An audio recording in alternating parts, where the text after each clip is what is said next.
the ice. Do some ice breaking this morning. Look at this. Already been down here for a while. Look at that ice right there. Wow. That's ice. Let's bust a move. Yeah. Already got Wilson on here. Wow. Oh, Wilson, did you miss it to Papa? I'm back with some. Yes, a good doggy. Okay. Let's see, get you guys all set up like this.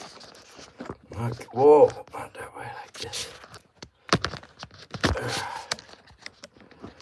Okay. Let's see if you fire up here. Really fire up. Holy mackerel. Look cold enough for you, Shannon. Oh, man.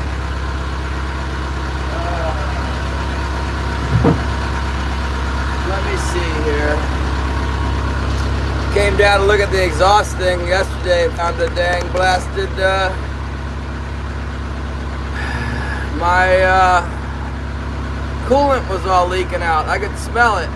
I could smell the antifreeze on the boat, and then I started looking around. There's nothing going on. Morning, Anton. And so we're looking at the exhaust. There was still a little exhaust leak. We worked on that, and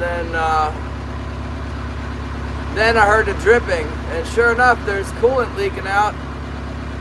A hose clamp broke. It looked like it was rubbing the engine and chafed the hose clamp right off. Thank God I didn't do it while I was out there and overheat the engine. It literally broke like at the dock somehow. Maybe when it cooled off and warmed back up, it made it break. I'm just gonna look. Then I forgot my phone this morning, so I came all the way down, started the boat up, and then I realized I didn't have my phone. So now I got my phone. I don't smell any exhaust yet. I'm sure it's coming. Let me just look at my... It was like the line was split, but the hose clamp was holding it together somehow. It was like really peeing out of the rubber hose fitting, and then when I put the hose clamp on it, it just completely stopped. So I need to keep an eye on it. Let me check it before we leave the dock real quick.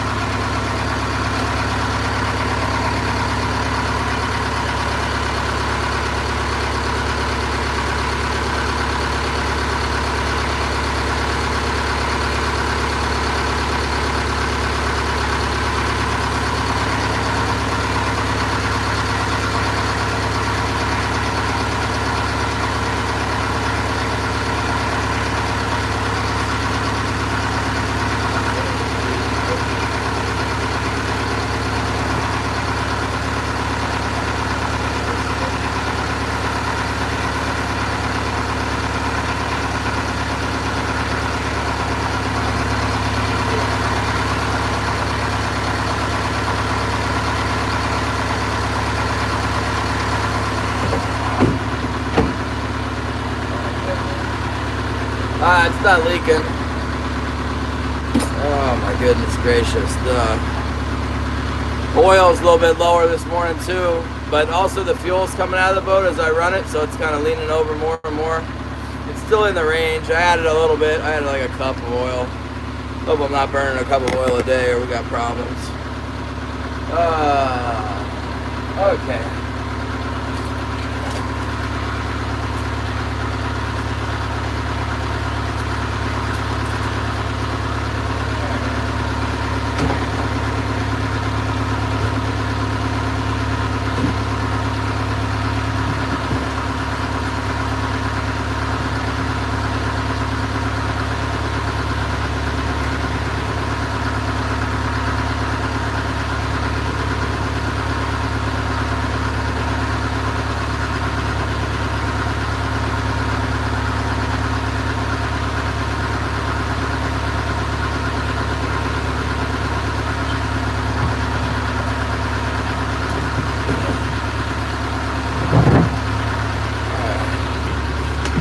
Holly said she's got some app on her.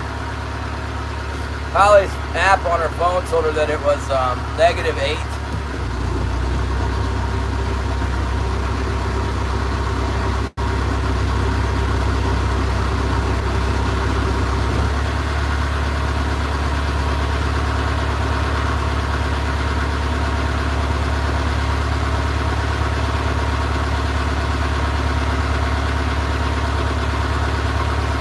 Harbor's definitely frozen. My windshield's frozen. Yeah.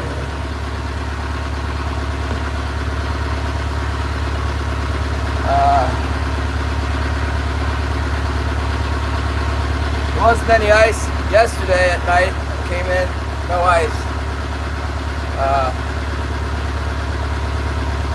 All this cold's hard on the boat. It seems like my steering's a little loose too. It's like one more thing, right?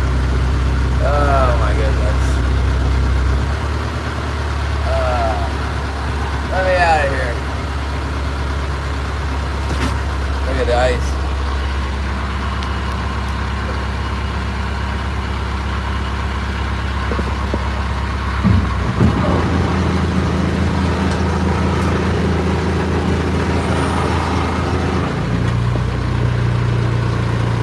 Look at all that.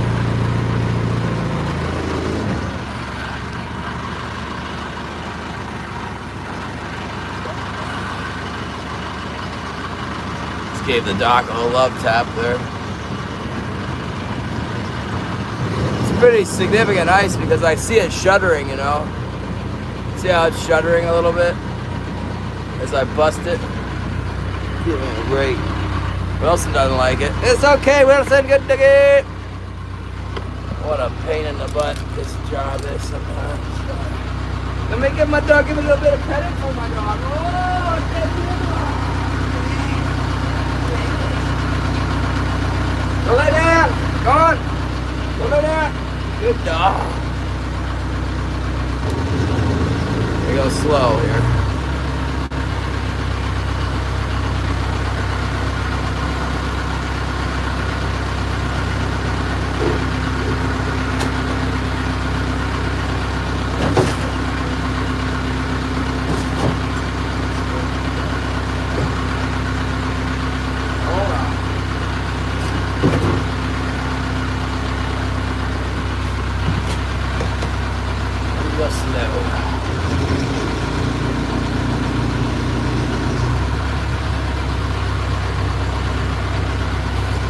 Thickest part of the ice is over here. At least by the looks of it. It's less than a 1/4 inch thick.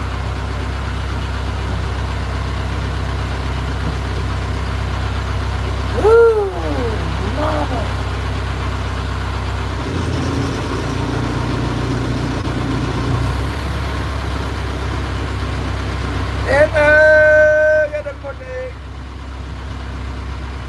We're up icebreaker today.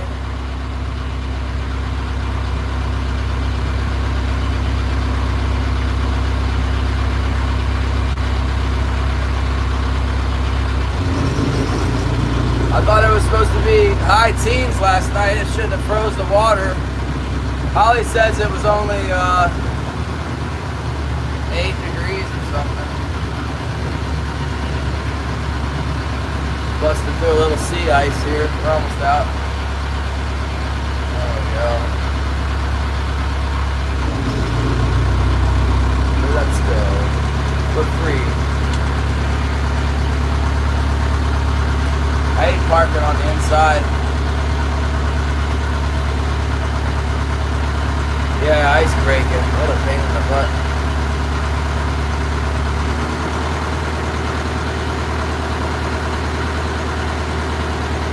Cold. Here we go. Good morning, Tex. I don't know if it's as cold as it was the other day. It hasn't snowed anymore. There's been no additional precipitation. So I'm hoping my reels, my gurneys will run. It might not. 80? Oh my goodness. No, it's like somewhere between 19 and -8. I don't know. Holly said that Her phone said -8. I checked the weather last night. It said it was going to be, it said it was going to be around 19 steady, which would be quite a bit warmer than it was that one day. But I don't know. My window's certainly frozen up real bad. Iceberg! Look at this. That icy enough for you? Nothing to see here anyway. Gary says it's 2. Oh man, are you kidding me? That is not enough temperature.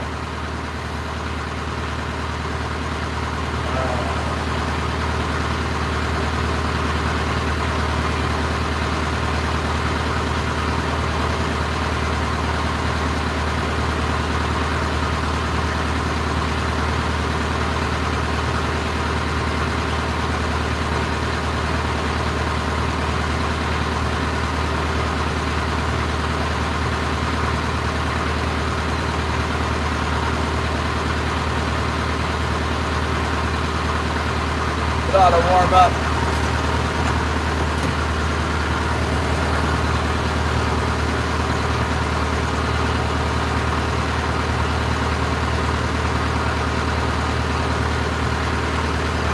Good morning! It's so cold, man, and it's a super huge tides right now. Full moon tides, not good for the bar. I'm going back anyway. Finally making a living out here, or making some money. 320 bucks a day. Pretty good. Thank you, Gary! Bless the YouTube support. It's just critical that you get the fish when they bite. We only had one bite. Well, we had 2 bites. One for 3 and one for 1. So, if we didn't have that triple, we wouldn't have made no money, but we did have that triple, so. I heard that this week that maybe they would tell us if we were going to get an extension. I saw the commercial fishery guy, he said midweek there would be an announcement, probably, whatever that means. Let me see if I can get my poles down.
Say it was 4 degrees or something, 3 degrees.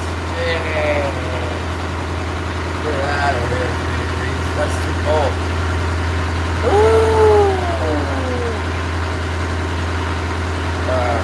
Kiku was all into trash. The old Demonio Negro got into trash this morning. Gonna be probably pooing all over the house now. I let that dog out in the morning and it runs around. Sometimes it stays outside for a while. So the dog was outside for a while, right?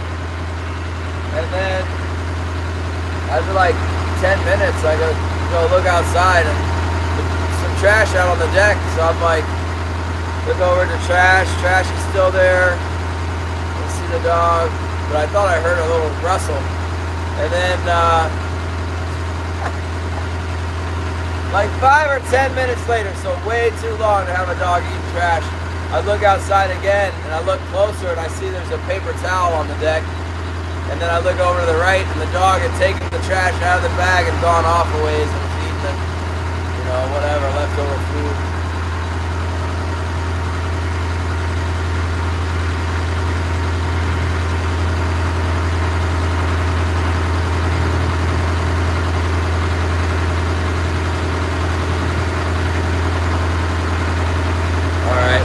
make sure that our gear's gonna run, because that trick I did with the flaming torch of diesel fuel worked pretty good. We could do that again if it's stuck. It's probably gonna be stuck.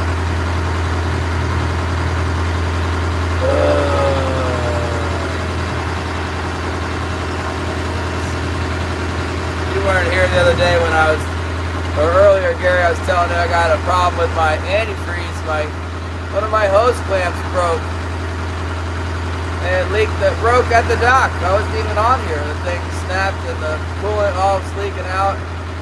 Came on and both this morning smelled like coolant, and then let's see if this thing will run. Hydraulics want to run. That's a good start here. If it's 19, we shouldn't have much trouble, but 3 degrees, we're going to have trouble. Single digits does not make it easy for me to fish here. Let's see if we can get the gear undone before we even go out there. I did that one time before. I get all the way out around 2 hours to get out there, and then my equipment wouldn't work, so it's too cold. Oh, working. Oh, yeah. We're good. All right, we're good. That part's good anyway. She's trying to take me out. I don't think so. Slippery out here, man. Throw some of my salt. I brought more salt. I need to get some of that tape. Remind me to get some of that tape. Grip tape. Top edge of my, the top edge on my troll pit where I stepped to get out of the troll pit is slick as ice. It probably is ice. Okay. There we go. You know what? That day when we were working in the really cold, got that antifreeze in there. Antifreeze probably still in the system, you know. Okay.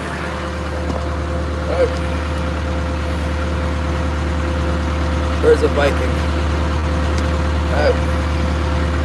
73 to 82.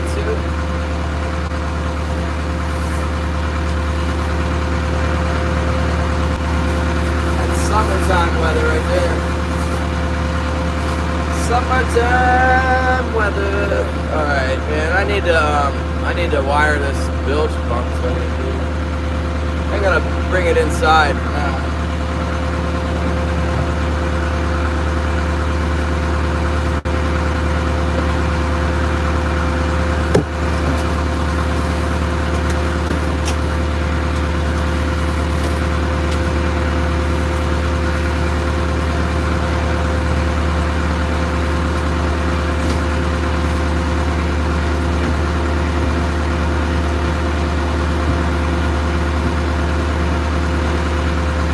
Might actually be a blessing in disguise. The bilge pump is wires came undone. I just had them pigtailed together anyway, but I need some way to get water on here. The hose won't work to blow single digits. It'll be frozen. Yeah. We can just get it heated up to like 19 degrees. That salt water doesn't freeze at 19. It's close, but it'll be a lot better than this. It's supposed to start snowing tomorrow. I don't know how much. People are talking like it's gonna be big.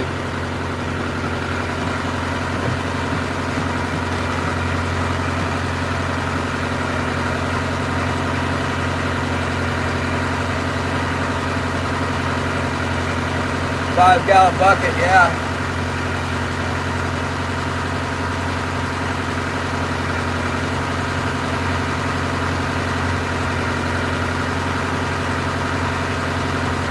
We're sending some fur out to the tannery. Kate sewed a hat up. Real nice hat. He's trying to sew hats and sell them. Figure you got 32 Martins, so to make 15 hats and sell them for $300 each would be pretty good.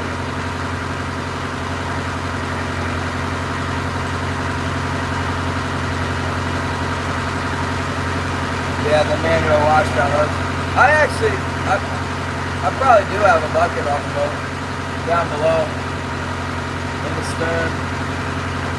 Maybe. Maybe not. I think it might be up in my dinghy or seat. It's gonna warm up, but first it's gonna snow.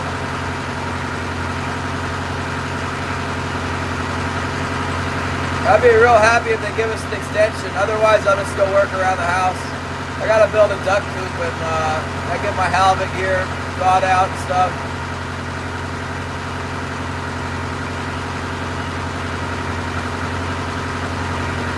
I need to get some gas for my truck. The truck's out of gas. There's no gas station in town. You gotta drive. There's no automated gas. You have to go during business hours. How do you like that? And it's like 5 miles away. That's really something. We're like, that's really something right there. It's not good. You know, our gas price never came down, but I bet it goes up.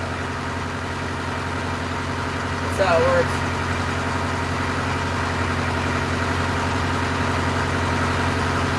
Well, let us see what's out here. Cold or not, it's March 2nd, so maybe something good will be out here. We got two things working against us. The frigid, really frigid cold and the giant tide, both against us.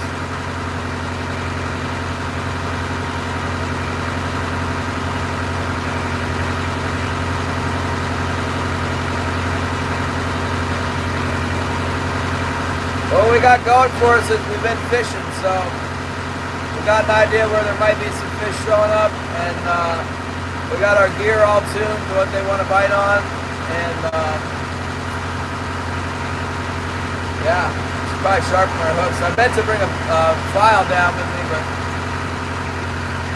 oh, and on the bright side we have coffee.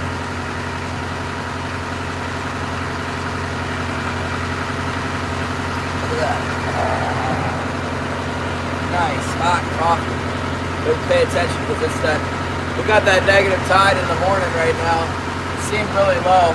When I drove by the culvert, there's a road over a culvert, salt water. It looked like there was no water at all in there. Dead low tide or something.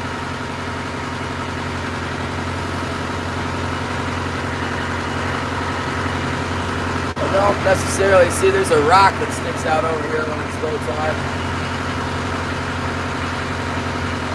I don't see that rock.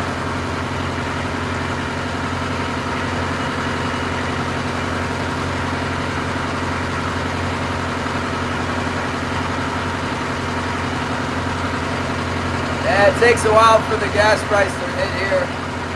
But like I said, it never came down here. The gas station owner, there's only one fuel company in town. They got a monopoly. So they got lots of excuses to keep the price high. The price is $6.30 here.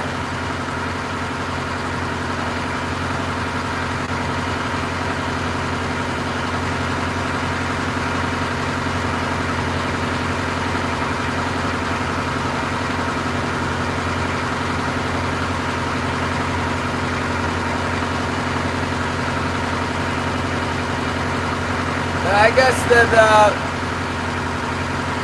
whatever it comes to, $8 a gallon for fuel is better than having some Iranian radical terrorist blow up, you know, major U.S. city or whatever.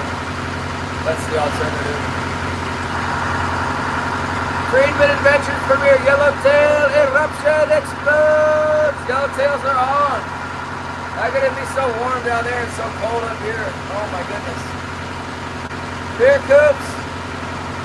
Good morning! Oh, I got one earplug, guys. Where's the other one? I got one. Oh, I got two! Hey! Happy days!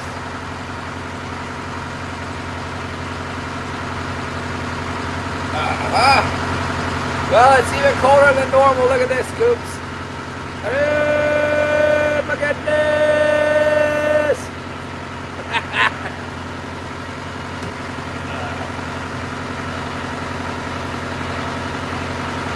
think I got the exhaust leak all the way. I don't know if my patch is gonna hold, but I don't smell any exhaust. I got no burning eye today.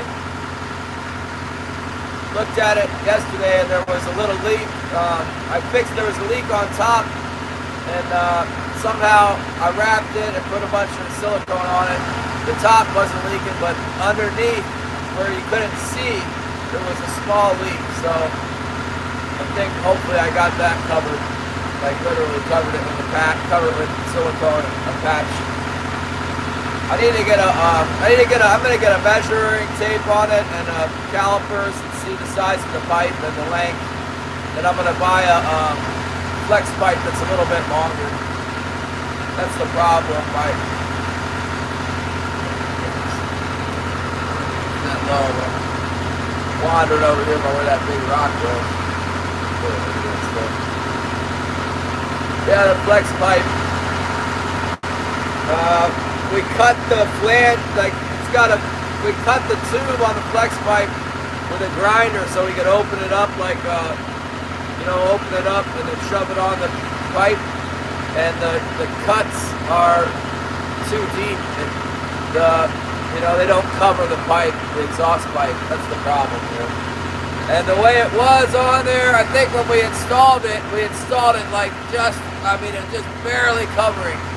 But when I reworked it, I stuck the, okay, Holly, love you. Good job, Holly. I forgot about that. Thanks for putting it up.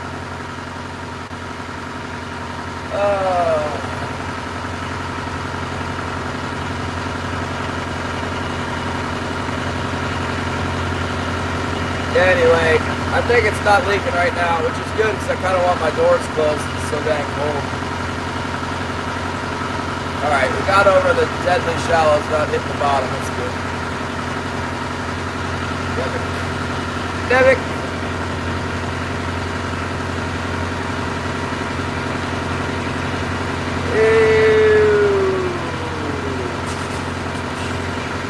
See a little bit out of.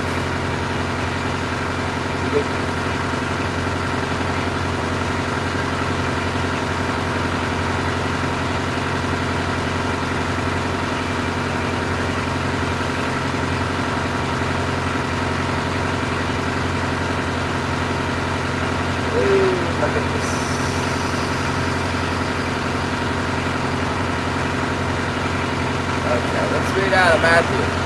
Take your mind. Matthew 27. Let's see. Yeah, chapter 27. The heading I got is Jesus handed over to Pontius Pilate. When the morning came, all the chief priests and elders of the people plotted against Jesus to put him to death. And when they had bound him, they led him away and delivered him to Pontius Pilate, the governor. Then Judas, his betrayer, seeing that he had been condemned, was remorseful and brought back the 30 pieces of silver to the chief priests and elders, saying, I have sinned by betraying innocent blood. And they said, what is that to us? You see it. You see to it. Then he threw down the pieces of silver in the temple and departed, and went and hanged himself. But the chief priests took the silver pieces and said, it is not lawful to put them into the treasury, because they are the price of blood. And they consulted together and brought them to the potter's field to bury strangers in. Therefore that field has been called the field of blood to this day. What did they do? They put them in the field? But the chief priests took the silver pieces and said, it is not lawful to put them into the treasury, because they are the price of blood. And they consulted together and bought with them the potter's field to bury strangers in. That sounded like they had them in the treasury. When they had them in their hand, they're in the treasury because they bought something with it. Those chief priests, you gotta watch out. Amen. That's what we're gonna read so far here. Lunar eclipse. Oh, okay.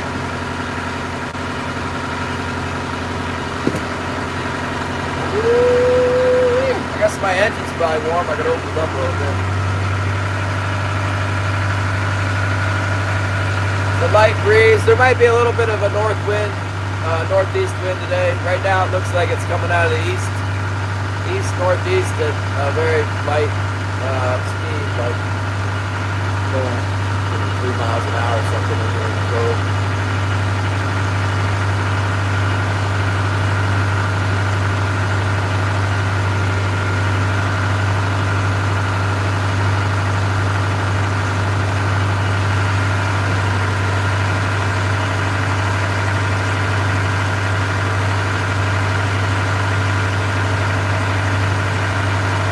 Go fish. Yeah, we're going, Bob. We are. I need to get fuel for my boat, fuel for the truck. The boat's using fuel a little bit faster than it was before, but I'm on 1 tank, so it's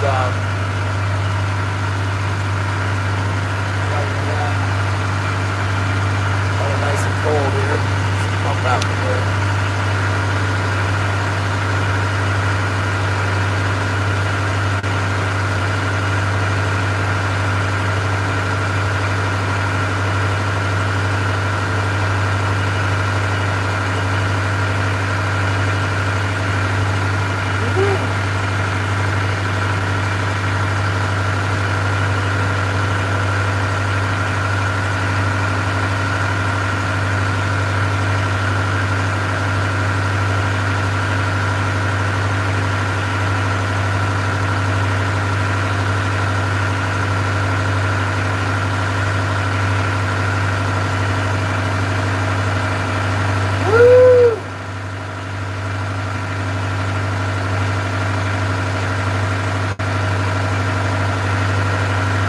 Yeah, I don't know, maybe we should go to the Pinnacles, but I'm not going to. I'm going to go to the bar. Unless it's real rainy or something.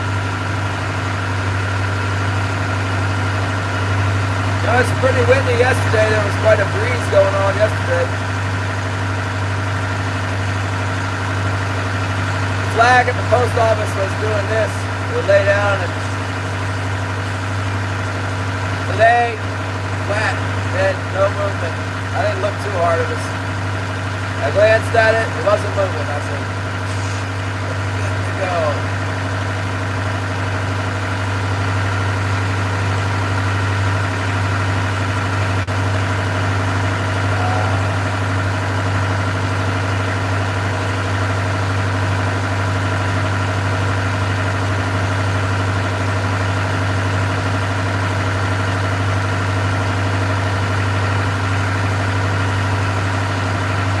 Yeah, looking underneath my boat, it looks like that that hose clamp where it came off. There's like a bell fitting.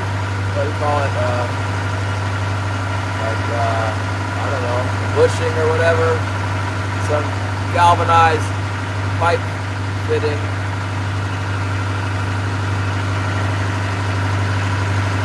I think I could probably get away with a double barb. I think somebody just put it together like that because it just made it work, you know. That's the hardware store. The hoses they had and the distance they had to add a little bit more hose. Or, yeah, the metal fitting wouldn't barb onto the hose they have for the heat exchanger, so they put a bunch of galvanized plumbing in there for the Home Depot or whatever it took to make it connect. There's probably about like double as many connections as it needs to be. It really only needs to be one hose clamp onto the rubber hose from the heat exchanger to the metal. There's a metal pipe on the engine. That's all I want on there. Instead it has rubber hose to the heat exchanger to a galvanized fitting. There's a clamp there, and there's a clamp on the other side of the galvanized fitting that's got a barb, and then there's another clamp on the metal hose where it goes into the, there should only be one clamp there instead of three. You think so? Yeah, maybe a little bit. I don't know. I told the lady to leave it a little bit long, because I like to have a little bit of hair on top of my head. It makes it's nice, you know, it's wavy. Doesn't look real nice this form, does it? It's like, I got yeah, he might be right. Mr. Ballad. Yanni! Giggity! Hello! I just got a haircut though, it's not in the budget.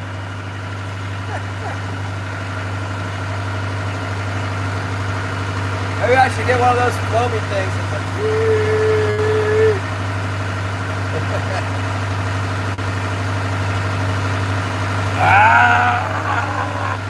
Whatever, man! Thank you so much! Yeah, the dream has involved a lot of mechanics work recently. And freezing my butt off out here in the single digits. Oh boy. We gotta stay strong, you guys, and be ready. You know, one thing that really drives me nuts is what'll happen here. What'll happen is we got 2 weeks left to fish, minus a couple days. And it'll warm up, and then it'll be warm for a few days, and the big power trawler that hasn't fished all winter will come out, and it'll catch more fish in one day than I got in the last 2 months.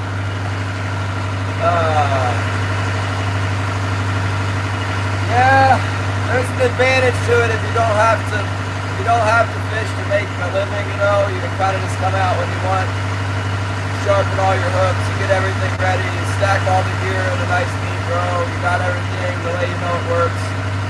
Then when the conditions are right, you go out and slay them. Meanwhile, I'm over here breaking hoses on my cooling line.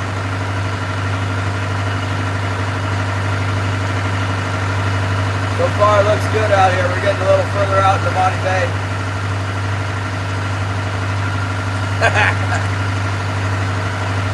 I doubt it, Gary. I think people just come through here and say stuff. That's not too bad. My hair is a little long. My 20s. It used to be a real party animal. That's a deadhead, you know. You guys ever heard of the Grateful Dead?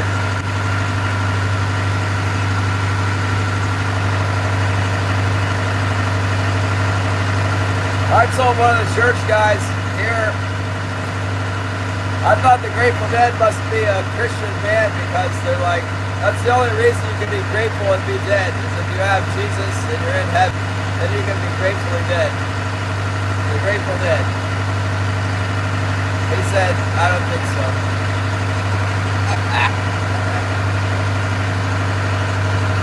I don't listen to them anymore.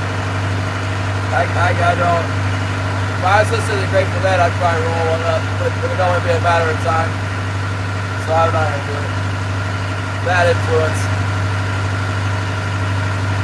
Edward Presley! You better get the tuna! I saw a report they're catching tuna already in California. They got the first bluefin out of San Diego on like a 2-day trip. Catching yellowtail already. Probably having an awesome winter fishing with a lot of money. I'd probably run down there and get some more from my freezer. But it's not happening this year. Maybe next year.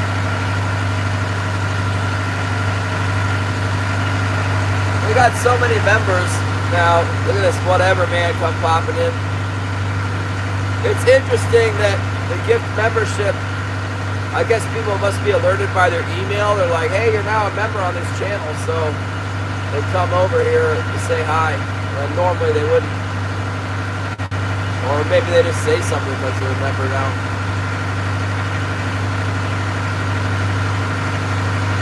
Yeah, that's crazy. It's crazy how many fish there are down there.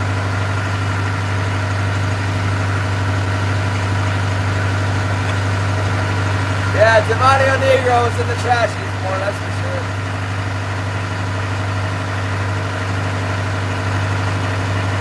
You can trust that she'll be pooing on the floor by the end of the day while I'm at work. We'll have to make sure we stay out, you guys, so Holly's got to deal with the dog poop. We'll stay out until after she's done work.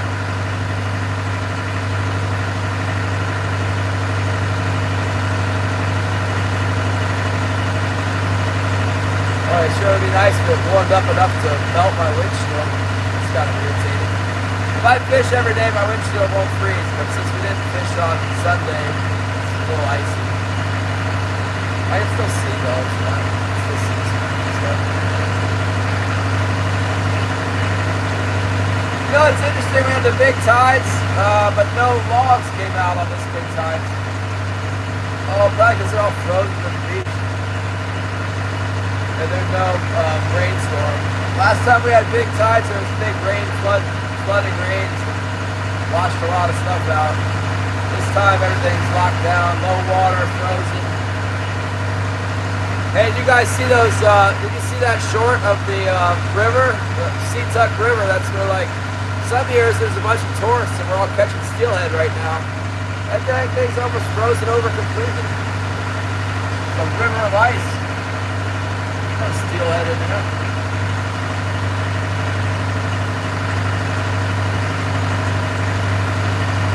King salmon, we're trolling for kings. We're about to, we're just heading out right now. We're still kind of like inside the bay a little bit. We're gonna fish the ocean entrance, give it our best shot. It was so slow on Saturday, went like all day long we're trolling. And I was just thinking we weren't gonna catch anything, and then we caught 3 in a row. And somehow we managed to catch 1 more before the day was over. Good day.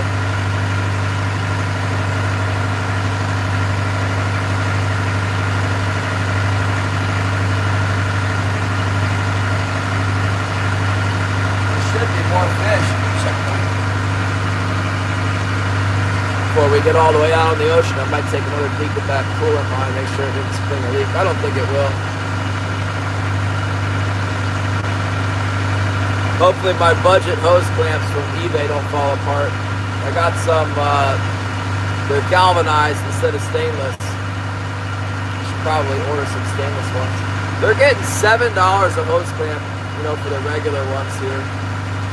We got commercial setup here with big commercial hydraulic powered downriggers. So we fish 4 downriggers and about 4 or 5 hooks to the line. We fish with spoons and like little plastic squids like this thing, spoons like this, you know. And herring, I got herring.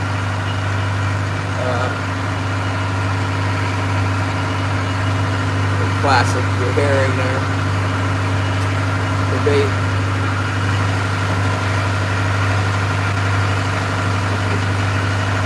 Yeah, well, we got halibut too to catch. Anna, it's coming up. We'll see if it's still king salmon season. We'll be king fishing. The Fish and Game guy told me, he said they were going to let us know middle of this week whether or not we were going to get an extension, because that way the boats that are on the inside, like the boats that are down in Ketchikan and the boats in Petersburg and the boats in Juneau, will give them a chance to make their way out. They're going to go to Sitka. That's where everybody goes. They go to Sitka. I guess some of them go to Greg.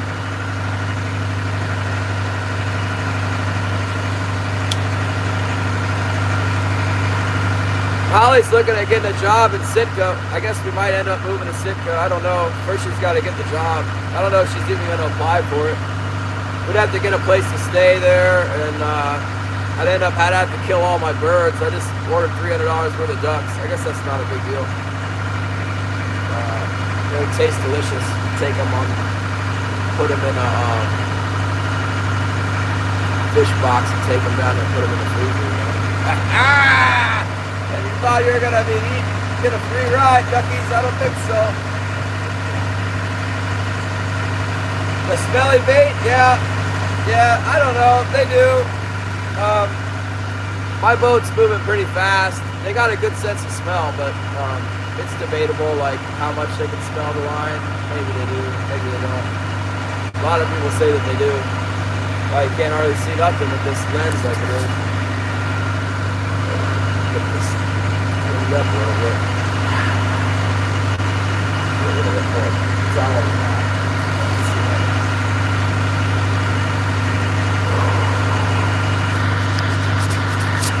It's a little better, huh? I got my new phone in. Thanks for buying that, you guys, Gary. And we're waiting for the case.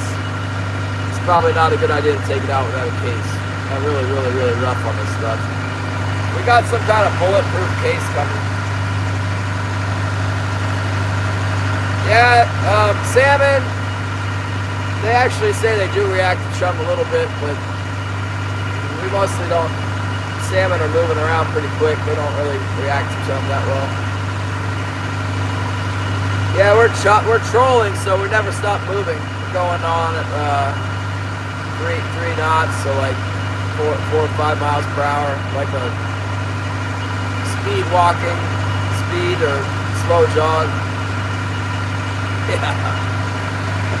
Well, apparently, even if we do shoot it, it's like bulletproof. So.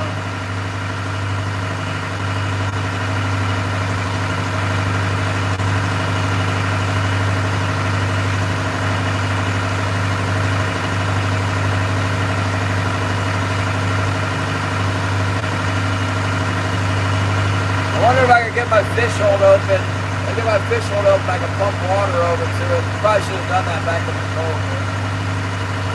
I think we're just going to go on with our bad selves for the day. We start catching fish, we might have to bring them inside the boat cabin. There was a fish at the cannery. What's his name? Olaf. That's the guy's name I couldn't remember the other day. Olaf sold a fish. There was like a 13-pound king salmon in the fish box in the cannery, and I saw it in there, and they didn't cover it with ice or anything. I pushed on it with my finger, and that sucker was like real frosty. It wasn't frozen solid yet, but it was getting there. That's all. They just ship those fish out. They could just put that one in the box for ice, you know, instead of a gel pack. Just put that one fish in there. That's not good for business. It's definitely not going to spoil from being in there for a few days, but it's not good for the quality of the meat.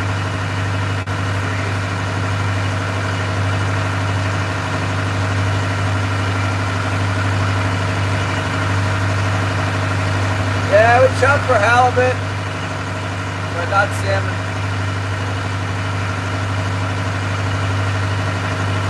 I think sometimes the cohos will bite after it, but we usually we don't chump herring, we chump with rough fish.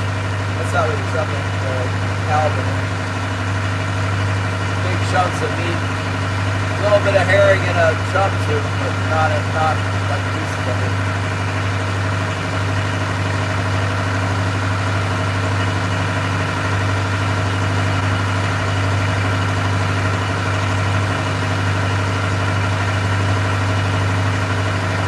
Well, I hope they're biting today. That was a good sign, seeing those, all them birds last time.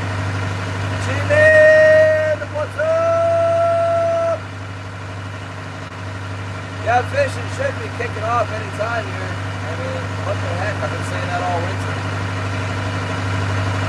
The best fishing's always in March and April if they give it to us.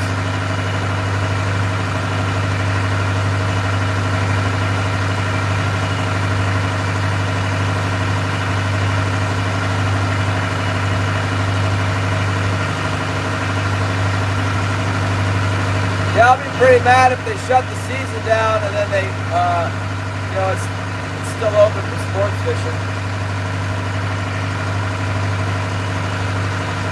But I want it, even if they shut Winter Kings, it'll open back up for the spring opener. May 1st it'll be open again.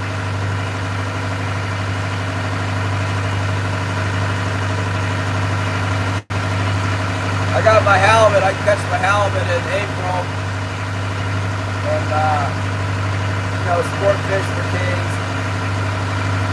See what goes on. Yeah, if we end up going to Sitka, I'll be able to fish there too.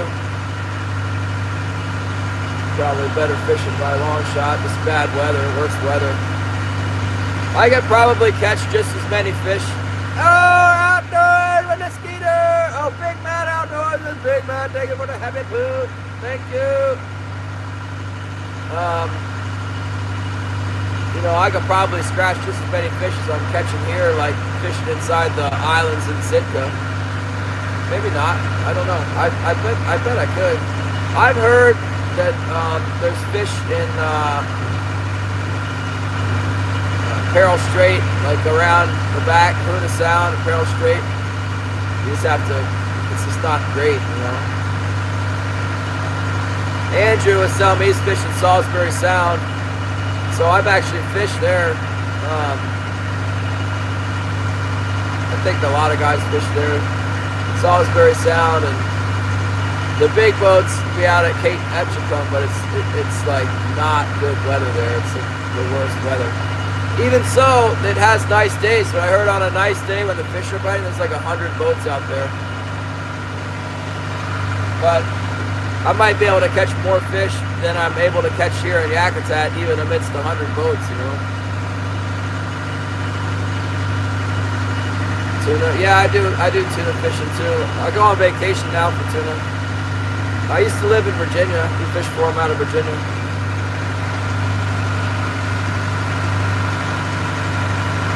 Yeah, I got a trip. I took a trip last year out of California on the sports boats, and I rebooked it, so I have a trip coming up October. It's like October 19th through the 27th or something like that. Going to Mexico, probably, more than likely. I would be shocked if you didn't. We're freezing our butts off. Look at my windshield, Matt. Look at this. It's that cold. It's that cold in my boat right now.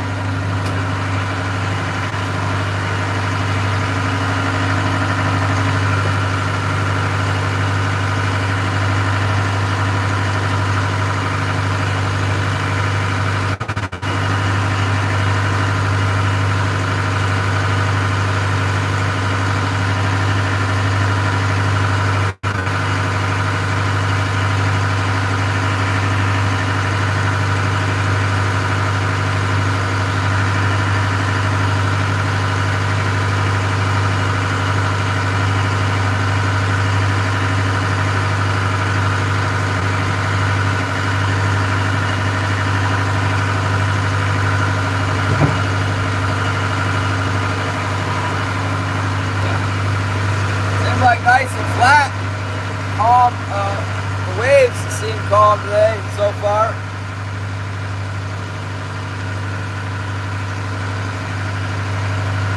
You know, the predict wind forecast is saying it's going to be nice, and then if you look at NOAA, they're talking about like 20 knot winds all the time. But the specific area where I'm going, and the area to and fro from the harbor is protected from these winds to some extent.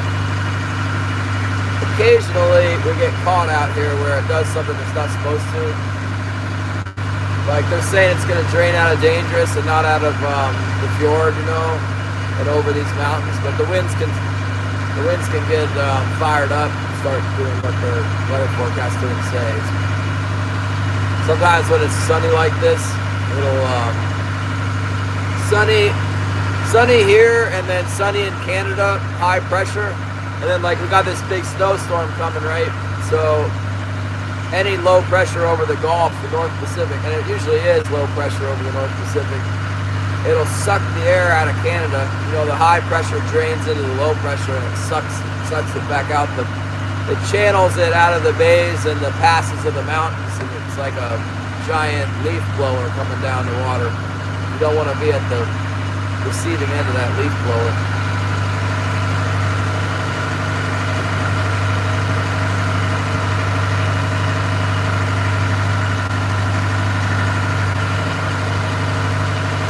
We didn't get a lot of drainage winds this winter, but we're going to start getting them now.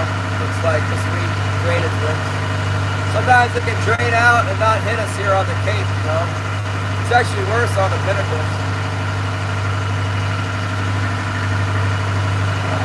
That's what the problem is. This air is coming out of Canada, out of the Northwest Territories of Canada, freezing us. Super Canadian wet air, you know. Yeah, I love it. Back where I'm from in Virginia, I used to fish for, I'd drive to the beach and fish for striped bass at night. And I grew up on a lake, a man-made lake with a big, huge dock and like lights all over the dock. And I'd fish at night there for crappie. I'm interested in the snook fishing at night in Florida. Looks like fun. We got a buddy who fishes down there in Florida, and he's showing us all these snook. There's all these snook all around. I started watching some videos about catching snook the last 2 days, so I can give better advice. It seems like, from what I watched, it's like all the advice that I was giving Zyro was good anyway. The only thing that was bad advice was telling him to downsize his leader to a 20-pound test. He should be using at least like 60-pound test line. Because you know what? He did hook a snook. He finally hooked one, like a real one, and it broke him off like it was a joke to the snook being hooked with 20-pound test. You need, the expert guy online was recommending 80 pound for the bridge. With a heavy, medium heavy, what do you say, like a 9-foot medium heavy rod. So Zyro is like way underdone for like a real solid snook. He's not gonna land it. We finally hooked one though, that's good. Gas for the boat before I run out. Yeah, I got fuel. I just filled it up the other day, so. And then I got a whole tank on my right side. It's got fuel in it. I have on board the boat right now like 200 gallons of fuel. It's running down on this one side, so it's making the boat lean over a little bit.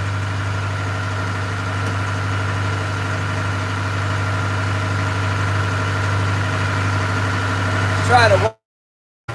There's a north wind blowing and the tide's starting to come in. It's going to make it white cap. But the waves are ever so small.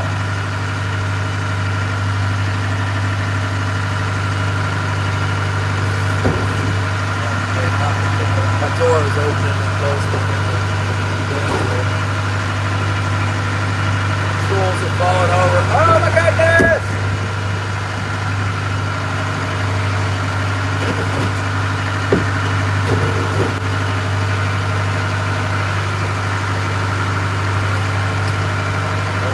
Let me throw my stabilizers out. It's a little choppy on the ocean. Be right back.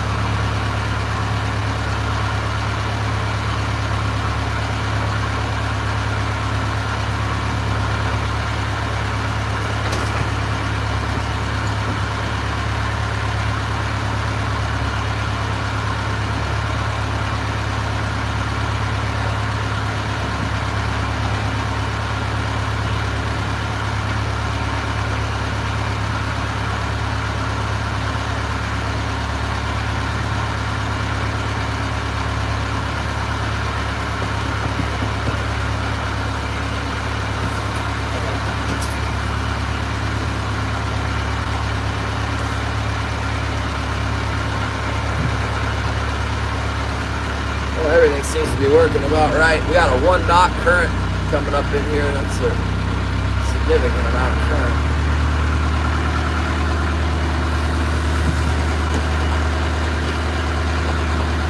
Stabies are out. 8 miles per hour. Yeah, that sounds good. Woo!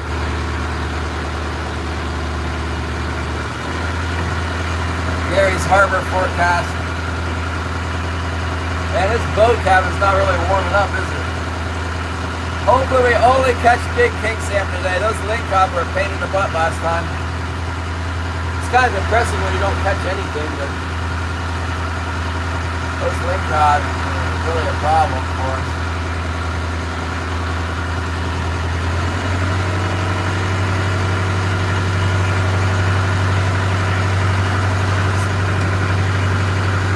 Looks good on the gauge. Woo!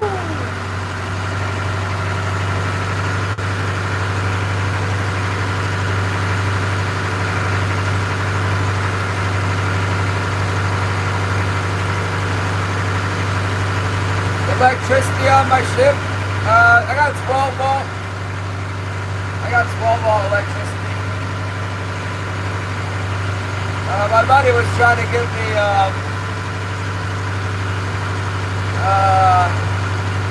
an inverter, but I told him I didn't need it.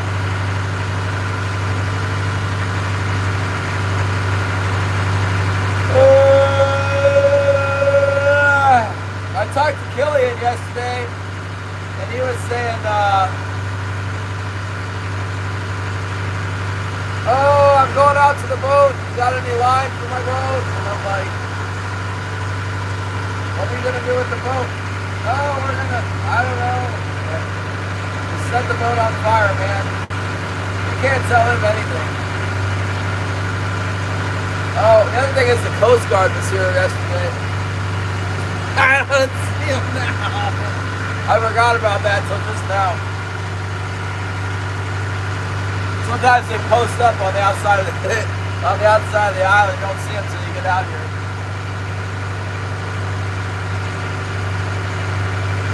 I don't see them. I don't know. I don't know where they are.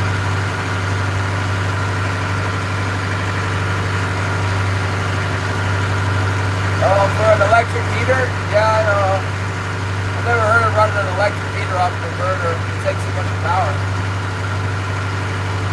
I've got a red dot heater around here somewhere. I'm gonna put that in. We're almost out of this crazy cold. It's not normally this cold here.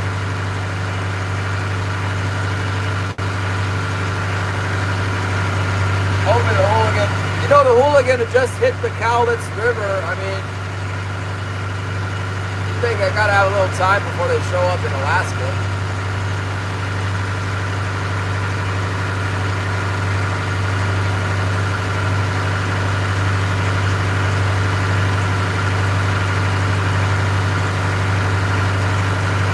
Yeah, small inverter. You know what? When I had an inverter on here, I still got one. It's just malfunctioning. It could probably be fixed. I just use it to run my coffee grinder, man. When I'm camping on the boat, I'm a big coffee fan, so I like the, yeah. Jeremy, I stream all day long. I don't watch TV, I'm doing this. I am the TV. I guess I can watch fishing on the TV while we're making fishing TV. Yeah, it's good money to catch fish. That's the problem. This has been like the worst fishing ever this winter. But yeah, it's definitely since like about the last week of February, about, I don't know, and towards the end of February it picked up to where we're actually making money.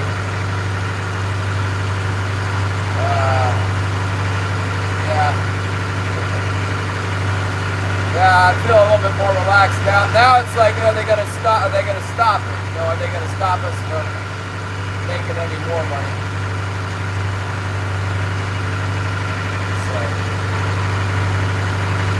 if we get a couple more good catches, then I can pay my credit card for next month. You know, this month. Pretty much tap me out to pay for February. Although I haven't gone to pick up my checks. Yeah, I can put a TV in here. There's all kinds of room. There's I got the chair, the door, the down here with the dog. Where's this?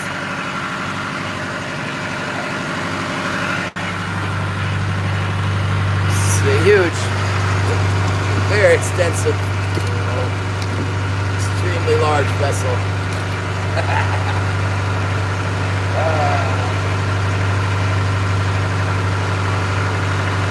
It's a good size, you know. Bigger boat, you can't fish when it's this slow. But my boat, if I can just get my claws into a few fish, I'm in the money.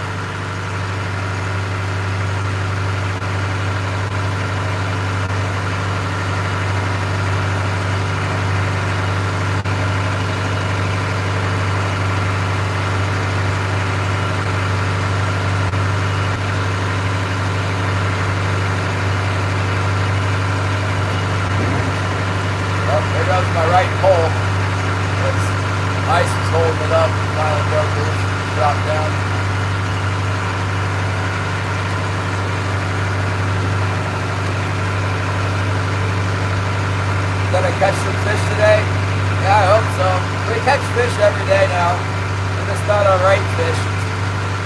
Catch the lingcod fish. Sometimes we catch salmon that are too small to keep. Salmon have been pretty big though. That's one bright spot. The fish that we are catching have been kind of huge. They're not all huge, but we've been getting like one really big one and then 2 or 3 smaller ones.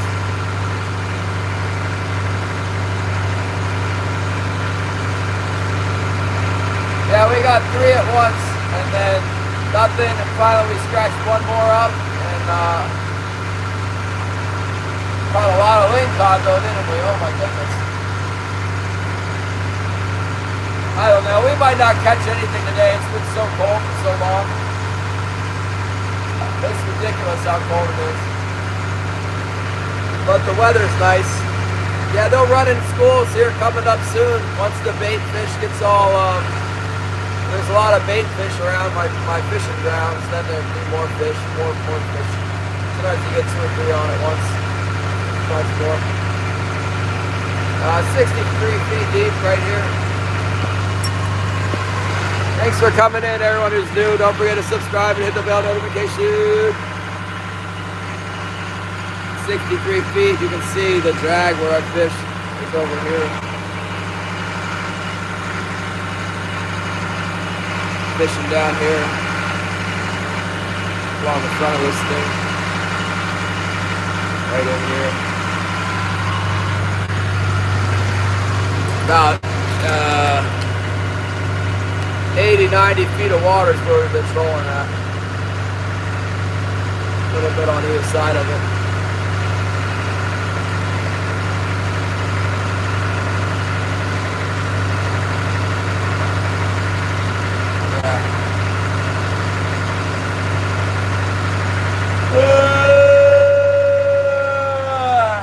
Nice day, you guys. I didn't have to put my stabilizers out, so we were almost in the gut. And they got better after we went over that finger bar. Hopefully they're biting on incoming tide, because it's going to be incoming tide all day! Jim, what's up? I had a hose clamp break overnight, Jim.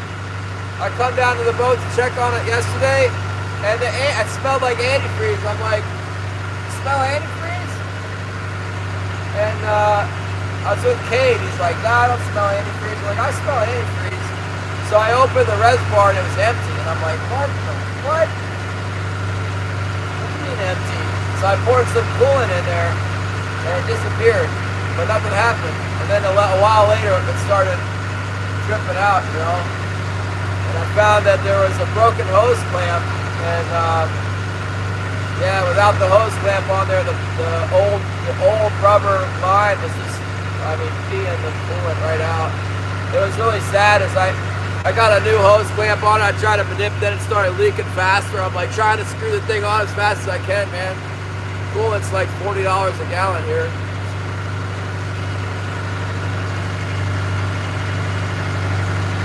To fix it, I'm gonna capture my old coolant so I can buy it again. That's all right. That coolant's been in there for a year or so. You know, I never flushed it out. It's probably a good idea to flush it anyway. Get good stuff in there.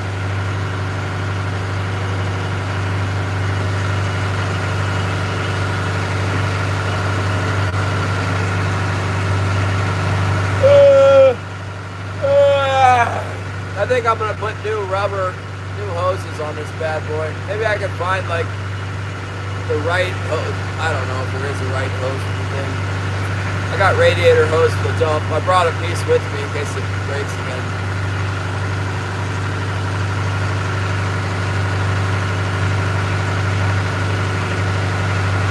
Yeah, it's the concentrated stuff. $36.95 a gallon for the Prestone concentrated. The Prestone ATF is $20, $19.99 a quart.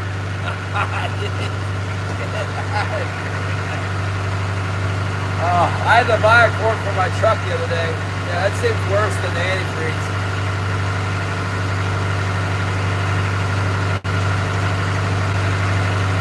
Alaska is crazy. Yakutat is on. We're not the craziest of the crazy, but we're like, we're getting up there. There's native villages further up north, like, where they subsidize the community with $250 million a year. Everybody gets $250 million. Every native up north, I heard, gets $250 million from the government. So you can believe the grocery store in like Nome it's got some serious prices on the hamburger and stuff. Like that once.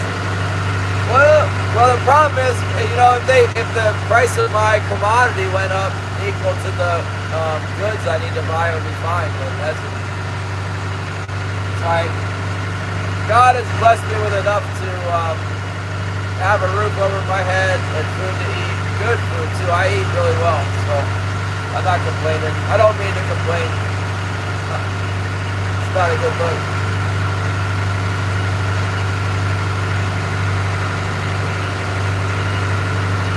If it was too easy, I wouldn't have any ambition to get out here. California, Florida to the host!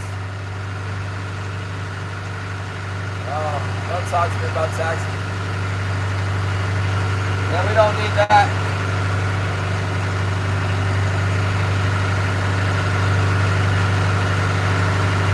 What are California doing to you?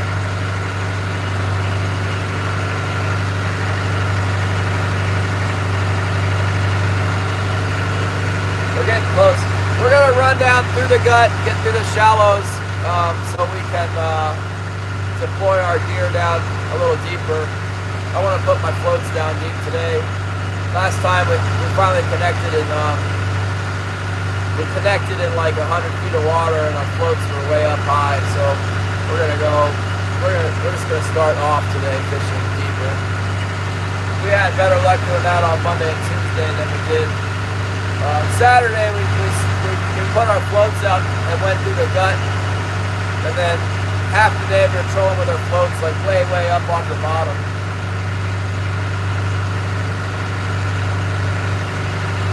Yeah, well, I need to change that. It should be the same. Salmon should cost just as much as steak. It's not keeping up, because we have even more fees than the salmon than the beef people do. You know, we're getting the short end of the stick there, California Ford. I guess it would be good to get everybody used to eating the seafood before the price went up.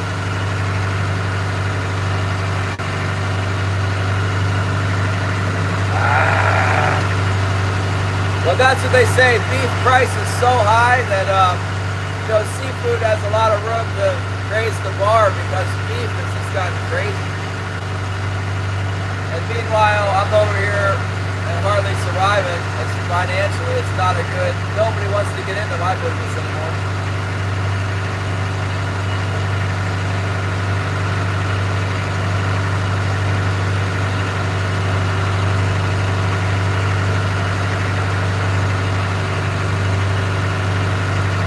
I saw some show yesterday. It was, I don't know who it was. I can just subscribe to them. They were crabbing. Karen Degetter was in there, and some of the regular crew was in there watching these guys crab. I wonder what happened to Jason's channel. I saw something. I did some research on the being demonetized on YouTube. And it was saying one of the things that can get you demonetized is the AI stuff. It said that they were going through and demonetizing a lot of channels that had AI content. I wonder if Jason got in trouble for using AI music and AI in his short videos and stuff. You wouldn't think, like, if you're using YouTube's AI tool, like, there's no way that they could demonetize you for using their own software, but I don't know. I think he might use a different software, so maybe that's what they don't like. I don't know. I haven't heard. I'm sitting on the edge of my seat to find out what happened with his channel. If he gets it back, or if they just take it away, and then like, why did they take it away? I don't want to repeat the same. I don't want to call it an error because I don't think he did anything wrong, but I don't want to repeat the same pattern. You guys don't eat steak? Oh, eat shark? Yeah, no. I'm looking to try and capture one of those salmon sharks. I'll eat that. But the regular sharks we catch are terrible, awful, disgusting beasts. Only Bob from Anyfin, out of the whole community in here, Bob's the only one that eats those things. Go check out Bob's channel at anyfinispossible.com or .com. On YouTube. Just put in Anyfin is possible, it'll pop right up. He likes to eat rough fish, dog sharks, and dog sharks and skates and rays. Bob will eat anything. And he's getting ready to go do that too. He's going to go to Florida. Seriously, look him up. If you're interested in this channel, you would probably like Bob's channel even more. He's just got a good show. I don't know why anybody wouldn't like that.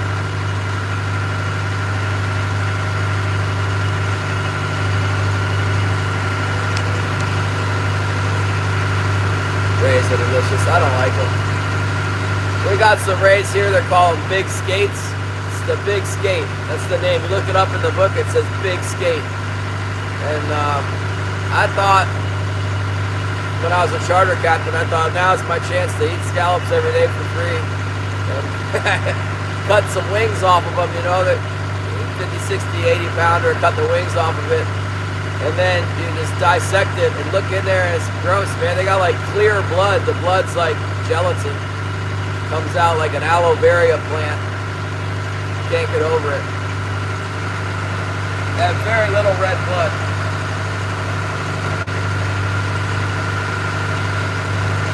Seems raw.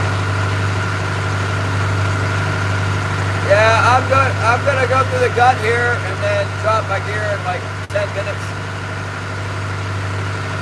Almost there. I think it's too low. The tide is too low for me to make it through this.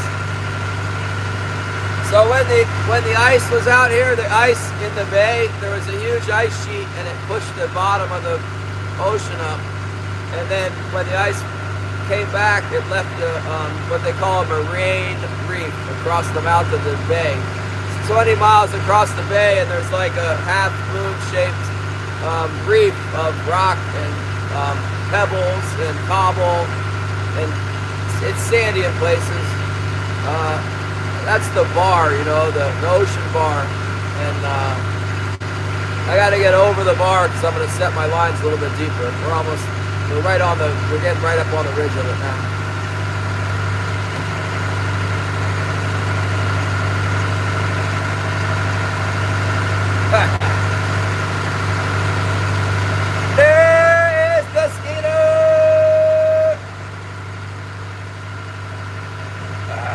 Zyro, I've enrolled myself in full-time snook education program on YouTube.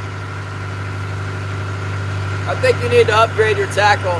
It's not, you don't have big enough gear. You did it. You hooked the big snook and then you were way under gun. There's no way you were gonna land that thing on 20-pound test. That guy's funny, isn't he, with the snook club guy?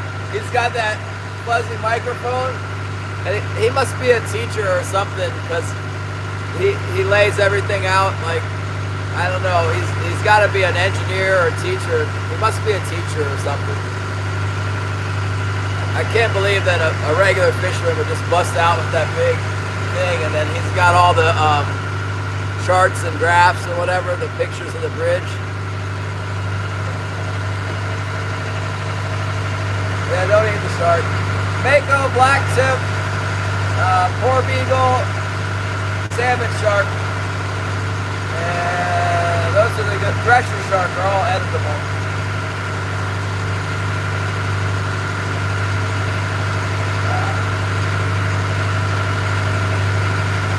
You know what, Zyro? I I watched an entire video from that guy last night. It was like 40 minutes long or something.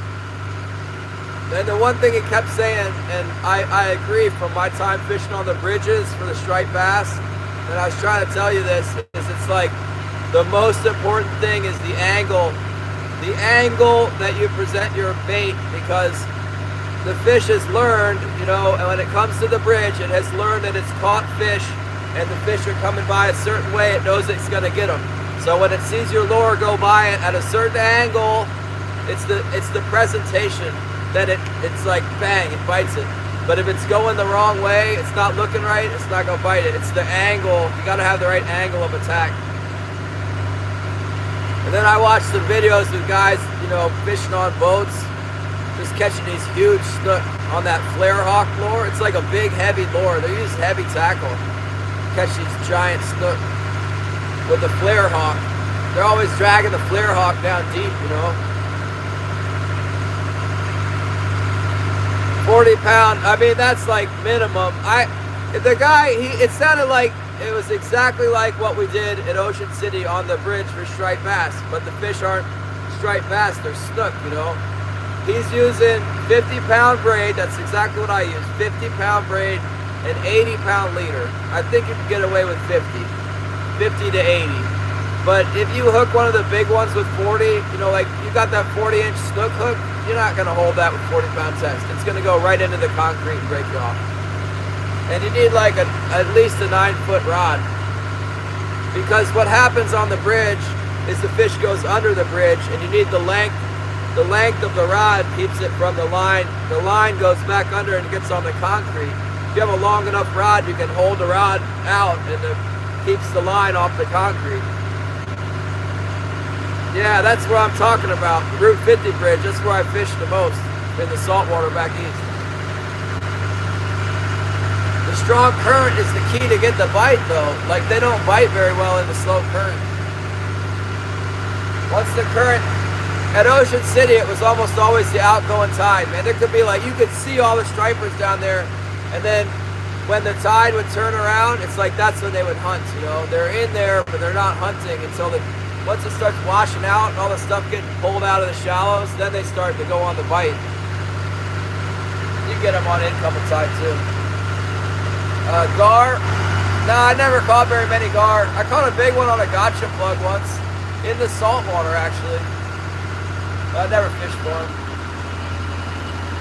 Alright, here we go. Oh, no, it's not quite. We're not quite out of there yet. Close. A little bit further. Just a little bit. Blues, yeah, I catch the blues. We would just use the blues for shark bait, you know. I never really caught very many big ones. Sometimes when I was flounder fishing, a great big bluefish would come bite my, if I had big bait for the flounder, it would come bite my big live bait. Oh my goodness, 80 degrees in March is crazy! Meanwhile, it's 0 degrees here.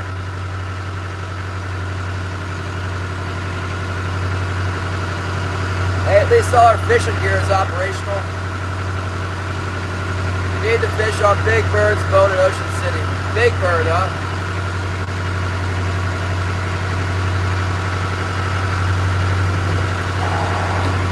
I used to hang out at that guy's place. Remember, it was called Skip's Bait and Tackle. It was right underneath the bridge. And then they like shut down for a while, and I think they were just trying to open it back up when I was coming back around. That guy was a character. He had a lot of clients. We run a charter boat too.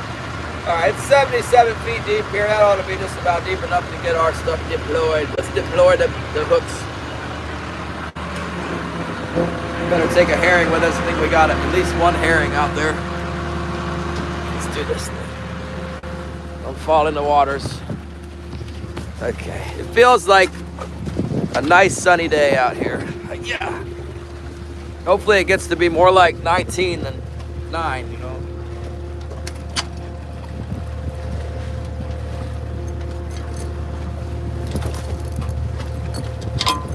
We haven't really caught anything on these green spoons since the water got clear. I might change them out real quick.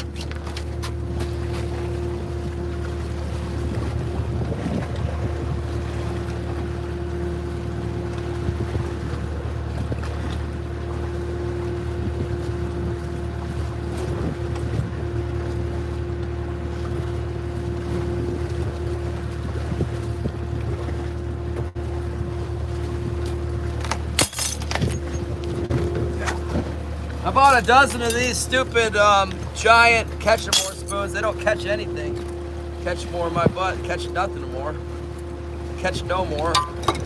They were on sale. I should have known they were on sale. They weren't going to work, but bought them anyway. I didn't want to pay $200. Trying to remember the price of the ones I like were like $200. These were like $100. That should have been a dead giveaway right there. Whatever. Let's just try it.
Try the bait. Where's my bait?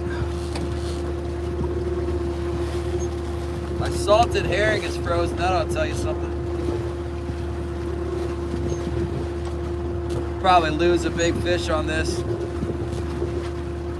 Just like I said, you get one bite, it's on the herring, and lose it.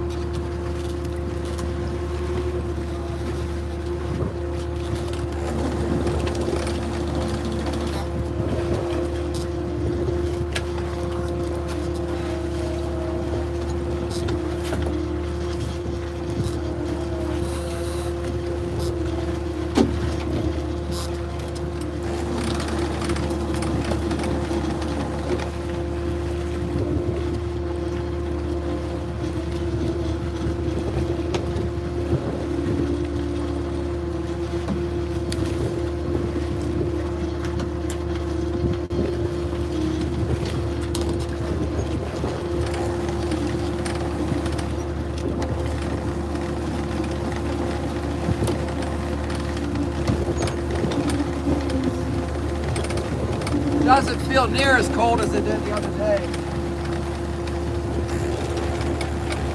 Maybe because the wind's not blowing 20 miles an hour. That might have something to do with it. Yeah, that might have something to do with it. Oh my goodness.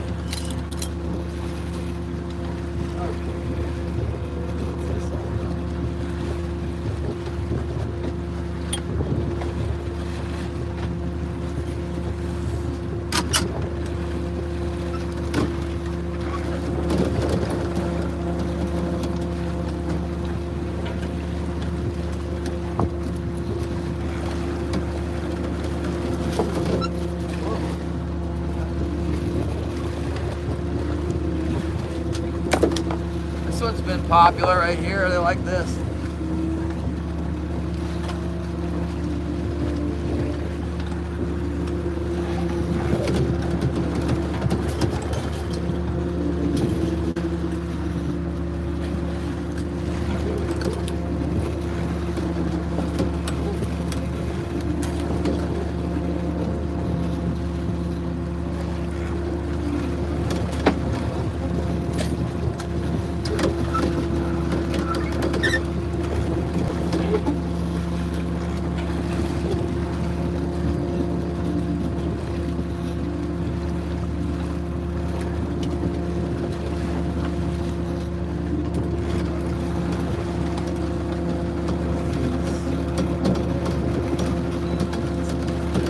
water is really clear today.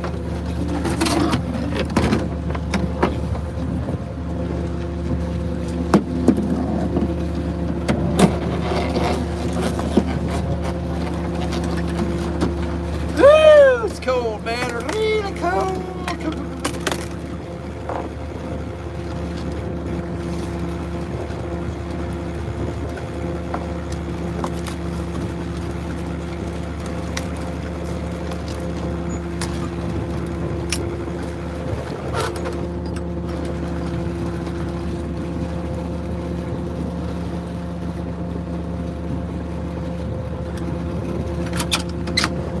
Sorry, I'm over here, you guys.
Okay.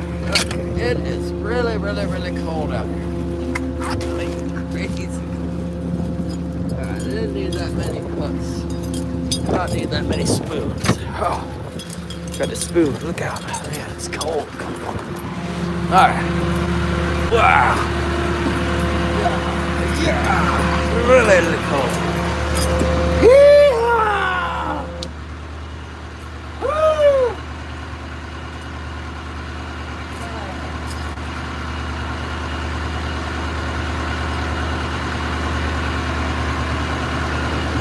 Why those glowing green spoons really work good when they're working. I wonder what that moonshine spoon is. I don't see what everybody doing.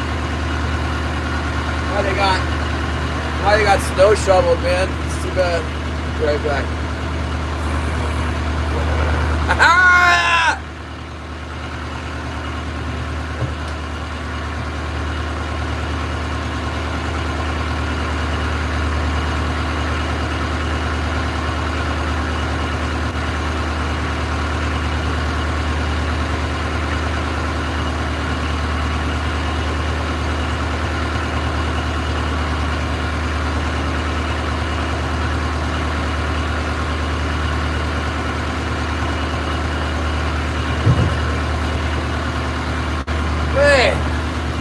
Well, last time we had to wait for what seemed like forever before we got a bite. It was like, I didn't think we were going to get any bites. And finally, thanks Patrick! Finally we got a bite. A big one. Hopefully today we don't have to wait for 4 hours to get a bite. But we might not get any bites, it's so cold. Woo!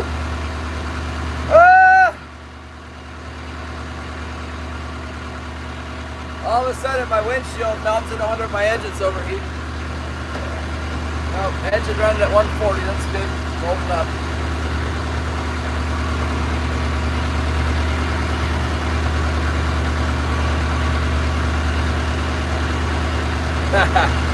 Yeah, I like the 50 bridge a lot. We got this awesome dog jumping around. Thanks, Patrick.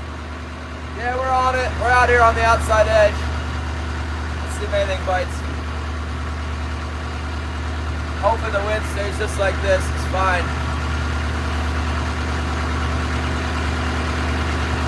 Donald Thorson, we missed you. Had some good fishing on Monday last week. Monday the next week. Let's see if something will happen. On the lucky Shiva.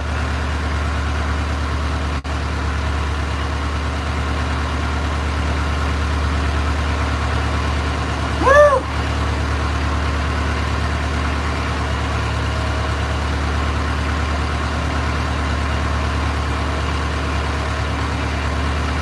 I made a decent cup of coffee this morning. It was it's not got a ton of sugar in it, but it's sweet and there's a lot of it. It's hot. I usually like a ton of sugar myself. Well, whatever's down there, I'm sure it can see the gear. It's clear. It's like sickly clear out there. Water looks almost black. You run into any hungry fish, you'll be able to see our gear for sure.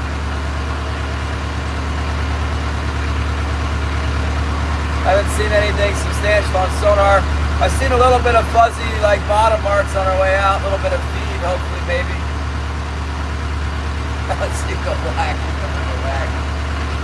The water is black. I didn't put my marlin teaser out. I don't feel like fighting it in the cold and wind. Didn't seem to be producing real well either.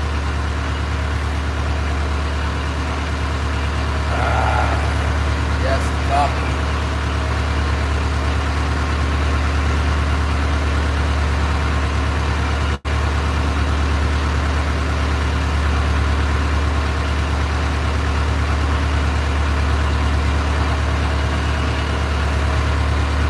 The ice is still on my chain.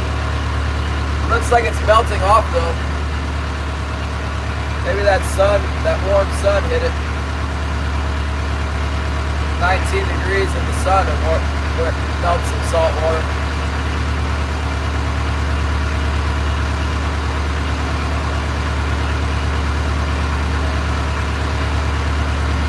Alright, here we go. Come on, fish, get up, y'all. Get on up, y'all. Yeah. If I don't have anything else, I'll drink black coffee, but I don't like it.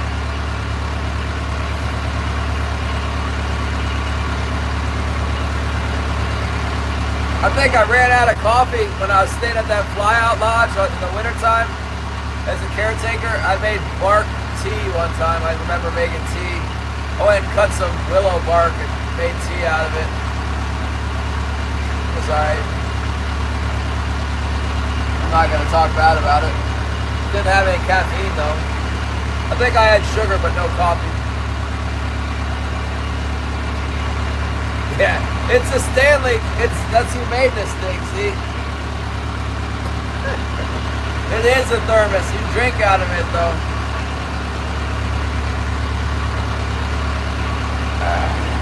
If the lid were made a little bit more insulated, then it would be just like a thermos. It usually holds coffee all day, but it's a little bit cold. A little cold day. The coldest day, what was it like? When we went on Thursday or something, it was so cold. I had that black plastic cup. My coffee was cold by this time. It's already cold. I like it to be warm. I like it to be hot. It's a good temperature right now.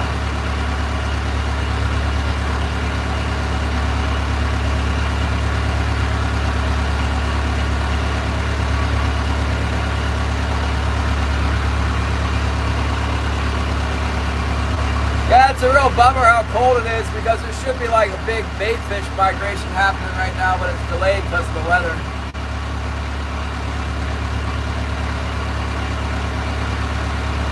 Everything is going to get delayed because of the weather. Hopefully the closure is delayed because of the weather too. Why do I want an inverter for?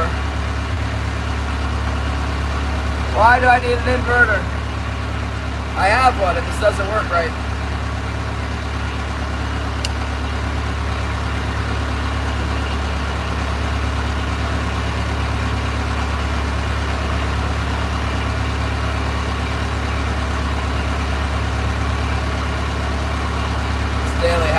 But I don't know, Bob. It'll start going deep, deep, deep. It doesn't work. I unhooked it. I don't want any stray voltages going through a malfunctioning piece of electrical equipment. That's the other thing. These king salmon are so sensitive about electricity. I don't like to run it anything that I don't have to. Electrical. Yeah. The blinking red light. The one I got's pretty big. It's like this big. You know. I don't know. It did good. I run power tools with it. I was running saws and grinders with it. And then one day I went to grind coffee and it was like beep, beep, beep. A fuse? I don't know. Still lights up.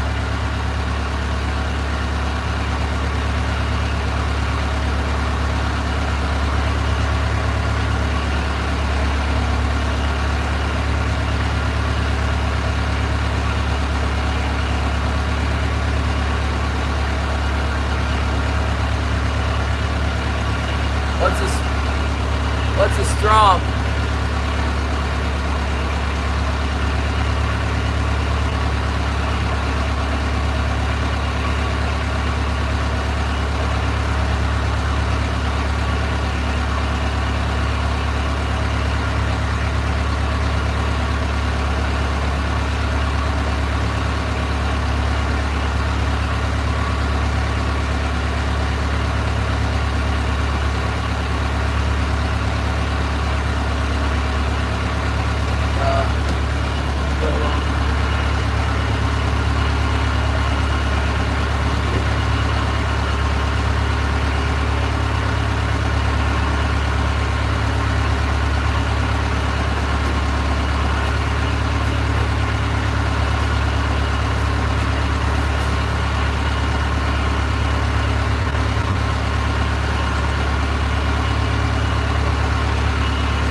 I don't see it.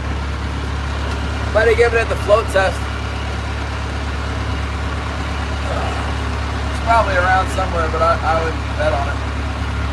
All I see down there is salmon flashers. I've seen a bunch of snaps, that's good.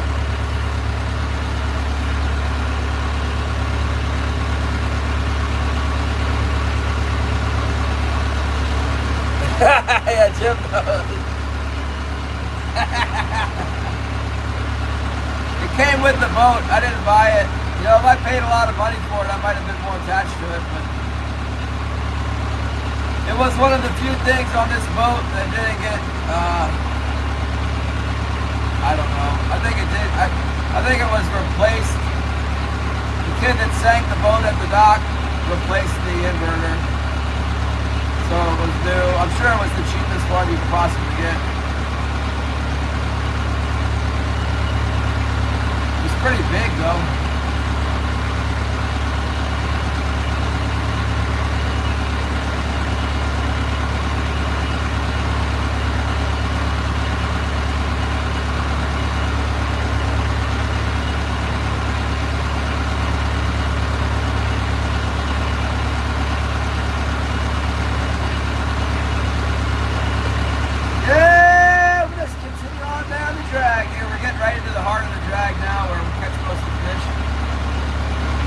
Monday we were catching them at the bottom of the gut.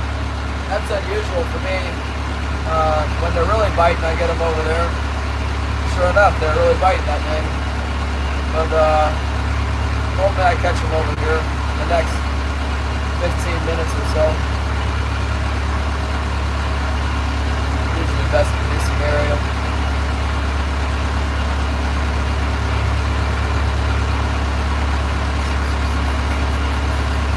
No, I didn't see the lemon pepper down there. I do need to clean my bilge out though. I got all kinds of junk down there.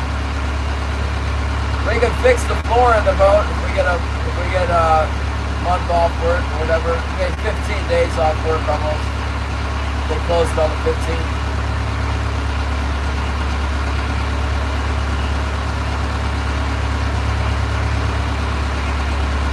It would be nice if they just gave us like 10 days. I mean, they have been giving us 30 days extra.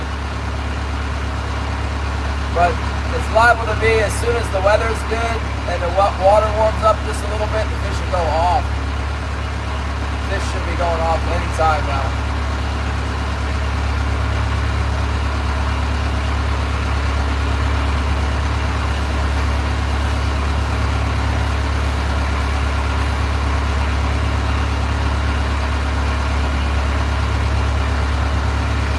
Hopefully I didn't break the dock with my boat. I tapped it with my bow this morning.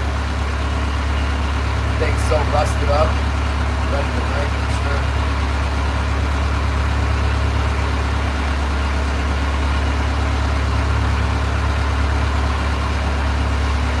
Yeah, anytime now, right in here. I thought we were going to kill them the last time we came out. I was thinking, we're out here, they're biting good on Monday, we had a day to rest. I thought we were going to get them, and then we didn't get nothing. Not for a long time. Different tide today. We got a lot of incoming tide to fish on. There's 3 seagulls sitting over here on the water. That's good, I guess. Might be sitting on a log or something. 4 of them.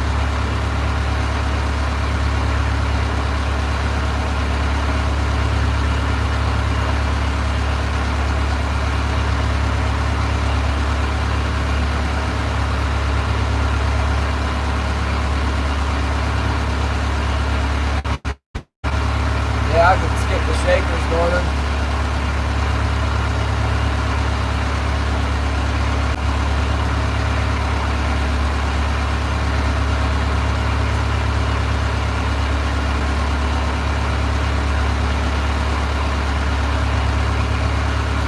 Someone came in here on Saturday and said I was a lingcod fisherman that liked to catch king salmon. I reckon they know what they're talking about, but maybe not. Catch a lot of lingcod Saturday. Yeah, it'll be nice. Halibu's always a good, well for me so far anyway, it's always been good. Wow, I see 4, 5 birds all flying at the same time. A cormorant, a gull up high looking around, and then there's 3 of them sitting on the ground here, sitting on the water.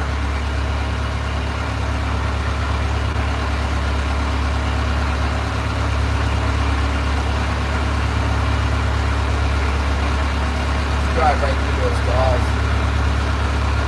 You know, I learned early on when I was a charter captain, the most amazing thing was if the fishing was slow, you'd be driving around on the reef, like, you don't catch anything, you catch nothing. You're not catching anything. And there'll be like 1 seagull sitting on the water, just sitting there, 1. Driving around for hours, you don't catch anything. You drive over by that seagull, bam! I don't know what the deal, like what they're sitting, how do they know? Not always good.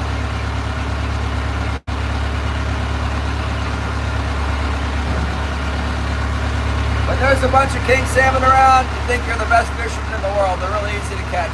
When they're not around, you can't catch them.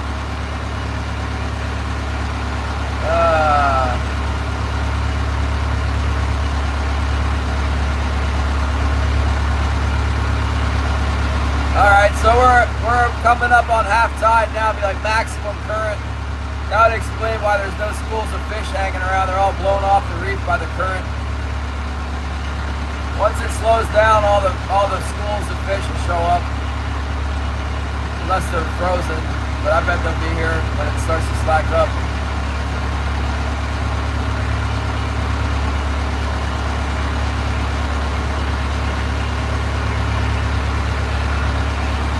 A lot of guys, they won't even come out to the bar when it's a full moon like this.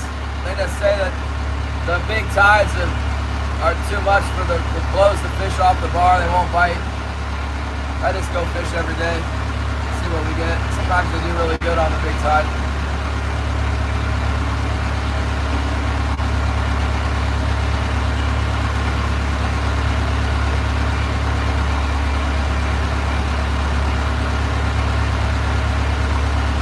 I must have warmed up a little bit, or maybe just that sun is warming me up. The ice melted on my window, it feels comfortable in here. Can't see my breath as much.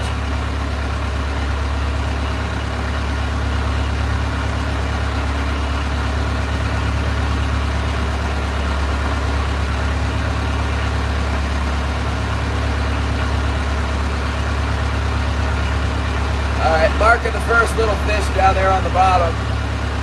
I reckon it's a rockfish or whatever. Some little scratch down there.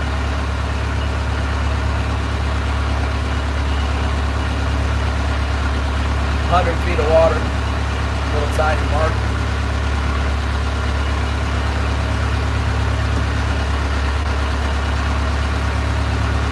Yeah, the fish will definitely be able to see our hooks, Northern. It looks like clear water, really clear.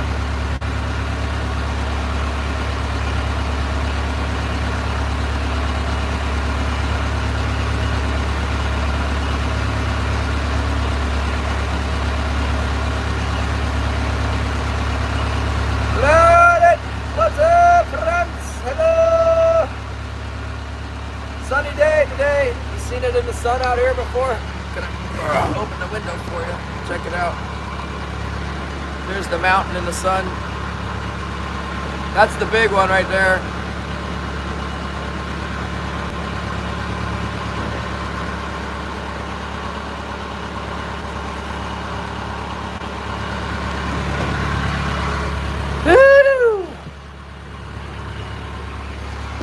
We are chilling. Look at making our first pass here on the old reef edge, down the edge of the reef.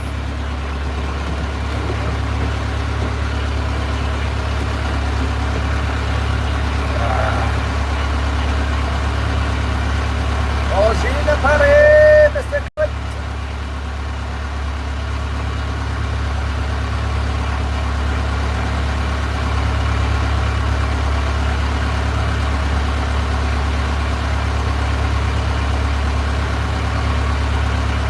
Marking a little yellow and red fuzz on the bottom here. It's a little tiny patch.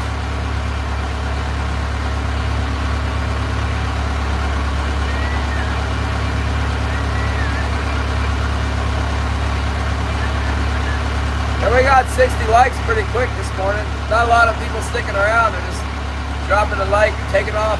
It's okay. Thanks, Jim.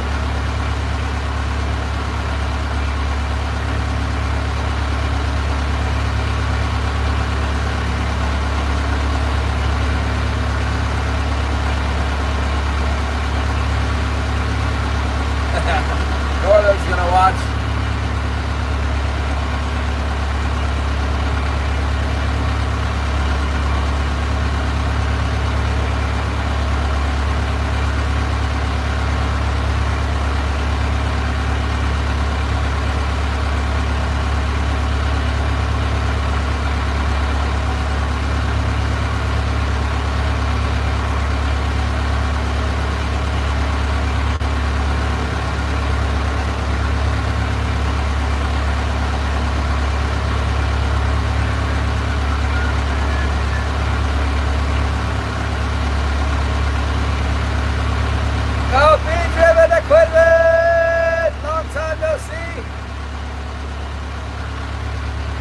We're still here. Fishing got a little better since we seen you last. It's still slow. Had one good day on Monday, last Monday, and been scratching them up since then.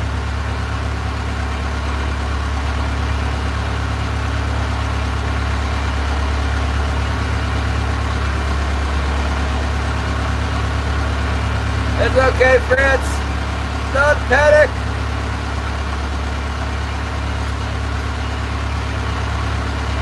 If God wants us to have good fishing, we'll have good fishing.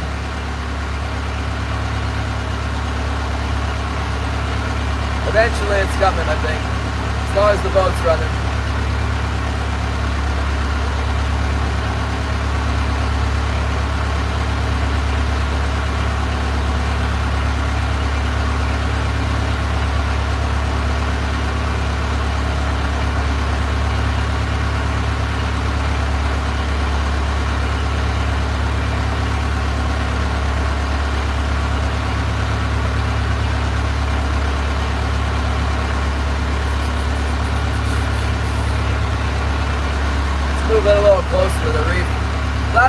came down, we went down the outside edge.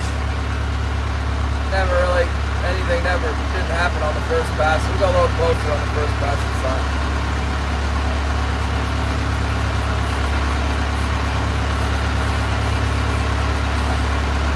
Beardy.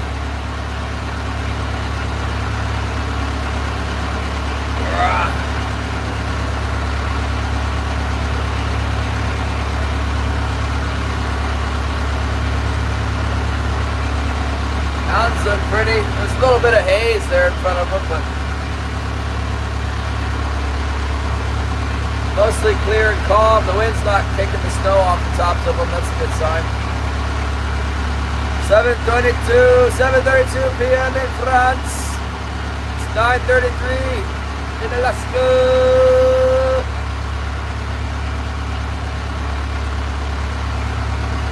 Pretty early for me. I don't get up too early. Get up around 6, take a shower, make coffee. For a long time I make coffee, and then I come to work.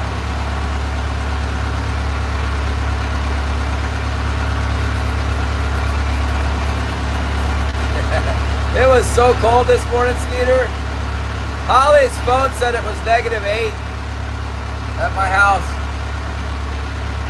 It didn't seem like it was that cold, but it's cold.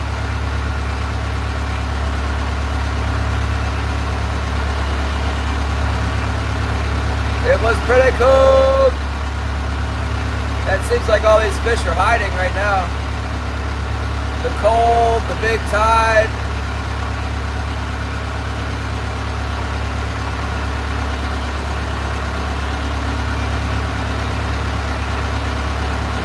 There's 10 there. Yeah, it's super cold. That's cold as heck. We're almost done with it. The middle of March, here by the middle of March, the temperature goes up. On average, it starts climbing. But we're still in the dead of winter, beginning of March here, as you can see. But we're way below average temperature for here. The average temperature here is like 35. This is not 35.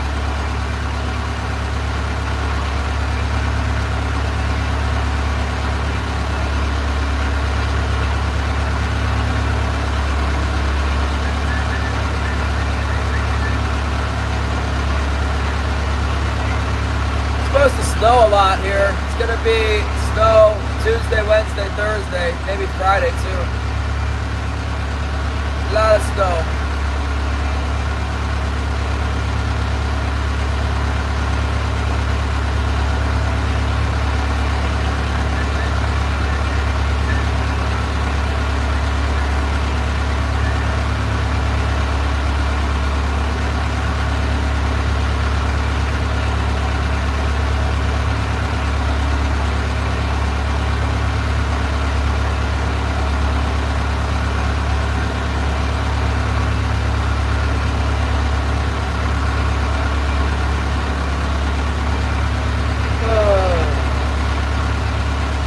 When you start fishing, Edward, what's the first season you get?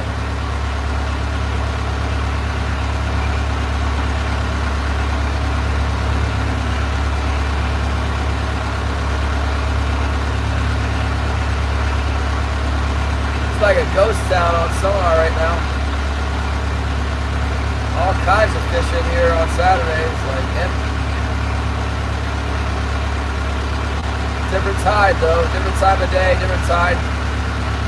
Tide is at a different time for this time of day. I think it was right at low tide on Saturday when we came out.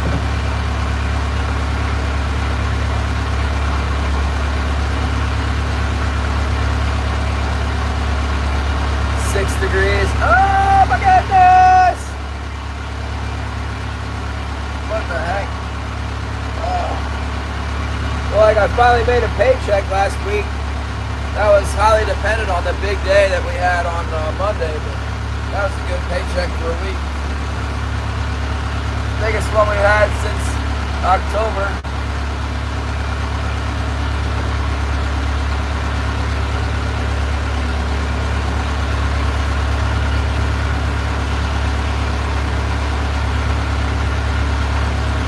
But what we learned on Saturday is if you go over to the west, it's not any better.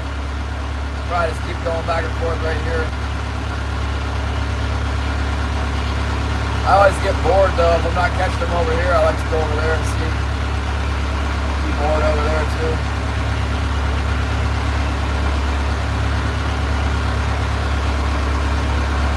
There on Wilson here. Wilson's here, got it in my mouth. God's good all the time.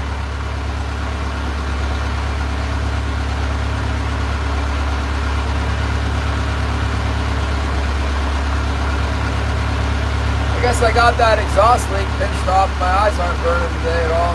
Smell any exhaust. I mean, maybe a little bit. I'm sitting on top of a big diesel engine, but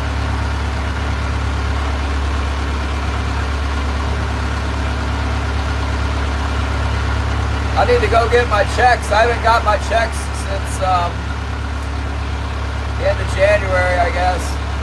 I got 4 paychecks there.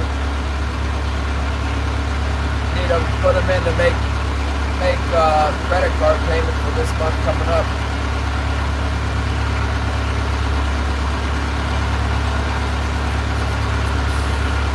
Thank God we got nice weather. It's real nice. Just a little bit of a breeze would cause a problem with this current coming in. Beautiful out here. I'm seeing this on the bottom. It looks like there might be feed on the bottom. It's just sucked real tight to the bottom. It might not be, but it looks suspicious. Like this stuff. That right there. See it?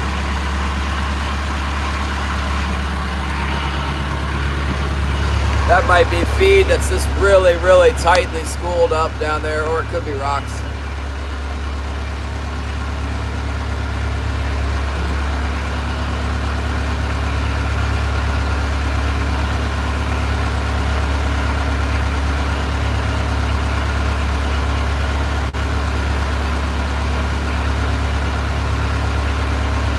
One thing's nice, I haven't been attacked by the lingcod yet.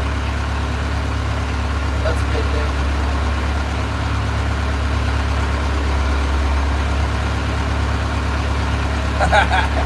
Missed, I got all the gear put out. I put a big Catchmore number 7 chrome on one of my floats on the ball. I got one herring out there, a lot of hoochies. That's what they've been biting on the best. I got a lot of those out there. Looks quiet on sonar.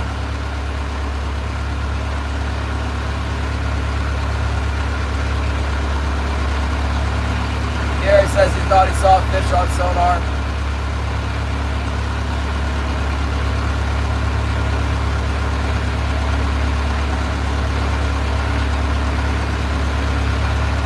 Getting over here at this point, the main spot here, I don't know what to call it.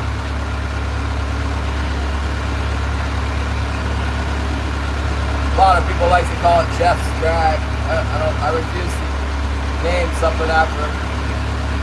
Give somebody ownership of an area by their name.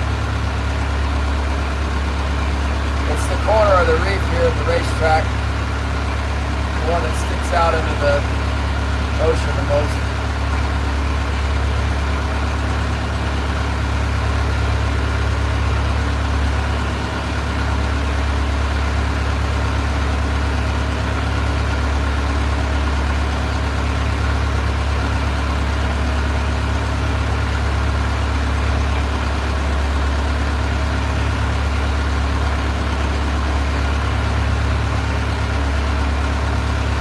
Feet, that's cool. I'm 101 feet right here. 99 feet.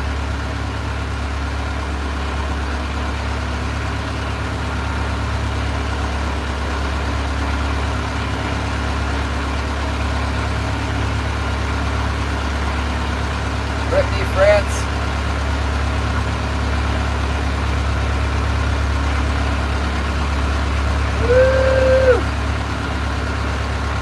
Every time I think about France, it makes me want to go get wine. Like I need a bottle of wine now.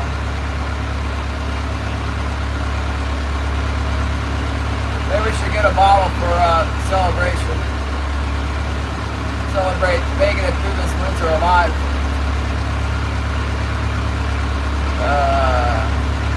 Whenever the winter season ends.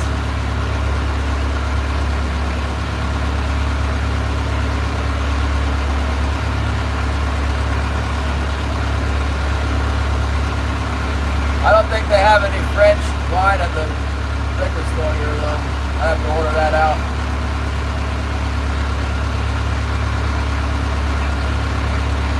Boy, it is so quiet on the sonar in here compared to what it has been. I think that's because of the temperature and the tide. You have so much tide running through here and blow them all out. It's so cold. It's like we went back to January.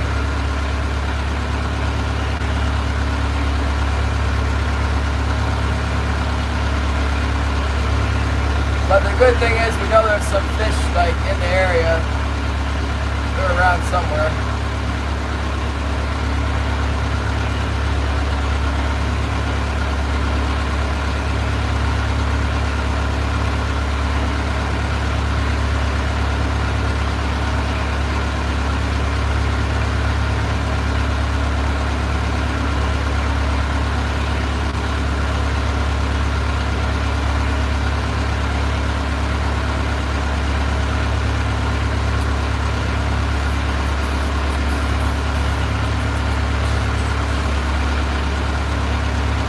It's like nothing on the first pass. We're getting ready to run over the edge of the reef here.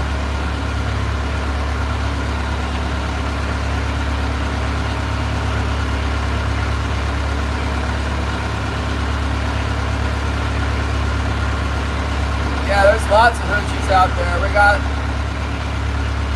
lots of those green ones. We got the white ones out there. I got one black one out there. Got a white and green one out.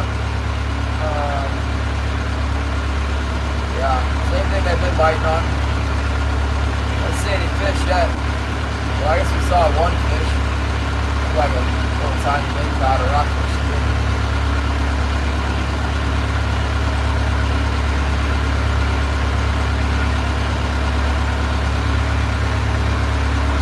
A lot of times they don't start biting until after 10 a.m. We're getting close, 9:45 now.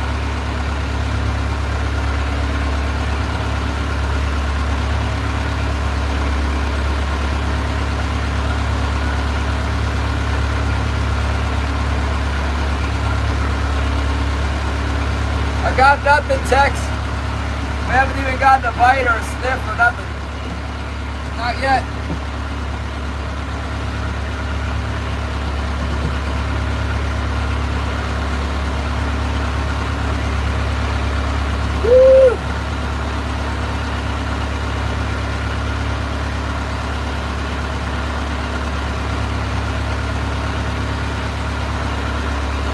Hiding, yeah, I'm sure they are out there in the deep. They probably went all the way out to 50 fathoms to see the fish.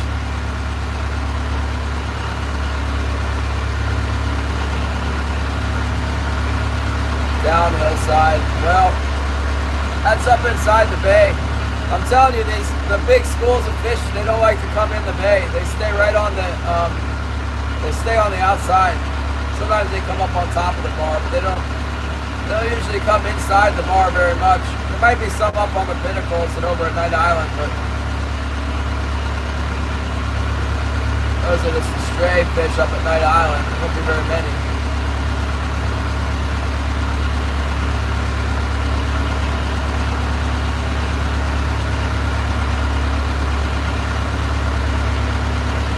It warmed up enough to melt my windshield. Frost off the windshield. Gary says it's 6 degrees Fahrenheit right now here.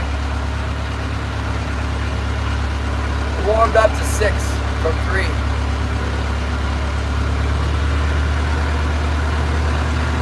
I bet it's probably 35 in Sitka. It's much warmer down there. They don't have we're Canada, cold part of Canada, big giant mountains and everything. It's just right here. I mean, it's right in front of me. I'm looking at the big mountain. The air comes pouring out of there so bad. Sitka's out on Baranoff Island. They're quite a bit further away from the interior of Canada.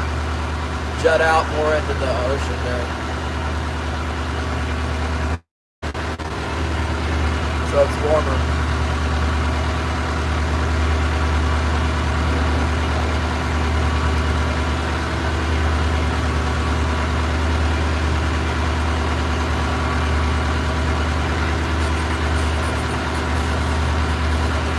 Wait, sorry that the sun's going to be shining right on my eyeballs. You know, it's so very rarely sunny here, but when it is sunny, it can really get you in the eyes. Today, it's happening. I think it was doing that on Monday too, wasn't it? Remember those days having trouble with the sun?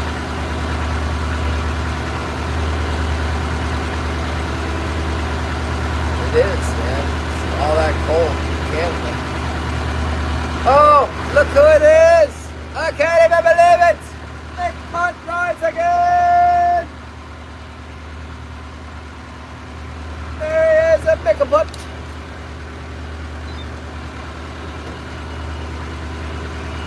I see you, Mick Punt. Let's let him get his gear down.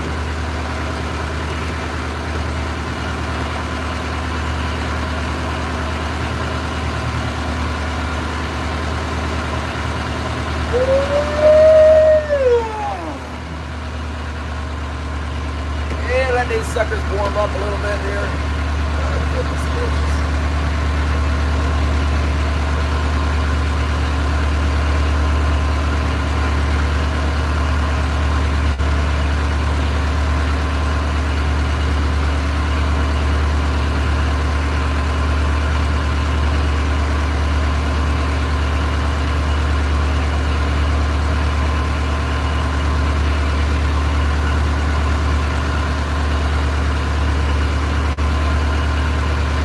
Tried to a little bit.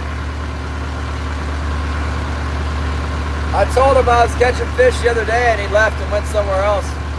And then it never was like a really big, strong bite. We just kind of kept getting them here and there throughout the day. And you know, by the time we were to like 5 or 6, he was going in. So, you know, I told him immediately when we started catching. He doesn't like to fish near other boats. It's kind of a, there's plenty of room for, there's room for 30 boats to do what I'm doing, but everybody has to work together, you know. And Yakutat boats have a reputation of not working. There's a accepted, ethical path of travel, and if everybody follows it, then it's not a problem, but people don't. Southeast, they're better about it, but one way to avoid any kind of conflict is just not get near other boats at all. So the problem is that when I tell them I'm fishing in, 100 feet of water off the edge of the reef, the only place that's open, there's a boundary here we can't go across, and this kind of slot that I'm in, it's kind of the only place where you can fish in this water. So I know, unless it's really good, he's not going to want to come over here by where I'm at. Never got that good last time. But he can go fish, like on the inside of the reef, up by the horseshoe and up above the Fraggle Rock and stuff. There's potentially fish in the same depth of water, but in the springtime they tend to get out here on this part of the reef. Like I said, usually I fish shallower. Everybody does. But we've been getting them in the deep, so I'm working it. Heat and seed. Alright, we'll be here, B. Yeah, trolling against the grain. There's some boats that seem to be malicious. It's a malicious attack. They come push you around, and you can't ever just go work your gear or clean fish. You got to always be on your, they'll run you right up to the very inch of running into the rocks. So when there's other boats around, I can't even fit. Like I have 7 marks out right now. If there's other boats around, I have to fish with 5 marks, so that when it's my turn to go down the edge of the reef, I can go down in 65 feet of water, because the other boats are going to be coming up in 80 feet of water. You know, if I got my line set like they are now, and there's other boats, I have to just stay away. You know, you can stay outside of the fleet completely, or you can work the edge, but.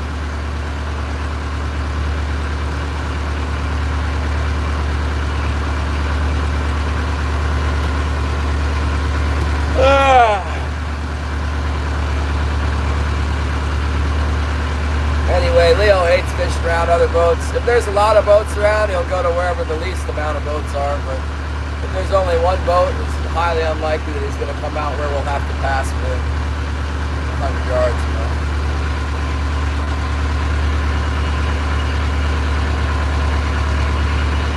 He's got his own spots too, where I might not get him, and he might get him over where he is. He likes to fish. He likes to fish the northeast corner of the gut a lot. And he'll run right over top of the whole reef, set it real shallow, and go over everything. I've had some bad experiences doing that with catching the rocks. Long line gear, something, I don't know. I've lost a few legs on top of this reef. I don't like to go over the shallow part. I forgot my ball cap. If I had a baseball cap, it would help me out a lot. Maybe I go like this. It's better.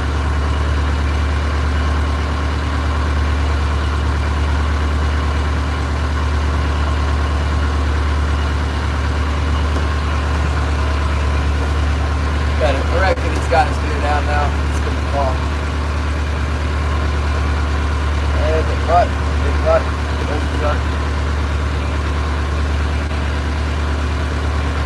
Monkey up there, go to channel then.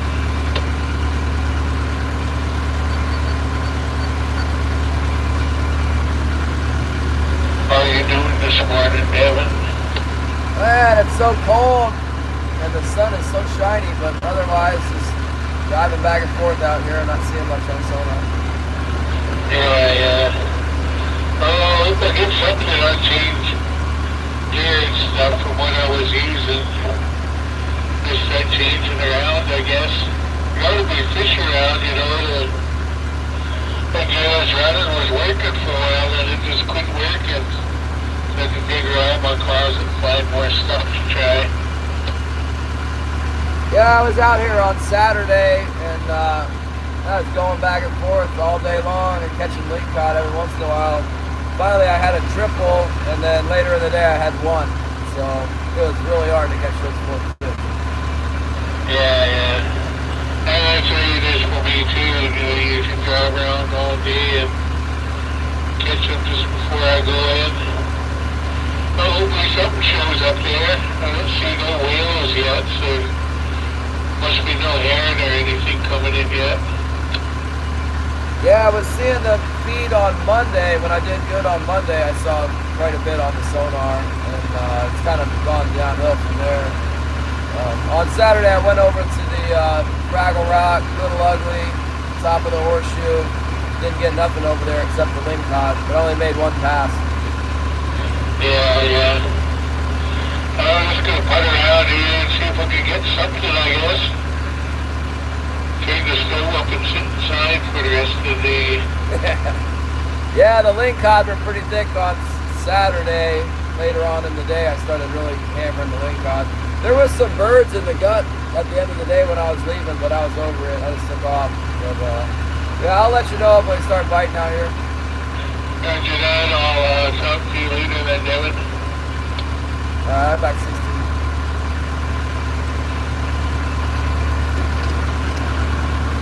There we go.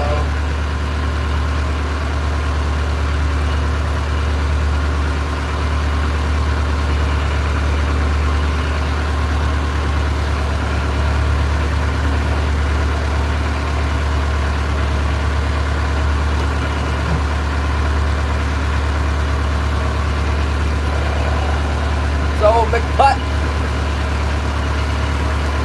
Thanks for 73 likes. It's only 9:57 in the morning. Pretty nice. YouTube likes a good sunny day out here. A couple fish wouldn't hurt.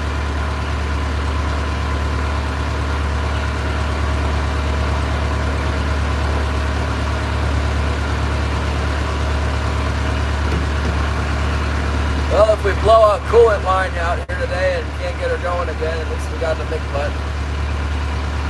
That really shouldn't be too much of a problem. It would just be not good for the engine if we overheat.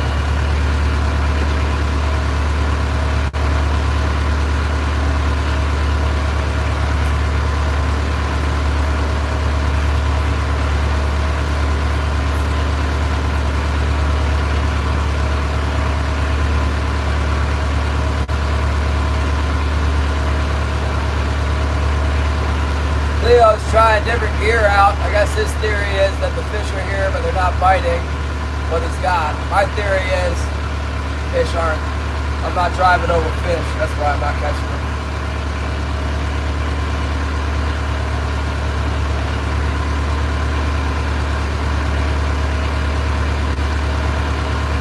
Oh, there we go. We got one. Here we go. Got him on. Big one. Got him on the inside heavy there.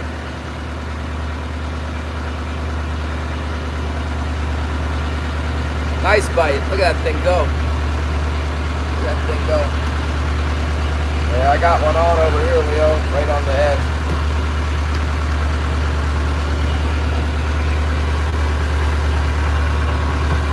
Let's see if we can catch him.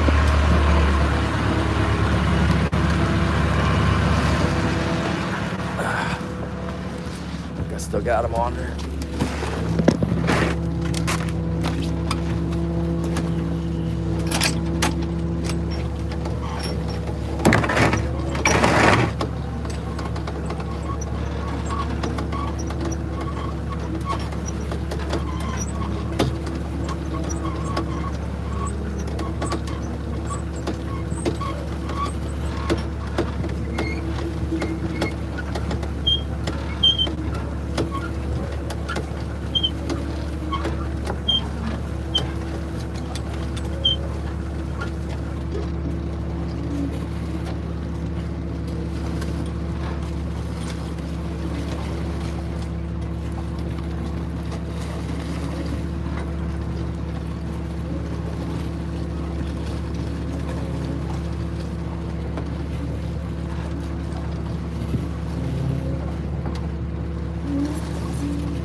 I lost him. I was thinking he might not be big enough. Kind of looked like a, man, it was probably a keeper. I don't know. Very close.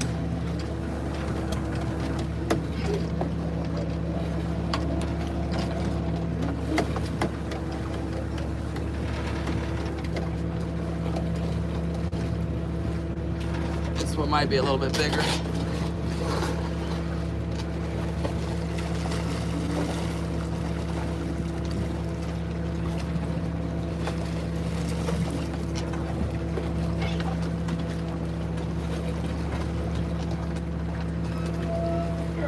Same size, really. Pull him in. I don't know if he's big enough. He's looking big enough. Tell the fish fire. I just look at this fish in like that. Well, we lost one.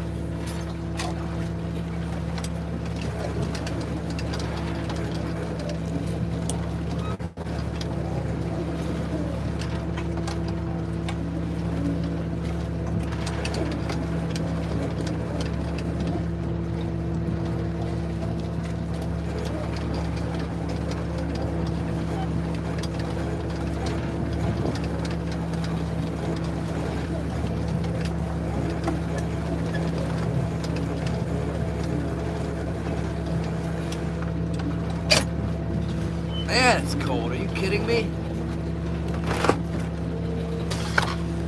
There'll be a 29-inch fish here. Maybe 30 inches. He's big enough. That other one's probably big enough too. I had him right in the soft spot of his little lip, you know. Wonder if my hose is gonna work today. It might. See if the hose is working.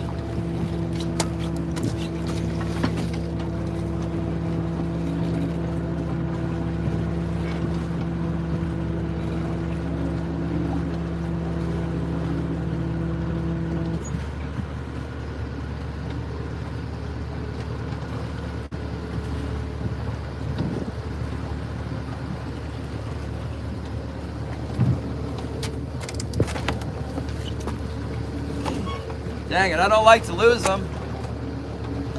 Believe it or not. Ah, shoot, my hose is frozen.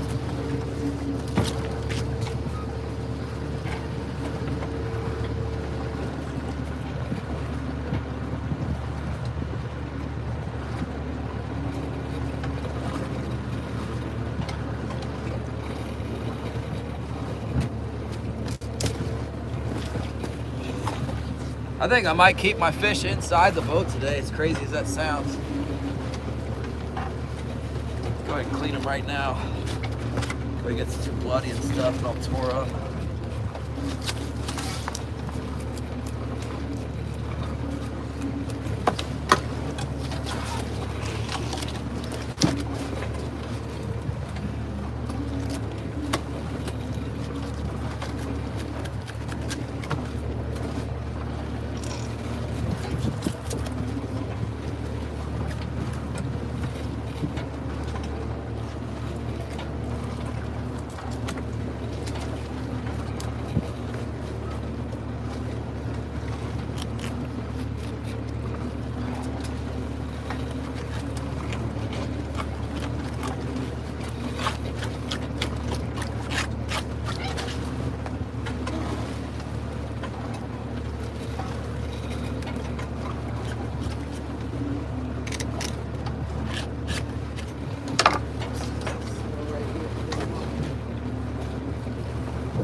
Hang on, insta cold fish here, huh? Really cold, man. Let's take them inside.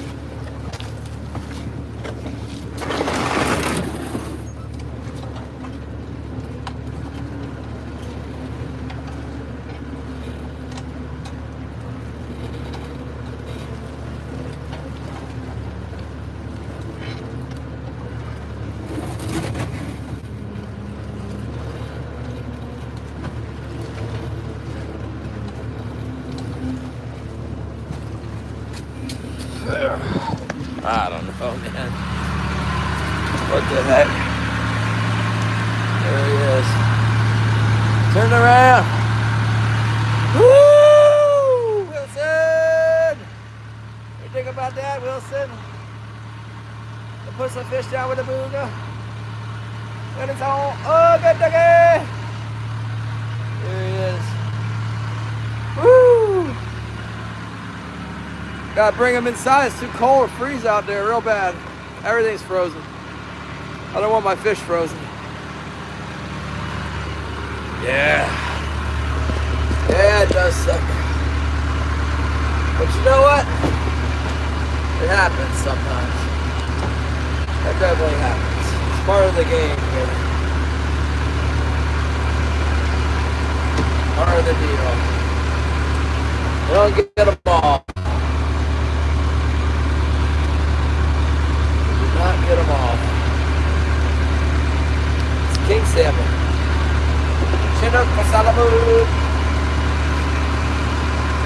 Can't see nothing.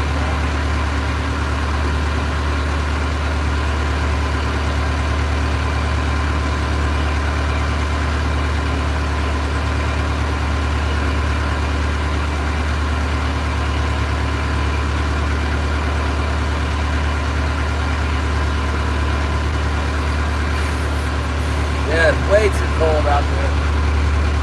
When my saltwater hose is froze, you know it's cold. Real cold.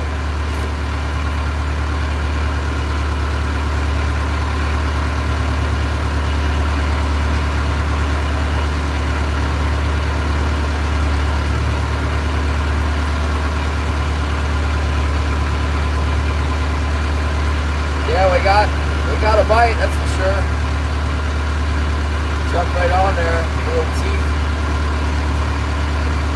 Biting up on my hooks. Got one on the spoon, that's the one that got away, and I've got one on the metal flasher. The old pink and green.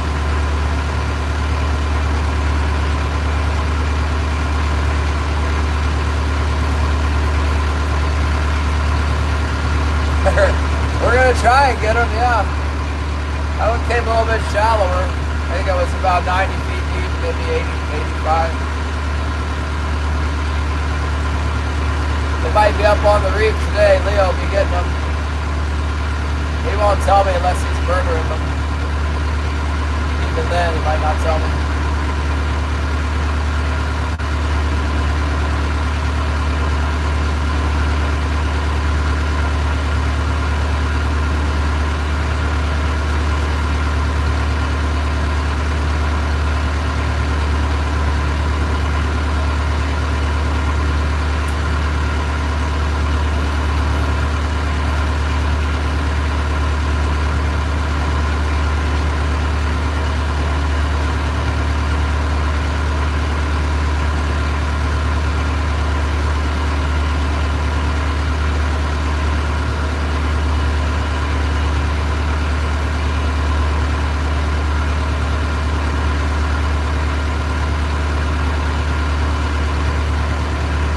All that deep, they skipped the bottom one, they hit the decks two up. Let's see if Leo's catching them right now. I can see his boat's not far.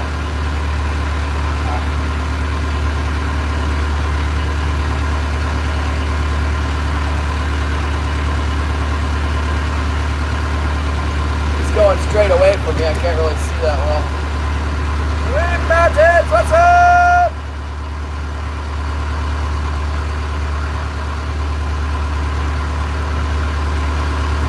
Due to extreme cold, I have the fish in the boat with me, Rude. Want to see? Here. We got the catch right here today. Here he is.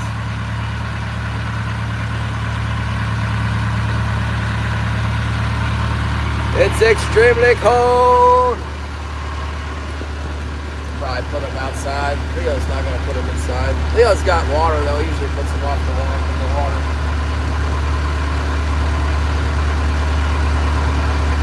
Yeah, it didn't take 4 hours to get a bite. That's helpful. It's really unfortunate that we lost that one. It wasn't hooked deep, but I didn't clobber it with the gaff, so those are bonuses. It was hooked right in that soft spot, and then there was a big hole too. I don't know how it got away. It must have, maybe it threw the hook back through the hole. I don't know. I thought I kept good tension on it. I think it ripped the. I think I just ripped the flesh, you know. Ripped the rest of that flap out. Hate that.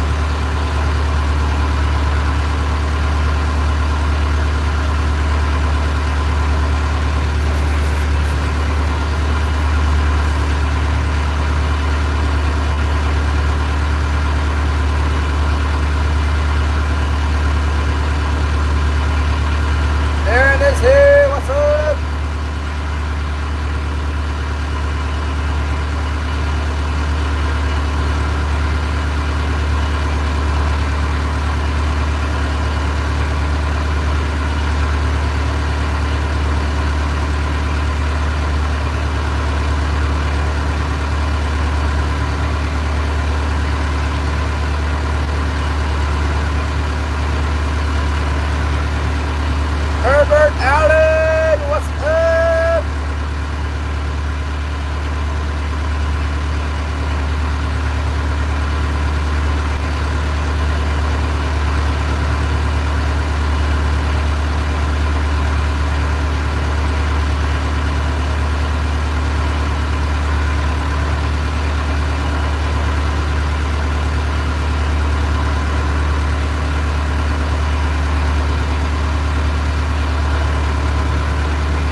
it's March. Like I said, them old timers will start fishing in March. That's why it's too cold for Brad.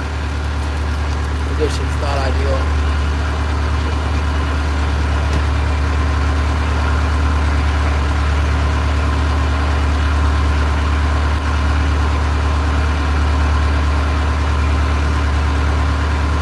Thanks, Gary. Thank you for the high five.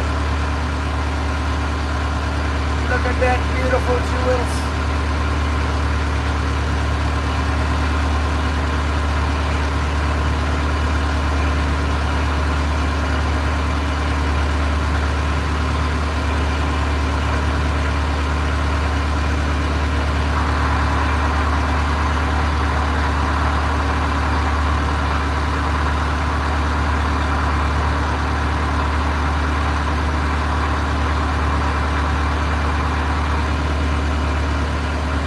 It's got some kind of eBay update on the Perkins injector, which reminds me I haven't seen a shipping notification yet for my new injectors that I ordered.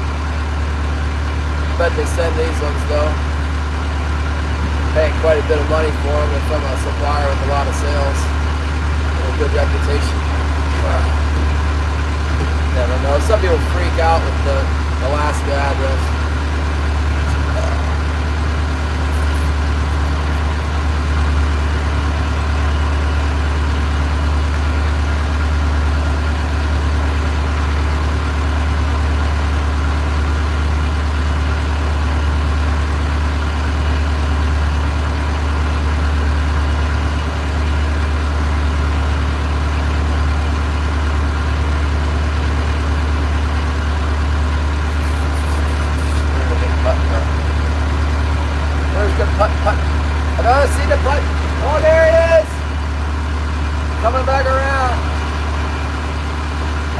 Turn right around, but let's let the big putt. Let's let big putt have a turn down there.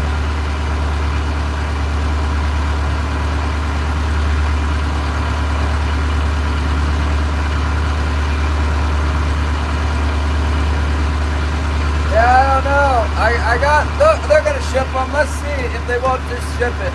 They should. They should ship it.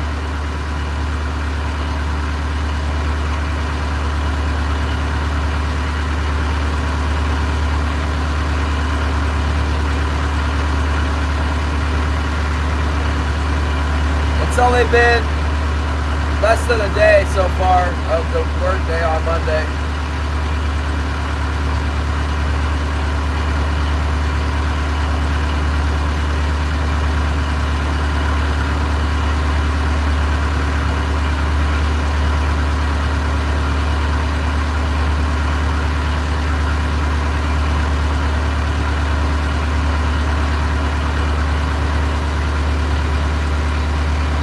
I'm at the ocean entrance to a bay. Right on the edge of the ocean here. I'm basically in the ocean, but I'm not like far out.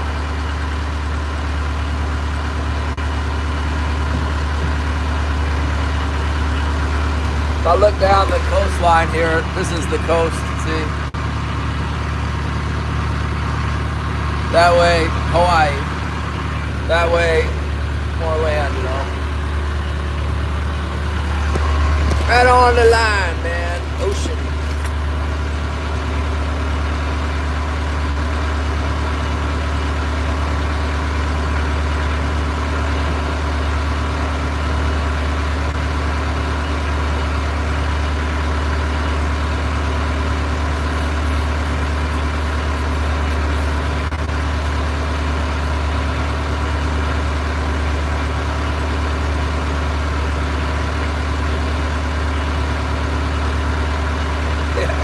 Not allowed to fish outside the 15 fathom line, really. There's a little section of 20 fathoms we can fish, but not much. Not really. At all.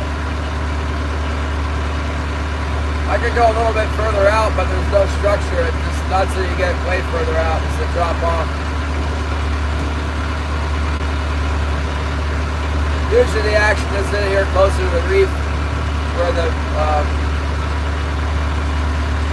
bait gathers, you know, up against the edge. fish the same way. Out on the flat, not so much. Although we were getting them the other day out there.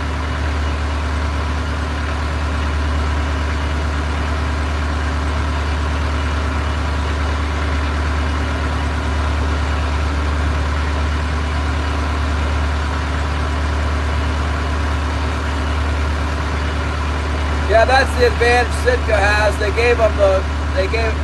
Because the way Sitka sound is, and they got a little bump out too, I think. They can fish deep. It's the only place like that where you can get into the migration lane out in the ocean.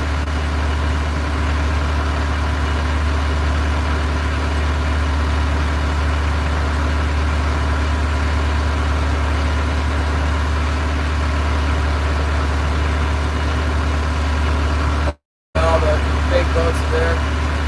I wanted to fish for a living. They're whatever. It was not easy to. I wasn't really seeing it happen in Virginia.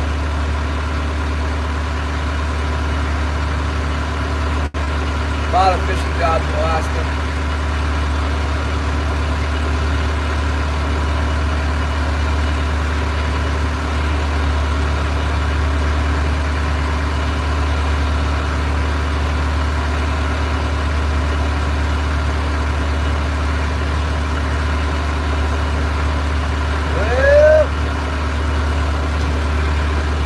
Come easy. I wish we got both of those fish. The way things have been going, that might be the only bite we get all day.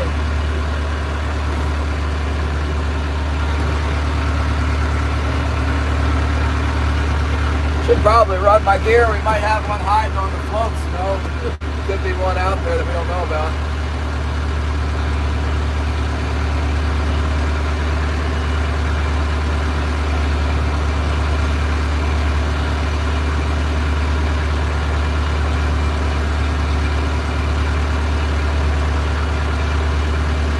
We've gone far enough up the hill here to let Leo get a turn on that corner.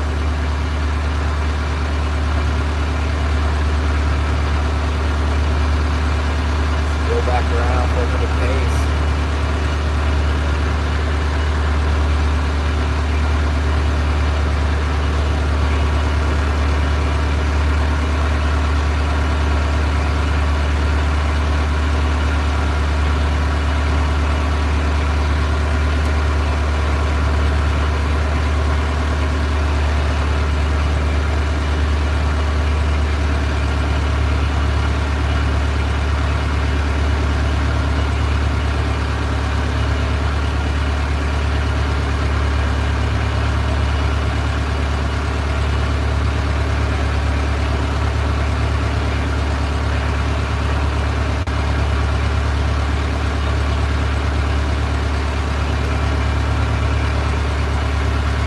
Yeah, I was eyeballing that fish. I was thinking about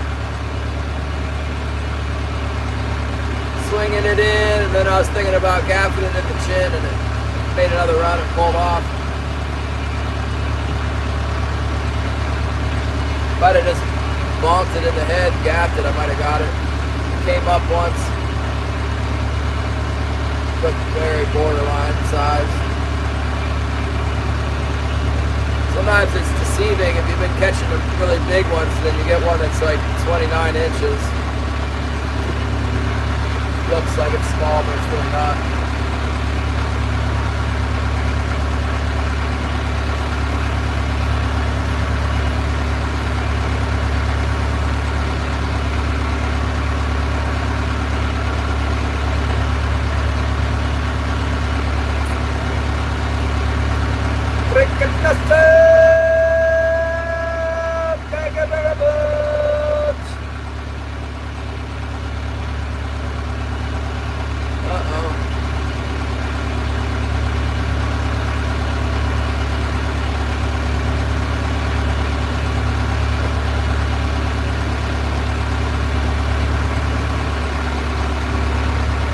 Well, that's nothing new.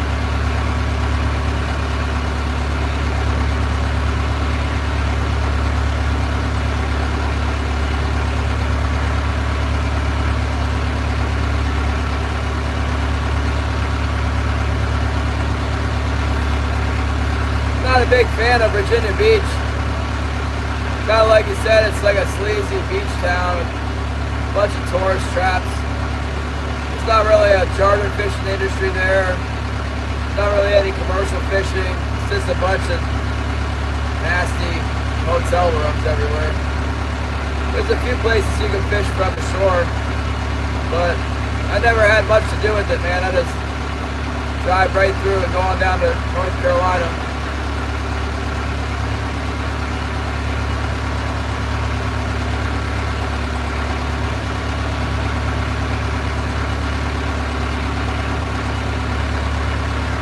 Sounds like a sting operation.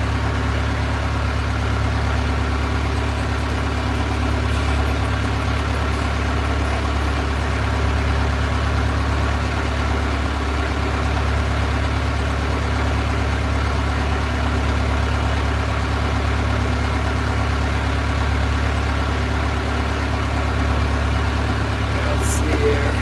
Wouldn't be too hard to find something in the Bible about that. Exodus, Leviticus, Deuteronomy, Judges, Samuel, Kings, Chronicles, Esther, Psalms, looking for Proverbs. Coming up, I think it's after Psalms, is Proverbs. Oh, right here, boom. Let's read Proverbs 7:6. I got a heading, it says, the crafty harlot. For at the window of my house I looked through my lattice and saw among the simple, I perceived among the youths a young man devoid of understanding, passing along the street near her corner. And he took the path to her house in the twilight, in the evening, in the black and dark night. And there a woman met him with the attire of a harlot and a crafty heart.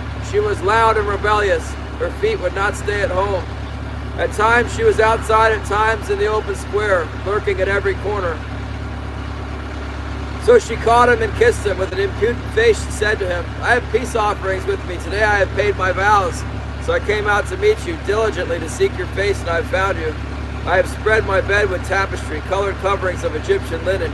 I have perfumed my bed with myrrh, aloes, and cinnamon.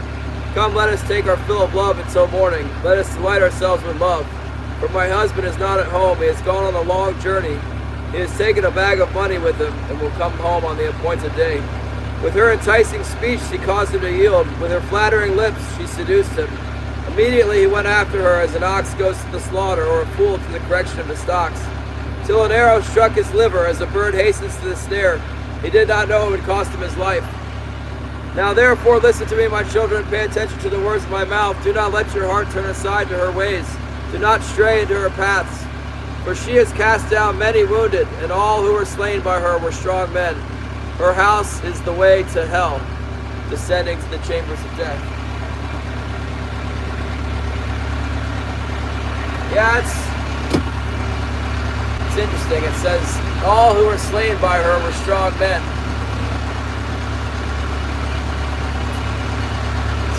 Strong temptation.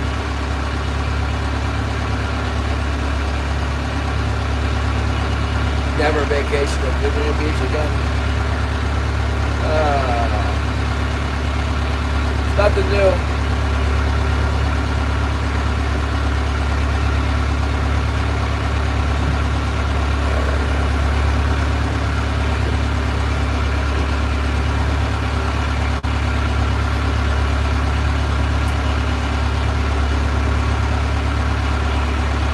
Come on, fish!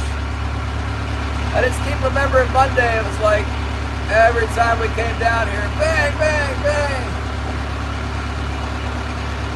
Nice thing is the ones that were small today were big enough to keep. See if we can get a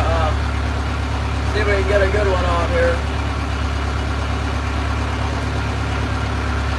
Leo is circling. He might have caught one. See him circling over there. What's going on over there?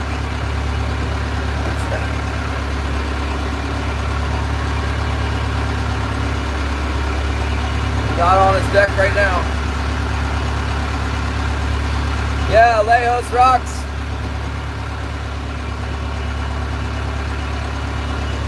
Still applies to the boat at Alejos Rocks. Women on the boat. Women everywhere, man. Come on, fish. 10:30, it's time to bite.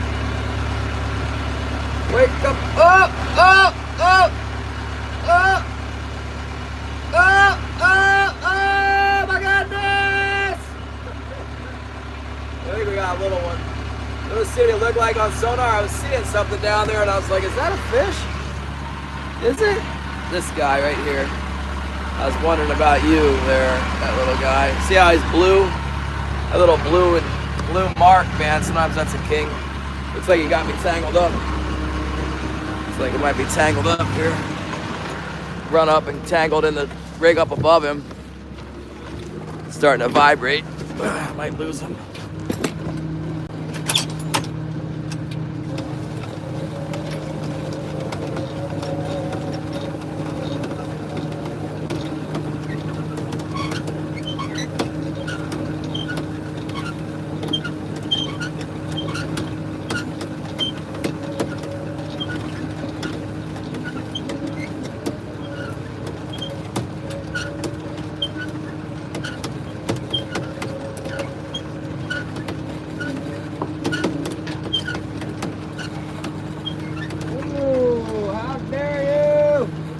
You guys.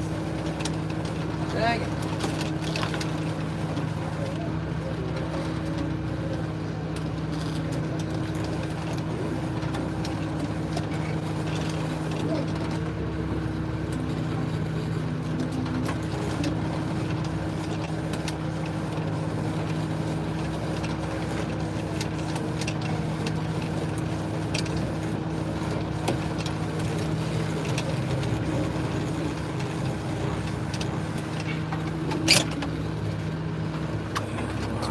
Well, we had one, doggone it. Hold off on us there.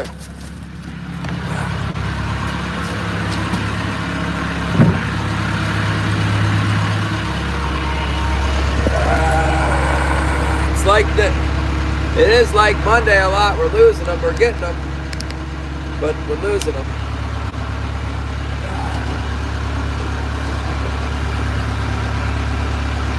You know, I talked to Vince, the guy that caught that really big fish. He said he was losing them too. They're short striking.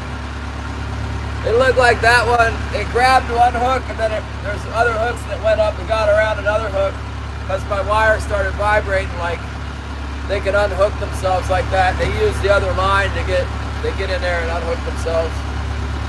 It's funny that it wasn't tangled up in two flashers. What can you do? Sometimes they get away. One of those days. We had 1 for 3 so far here.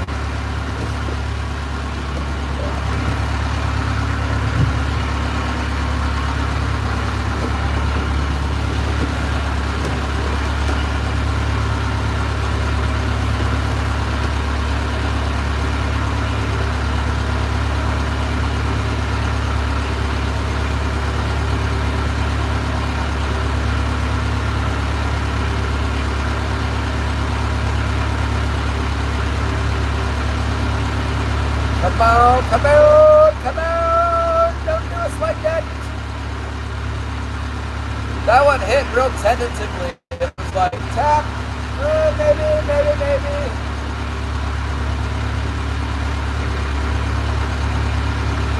Then I had him on.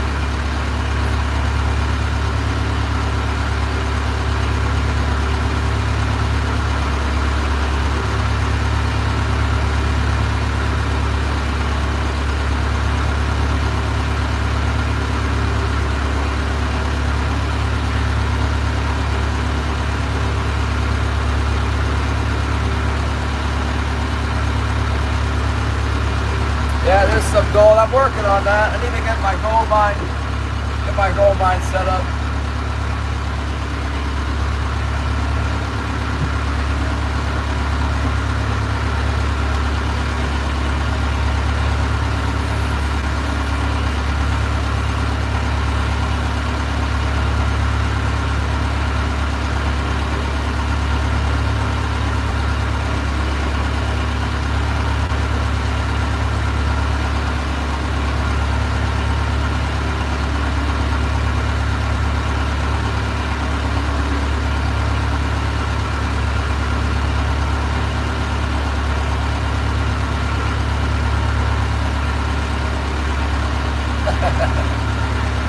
out, wants to go gold mining.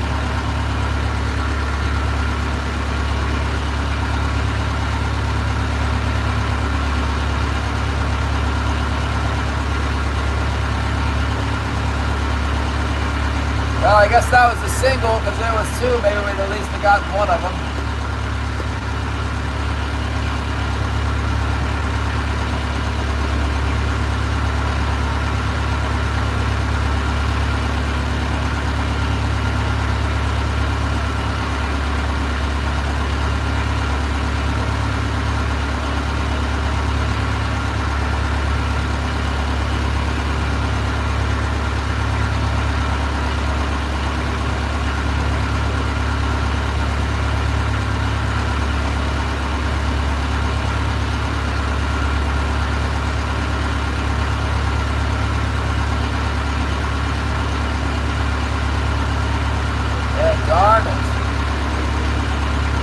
That's good. We got a bite.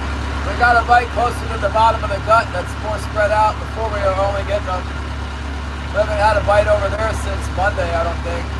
Or maybe Tuesday. That's a good sign.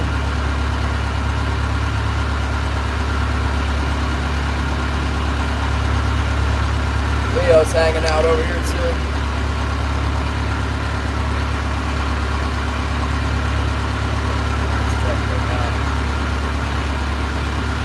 Oh, that's good. Yeah, I need to get some of that stuff.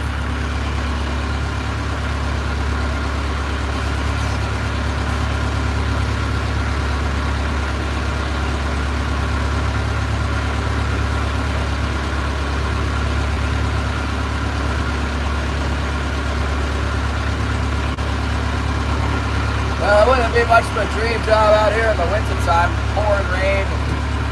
Pretty much rains every day here. This is the exception.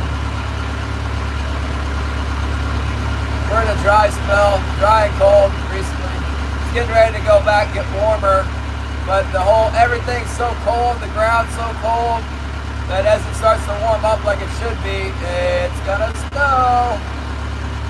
A lot, probably a lot. We checked our traps yesterday, we didn't have anything in the traps. Martin season and Wolverine is closed now, so we just have otter and wolf traps out right now. Snares and traps for the otters and snares for the wolves, pretty much. The wolves haven't come through since we caught that last one.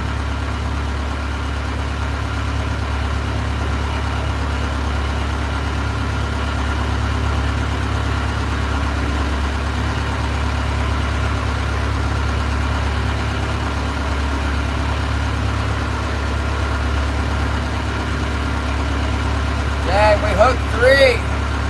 On Saturday, all we got all day long was 4. We already hooked 3, but we only caught 1.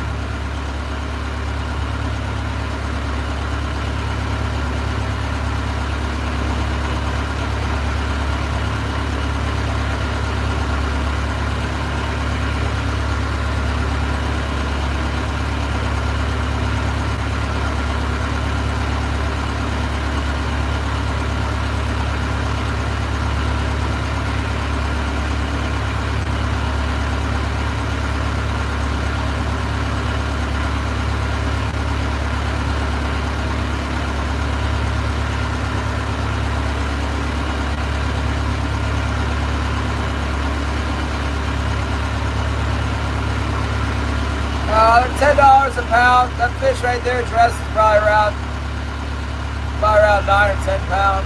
It's 9 going on 10, I bet. $90, $95 if I got tip the scale. The scale that we don't get paid in fractions, so it's gotta tip the scale to the next pound or you don't get paid for it.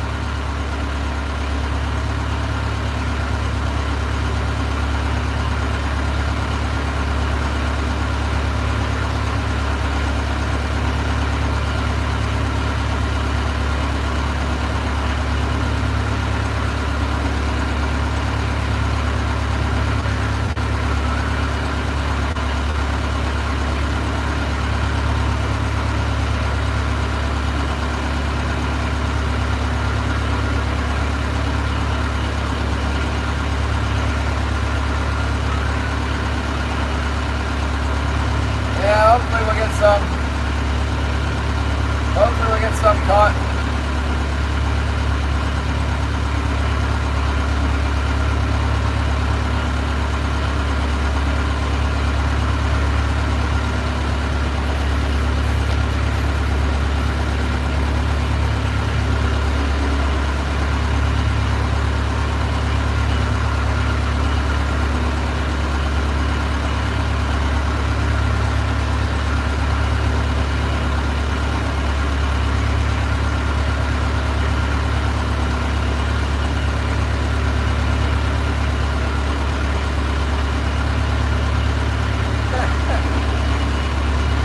Well, we're here, man. We are out in the waves.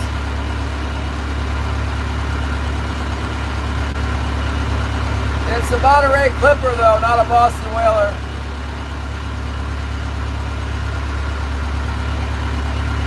I suppose it's quite a bit heavier than a Boston Whaler.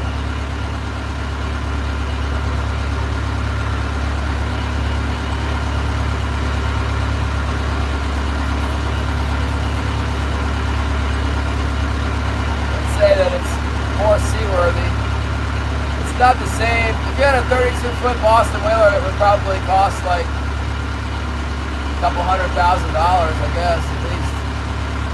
And you could go probably 30 knots in it, but maybe faster. But on this boat, you can survive in 12-foot seas. You would not want to be in 12-foot seas in a 30-foot Boston Whaler.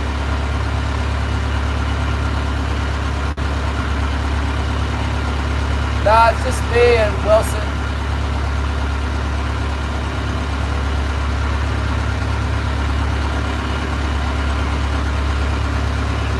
Yeah, these boats were designed for salmon trolling out of Monterey Bay, California.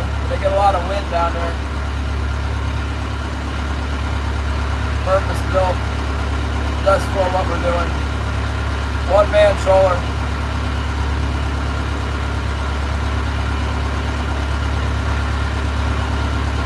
Blue shirt on. Kate was out here. Kate came out here yesterday. We're out on the water, but down at the dock.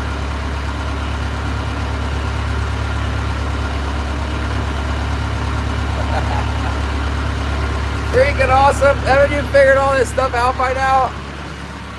Look, there's a Renaissance. Oh, Renaissance! There he is, the big dog butt. We got our fish inside today.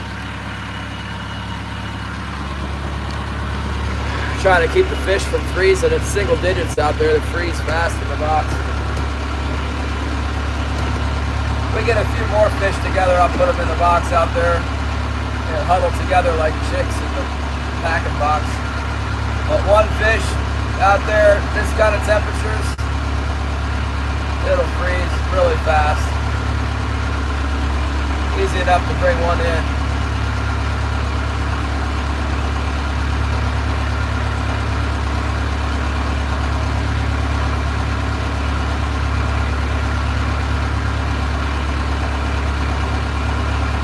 Yeah, Wilson's happy. Wilson is so happy, resting on the boat.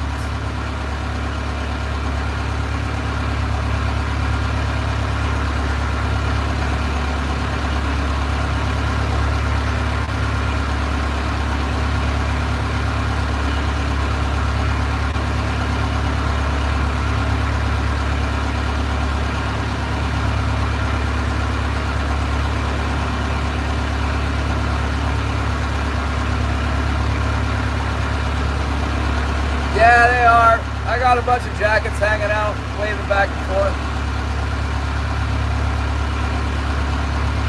This boat's really small. I could fish 2 people off. I have a seat for another person, but I don't.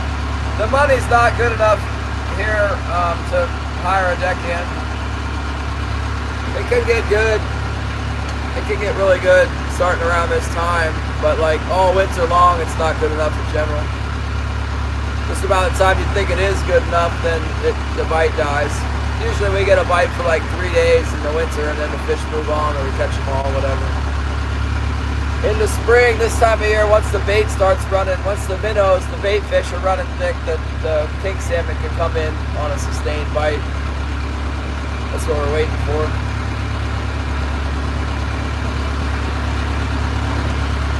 You guys want to see the big cut? Big cut.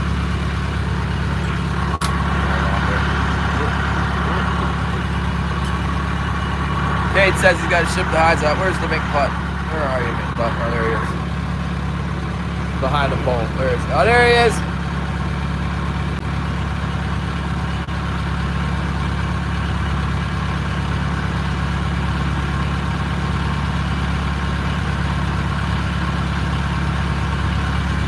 We see you, Leo.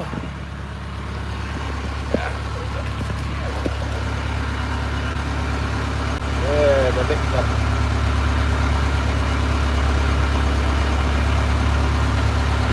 Move the colder waters. No way, man. This is as cold as it gets.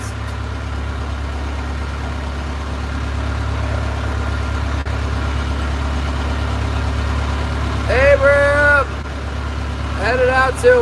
We're already out. We're fishing right now. We're on the Gulf of Alaska, right on the edge of the Gulf of Alaska. In southeast Alaska, fishing for winter kings.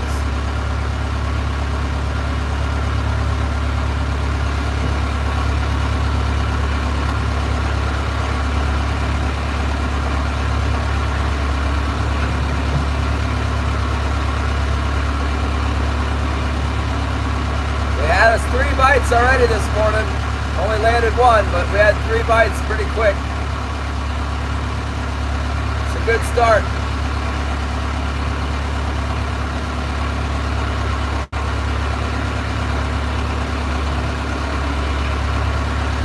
The coldest I've ever seen it get here, I think, was negative 15, and that was a lot of years ago. We got negative 10 this year. When was that? Maybe in January, early February. I don't remember.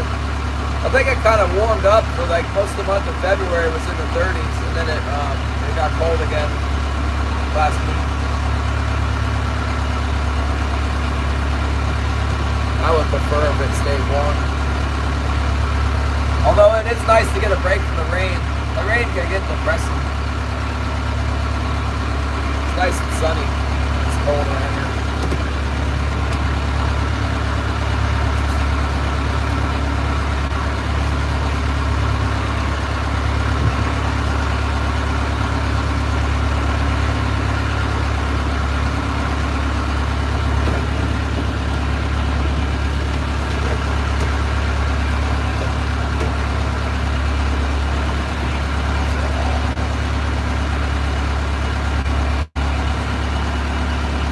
Time now, fishing. You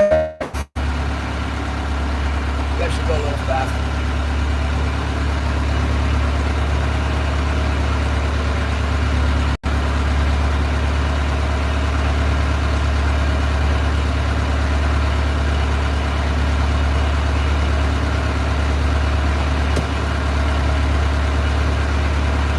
Yeah. Nah, that's why they stopped calling it global warming and changed to climate change. That way they're safe bet anytime anything happens, it's still climate change.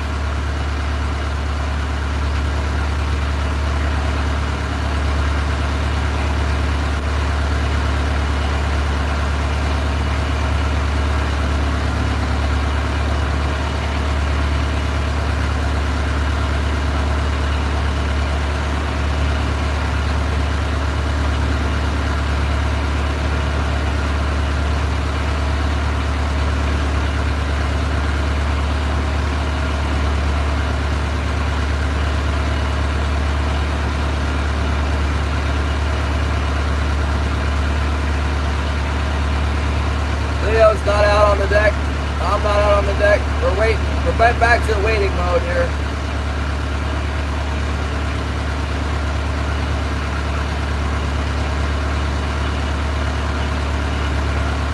I gotta stay on my toes because this is kind of a jagged reef. It's got like these jagged, and I'm kind of running down right on the edge.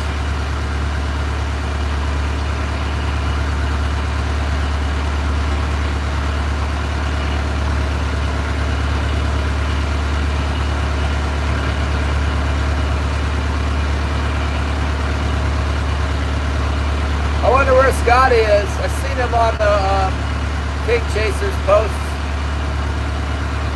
Scotty, you done lost to my Salmon. You pulled too hard on the leader.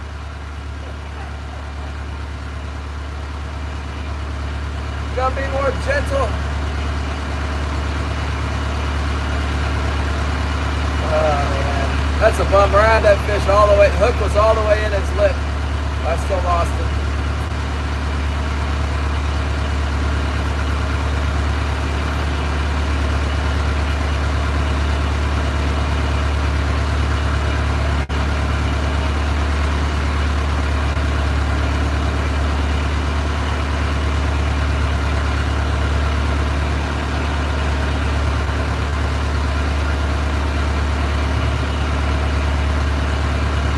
Hopefully Leo's getting them.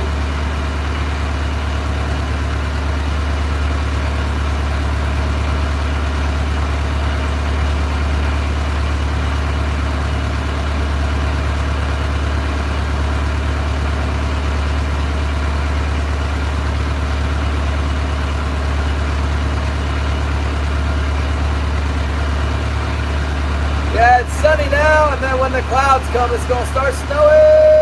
Are you guys ready for the snow? Marty Bradowski, what's up?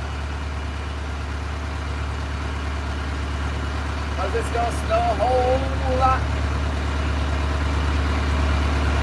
They plowed the road all the way out past 9 Mile Bridge. They went out to the end of the 10 Mile Meadow. There was a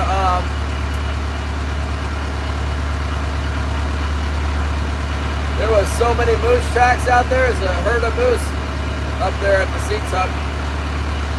They were on both sides of the river, really. Yeah, salmon, they kind of got shaped like a minnow, like a creek chub or something.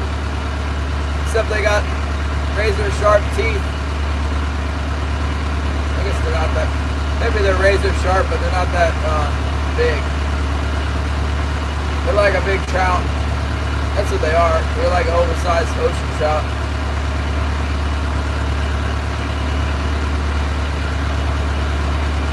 I always liked fishing for trout back in Virginia, so here I am with the big time trout fisherman now. Codfish, yeah. Link cod. I catch true cod while I'm halibut fishing, use it for bait. Sometimes I eat them. I like them fried. I cut the shoulder off of them and fry them up. Starting to mark some fish now. I guess that as that tide slows down, the lingcod and rockfish are going to come out. Marking like 4 or 5 fish. Maybe there's some king salmon mixed in. I'm right on this corner here, on the corner of the reef.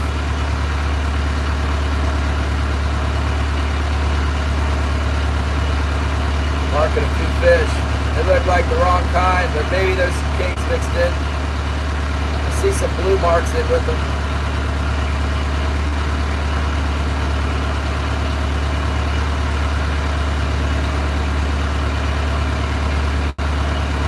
Yeah, power trouting.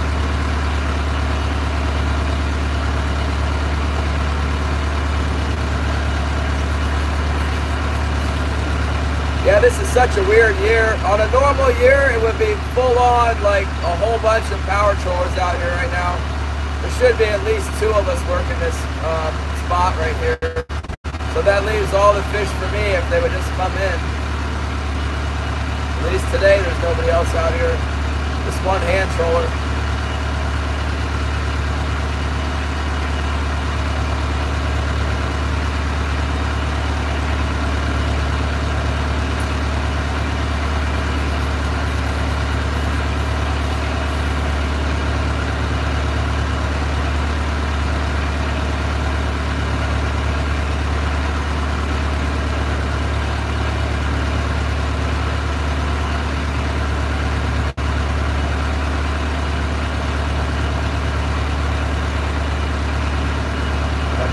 Come on, this is a critical spot right on this corner. Yeah, sometimes you pull around this corner and they get on all 4 wires. That's what we're hoping for.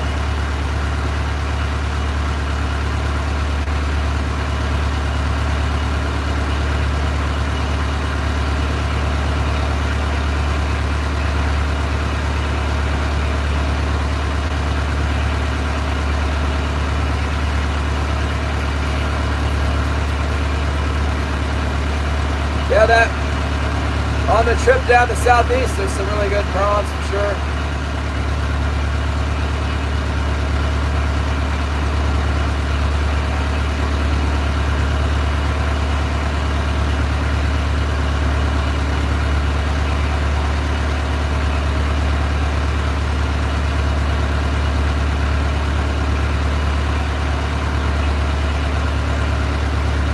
Haven't got the first ling cod yet. That's pretty much going to be inevitable.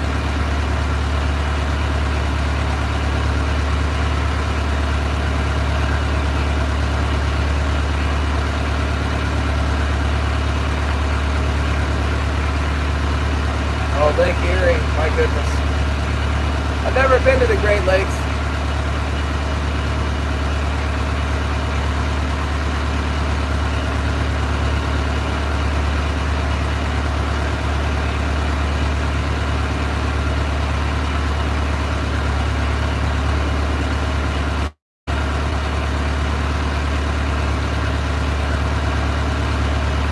Never been to the Great Lakes.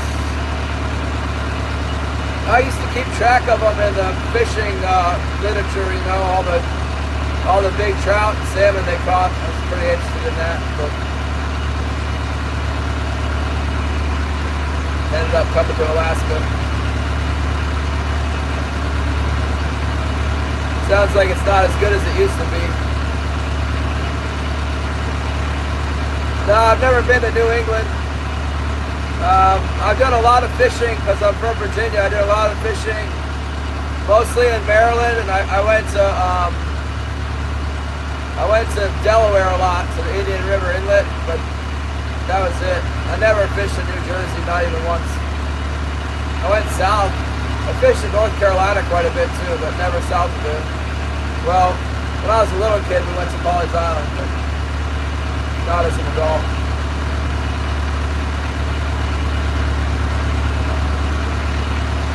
Yeah, I see the bottom fish coming out on the sounder now.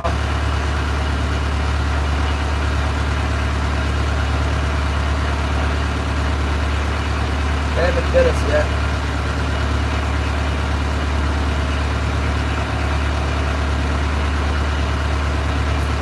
Edward says he'll take me tuna fishing. Maybe one day if Edward's still around when I move back to Virginia, I'll go up there. I'd like to do some striped bass fishing up there.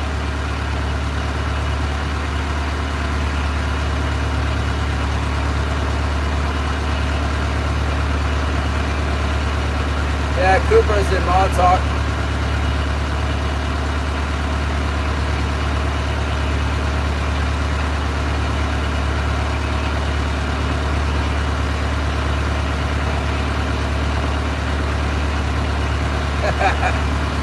Well, if we end up going to Sitka, we'll be back in there more than likely.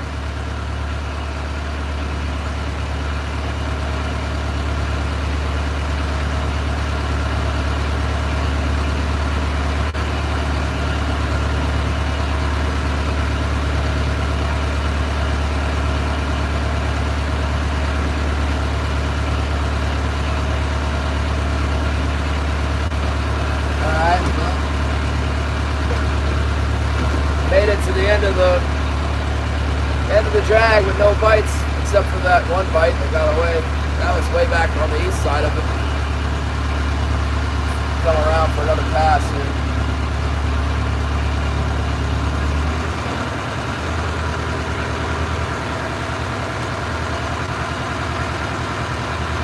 Well, that day they were biting, there was plenty of fish in here. We were getting a lot of bites on the turn. Even off over the edge.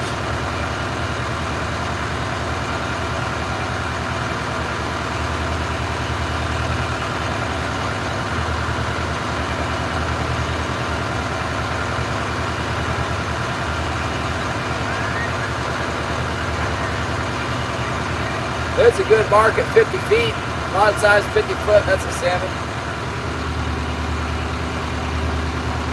It's at 48 feet. Come on. Get you some of these hooks.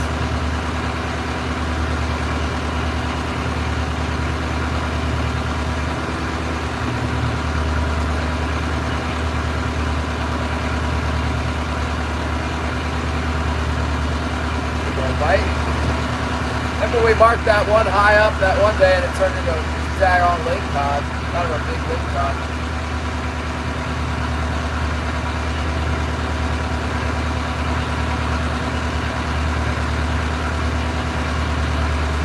Look like a fish to me. Don't want to bite though.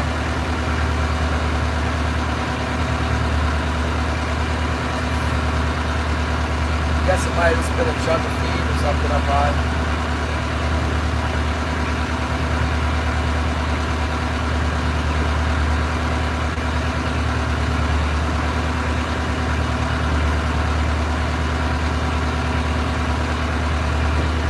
Righty. No bite.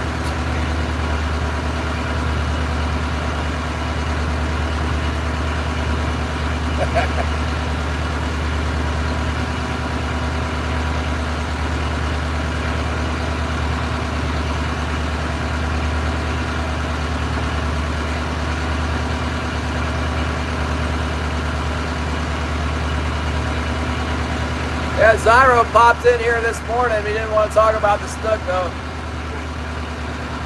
I wonder if he went out last night.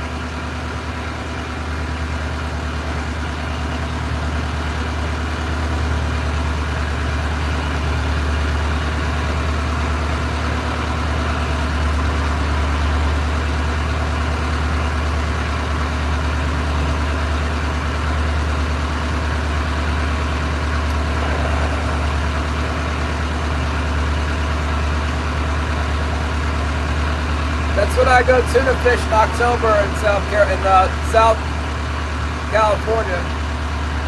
That's my trip. October, it might be the 19th. I don't remember.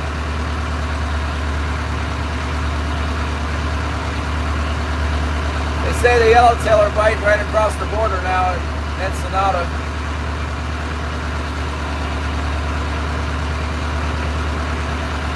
Yeah, I don't think so. Maybe. They don't film it here. That's like 700 miles away from me.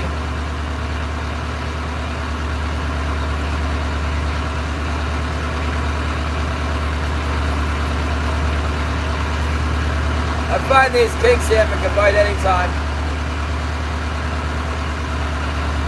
Anytime. Just when you think you got them figured out, they start biting on the other side.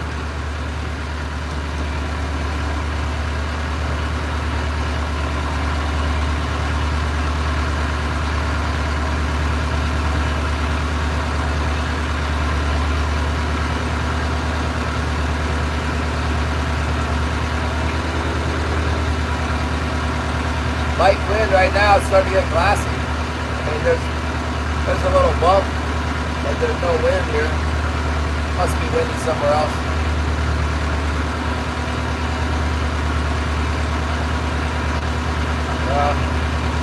Go get one, whatever. You can charter a boat out of Oregon Inlet. Go get one. Just go in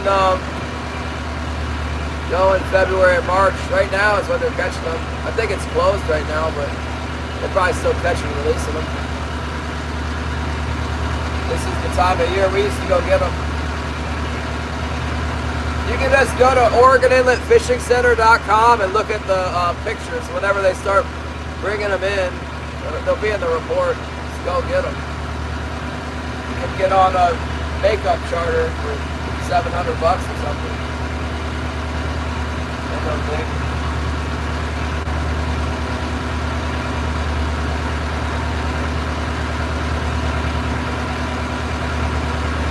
That's how I caught my first bluefin.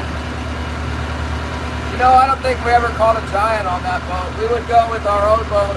Brad Sachesky's got a boat there. I'd go with Brad. We'd get a giant for ourselves one time a year. Sometimes we'd go and we'd get one that was under 70, what was it, 73 inches or something. Then we'd go back again. But if we got it, we wouldn't go back because that's what we were targeting. They're really not that hard to catch. You just have to, they have to be there, you know. If they're there, you can catch them. Not that big a deal. Especially if you got more than one day.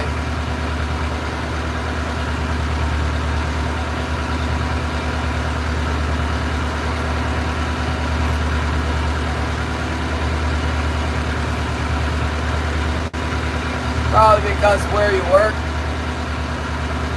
you gotta work, make a living.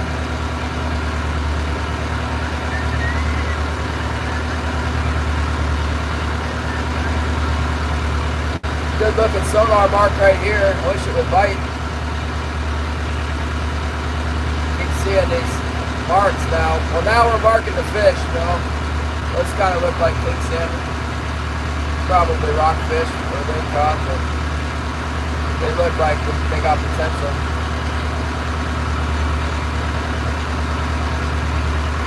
They don't bite though.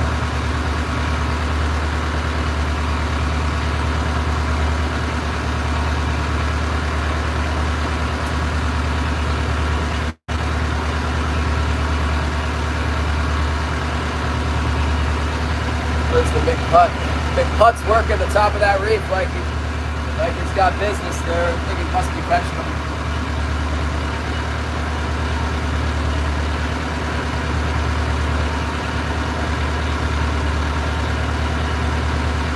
Yeah, we do.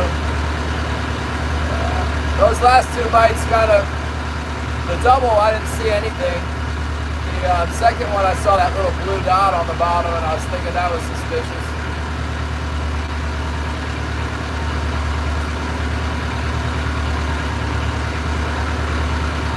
We haven't had any good streakers since Monday.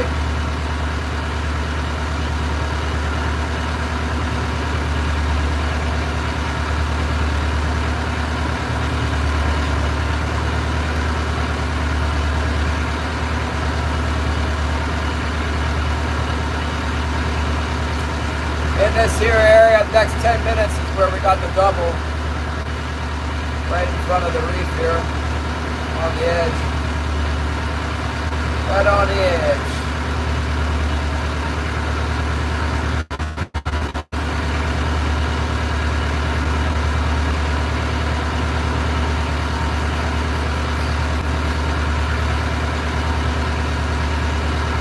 Yeah, the fish coming out with the tide slowing down, the bottom fish are coming up. I think they just hide it. They got holes and stuff. They go down in the holes in the reef. Hide in the cracks of the rocks and stuff.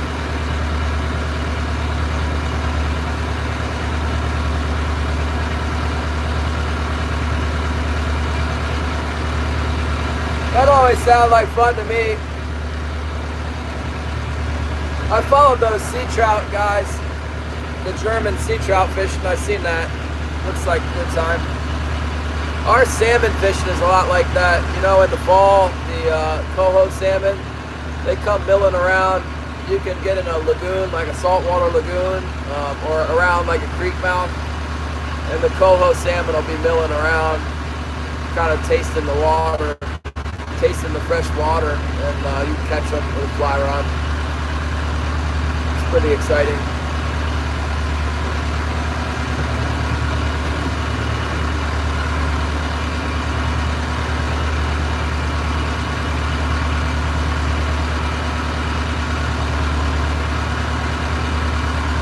There's a young guy. There's a young guy on YouTube out of Germany. His channel has quite the catchy name. I imagine it brings in some riffraff, but his channel's name is Locked Up Drag, and it's a young man with long hair. And he's in Germany. He went fishing the other day. He took his cat with him. He had a black cat, and he was fishing in a lake for pike or a river, and he had the cat on his shoulder. It was quite the show.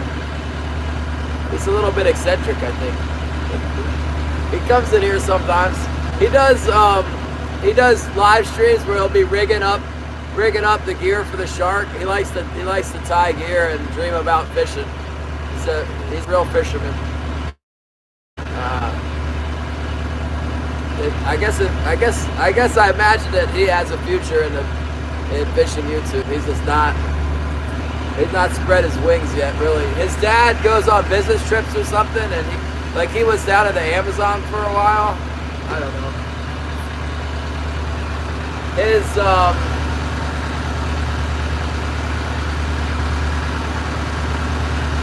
I don't know what to say. I don't want to say anything bad about him. But he's in Germany, locked up drag.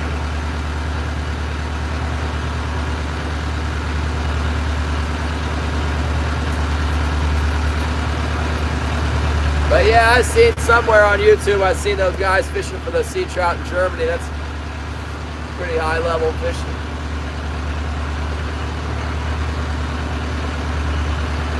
Yeah. Yeah, you know, we got steelhead trout here in my town, and it's like a world-class fishery. I've done it before and kind of gotten like obsessed with it or whatever. Same thing with the fly fishing for steelhead in, at the fly out lodge I used to work at. It's a worthwhile pursuit.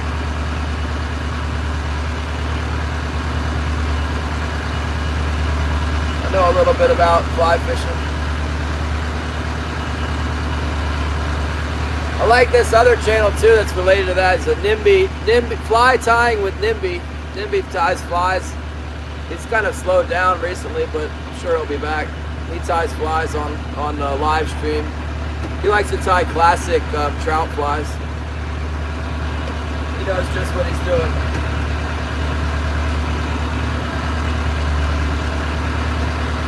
Oh, thanks. Thank Julius. Thank you.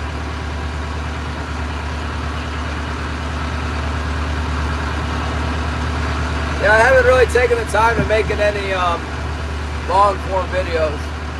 And then I wanted to do, you know, I got this Starlink mobile thing. I had it in my mind that I was going to be able to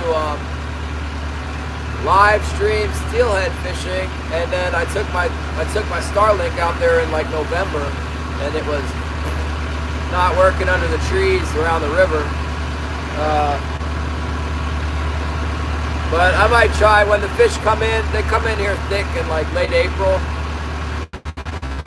I might try again. There's probably a place where I could like set the Starlink in a clearing and then fish. I don't have a fly rod right now though. I'd break all fishing rods, and all my fly rods have been broken for a long time. I have a center pin that I use. Looks like a fly rod, but it's not a fly rod.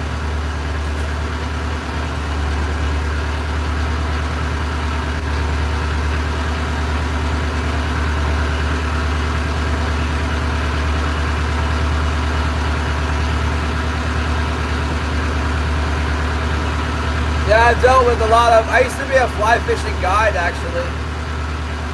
So I know, I've rubbed shoulders with the elite, crazy fly fishing people. I'm familiar with the whole thing.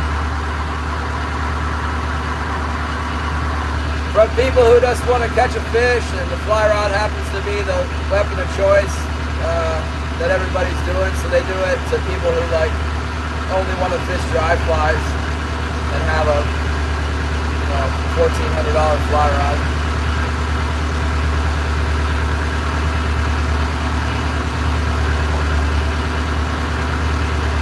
Yeah, the schools of fish are showing up in here now. We're just in a school of king salmon. As the tide's going slack, the fish are coming out, so you can see them in here.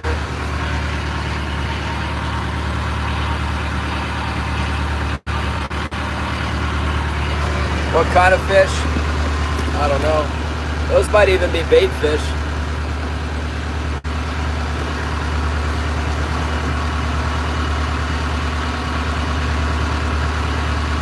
This morning when we came out and it was so cold and early, there was nothing. We weren't seeing anything down there.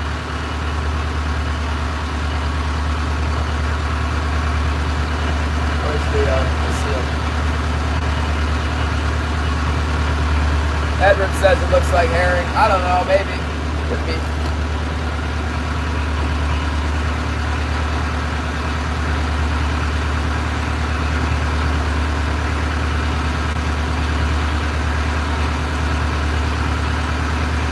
I don't think, you know, it's on the back deck. It's hard to tell.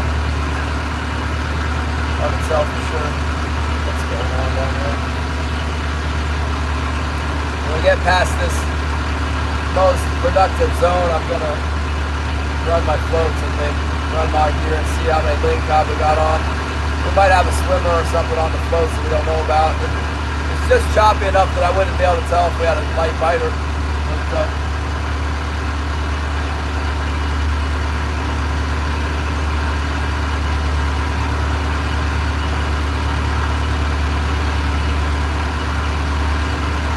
Leo's staying up on top of the reef.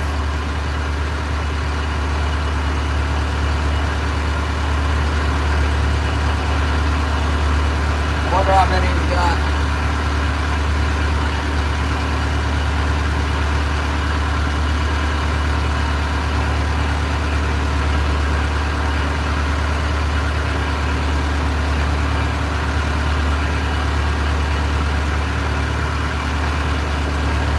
Yeah, maybe.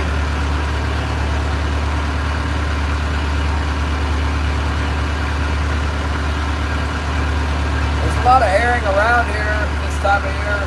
I imagine they're out on the ocean right now. There's that one big king salmon had a bunch of herring in it.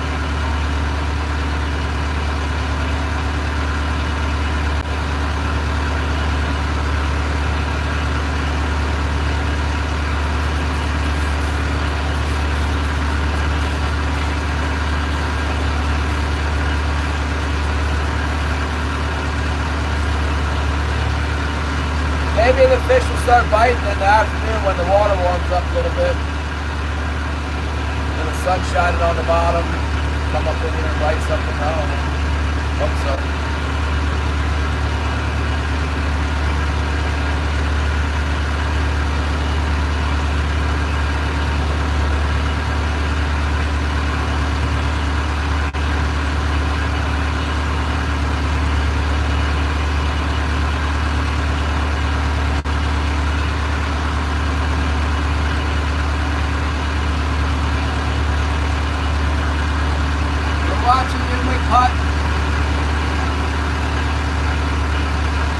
It's kind of cool. You look at the binoculars. I can see the back deck of the boat, and then in behind the boat there's these massive mountains. You know, nice scenery.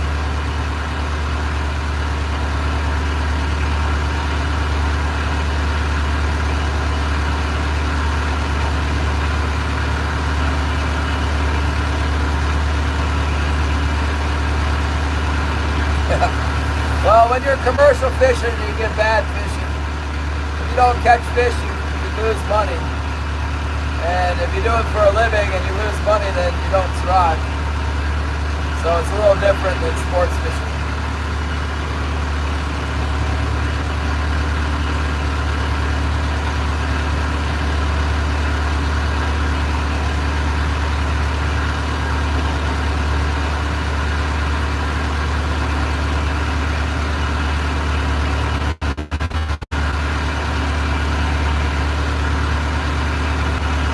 I had a day last fall where I ran into the rocks with my downriggers. I probably lost a couple $1,000 or something.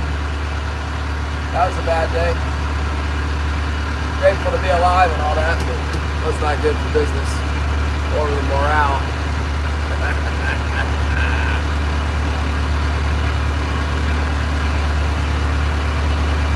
Yeah. Joyous, that's a technique. A lot of people employ that. They'll go over, they see the fish, and then they'll take the boat out of gear so that the baits go down. Then they'll put it back in gear and the baits flutter up and they bite. It doesn't usually work for me. I don't know. I'm not that good at catching fish. I am determined, you know. But I've noticed for me, when I see them on sonar coming to look at my equipment, salmon are funny. Especially king salmon, coho salmon too. I just keep going steady. If I raise them and they're interested, if I just keep going straight, usually they bite. If I change what I'm doing, it'll spook them. Now, if I'm going straight and I don't have one already coming, like when I make a turn and the gear will fall down, a lot of times that'll induce a strike from a fish that wasn't interested before. before. But like if I see them on my sonar and they're coming up to my hooks, I don't change anything. I just keep going straight.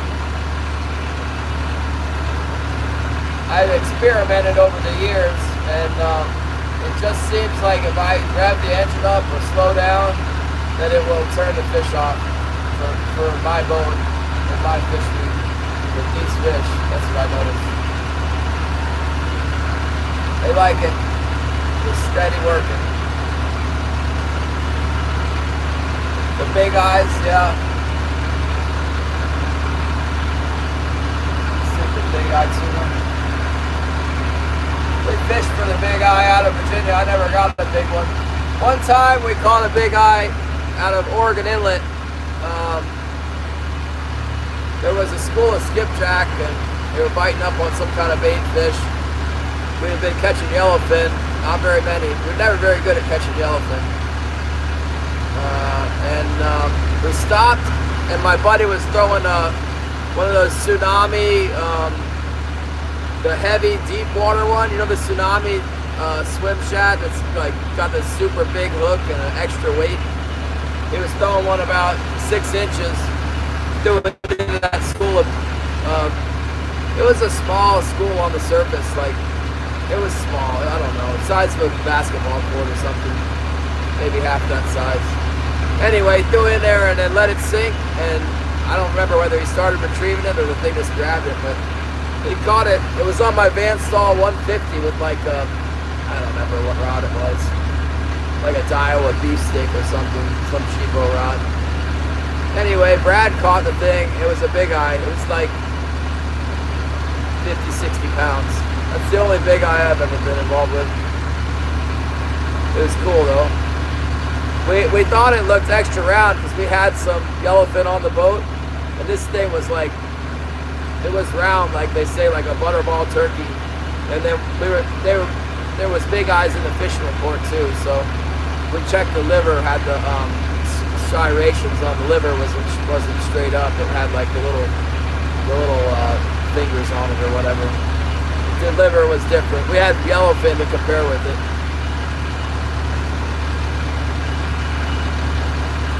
Use the Nomad. Those Nomad plugs are taking over the world for trolling. That's what they use in the sport boats too, is those Nomad 220 DTX minnow. That's all they use. They say that nothing else comes even close to the productivity of those things.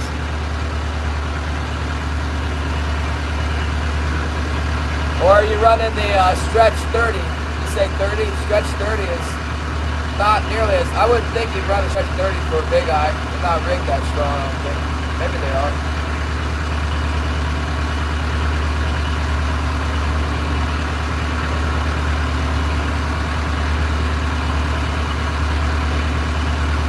Yeah, I got one. They sold me one at the store, and then I found out when I was on the boat, the guy told me that it was the wrong size. He said, you got the 200, you need a 220. I own I have a Nomad 220 DTX in pink, and I got a Nomad Chuck Norris popper, the big, whatever the biggest size is. It's like almost as big as my forearm, in blue mackerel color. And then I got a DTX, or well, no, I got a Chuck Norris popper, and it's like 160 gram, which is the size I really wanted. And it's in like a blue and chrome. My wife got them for me. Bless her heart. You talking about the Marauder lure? Try to figure out what lure you're trolling for big eye.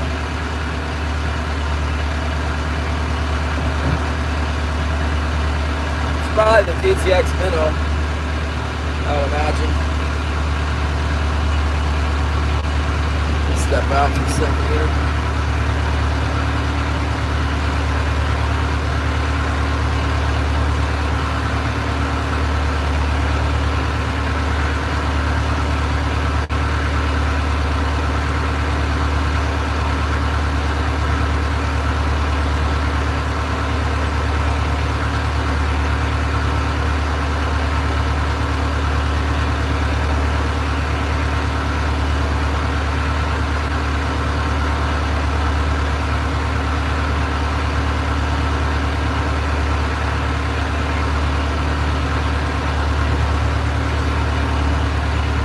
Darn, these fish are worth so much money. You don't have to catch very many to make good money, but it's impossible to catch. It's like impossible to catch them. Get out of here. Let's run the floats and stuff. Let's see if we got anything on hiding on our gear. See what we got out there. These fish are busy being really uncooperative this morning. I'd say the most likely chance that we have something will be on the float on the side where we had the bite. We had 2 bites. Let's check that one first. Can you see me? There we go. Here's that extra radiator hose I bought in case I didn't buy it. In case my dang line falls apart.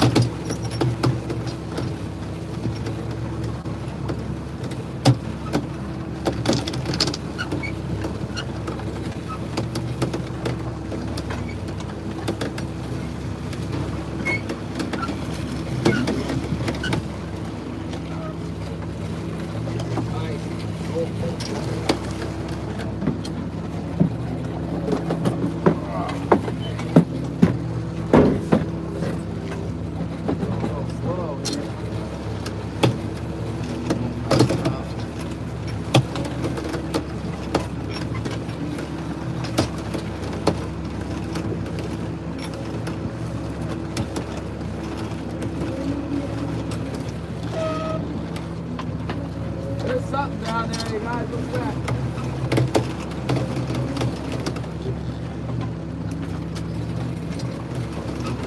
What we got here?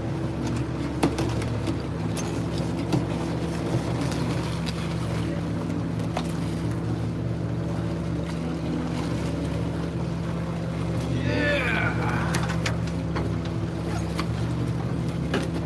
Oh, hatchery fish.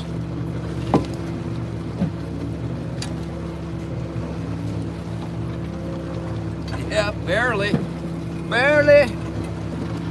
That's a weak old, look at him. He's like,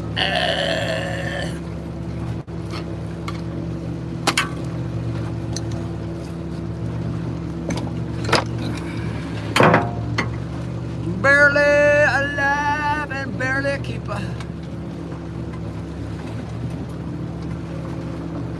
Oh, Gary's favorite, the white assassin.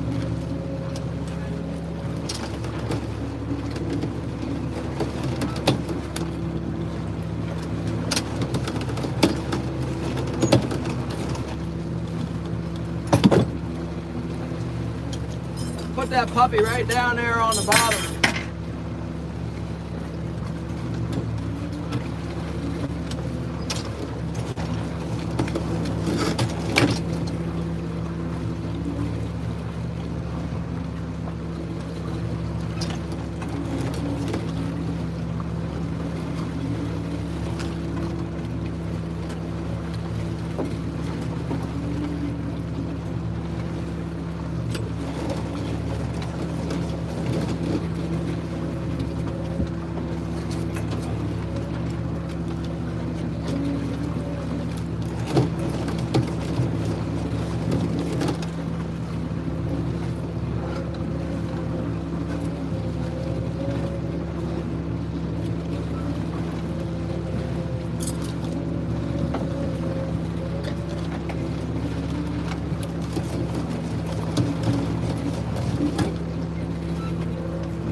Got a bite on this side, big bite, he's on there.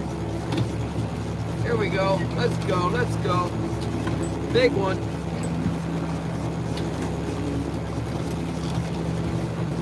Thank you, Lord, for the fish bite. Hopefully this one's bigger than the exact, barely big enough size here.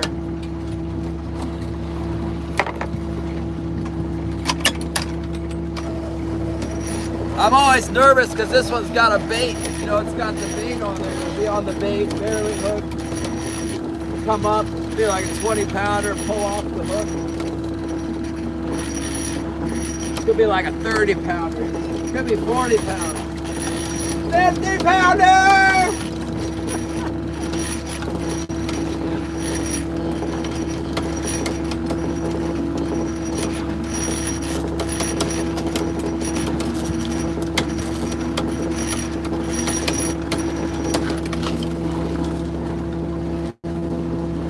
Got him on the old metal.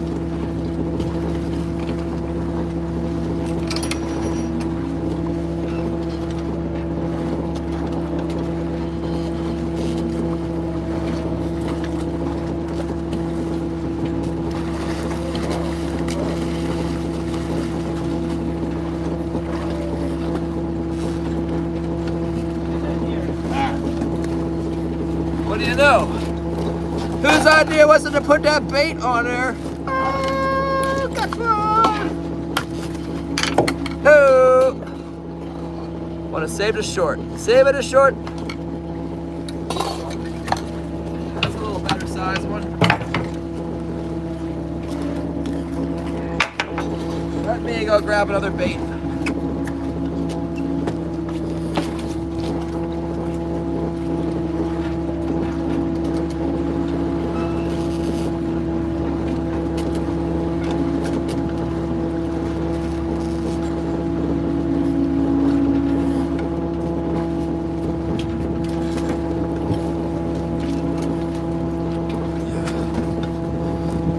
Bait this stuff in his head here.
turn the boat. I'll be right back with my gloves on.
Have another bite over here on this side while we're turning the boat. Like that.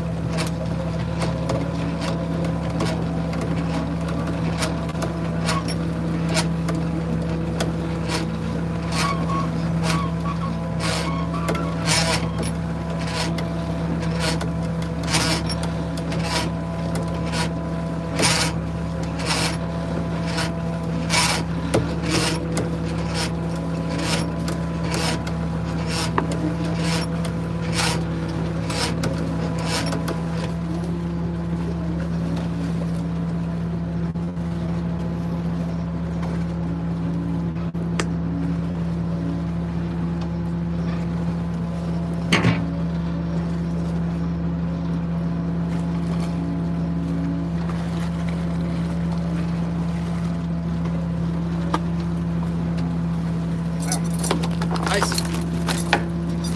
Got him on the emerald.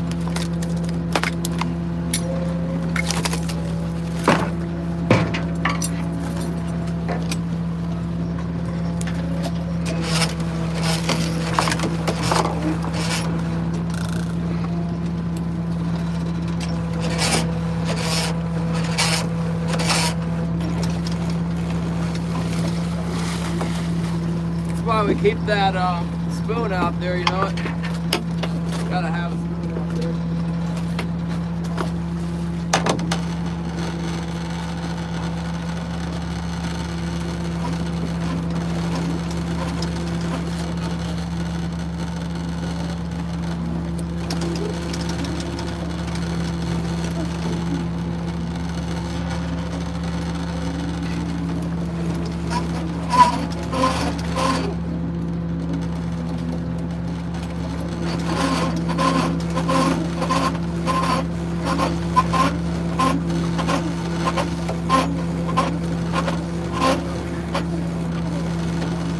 fish there. Completely sucked up.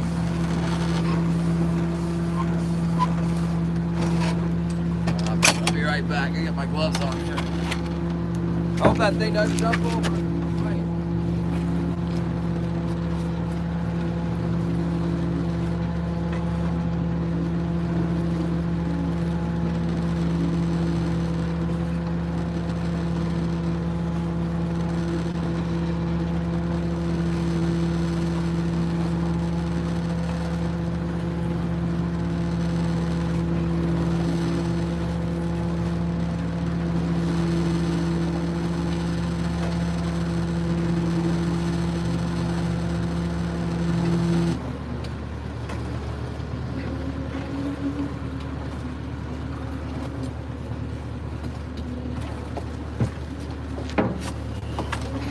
Hose might turn off before too long with the sun shining like that.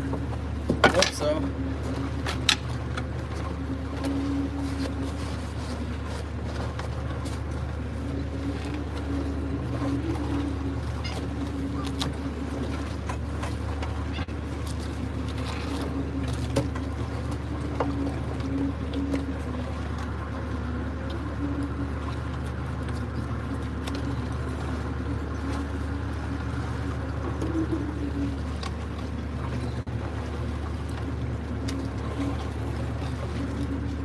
Might be time to put together some more of those spoons that Patrick sent us.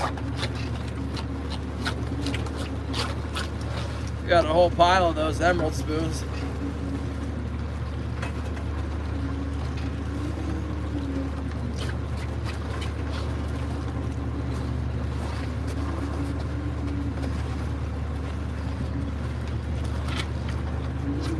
Get this guy cleaned up. Oh, he's not wet yet, is he?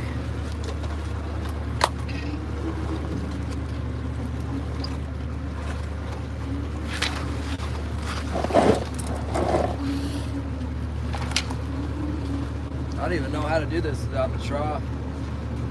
Shannon cleans them without a trough. I don't know how though. I'm messing it all up. Better not mess with that.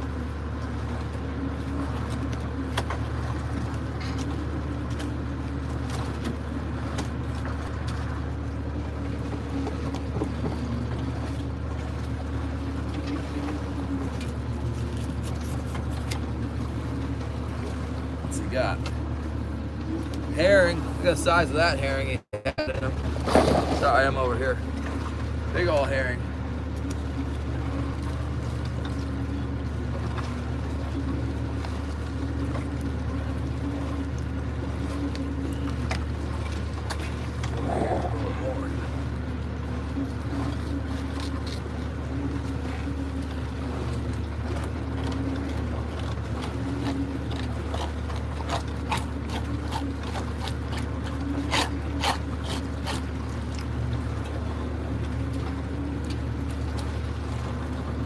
Daggone lingcod started biting at the same time.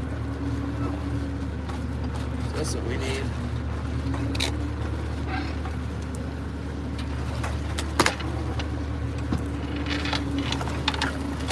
Oh, to help keep it getting too spunky.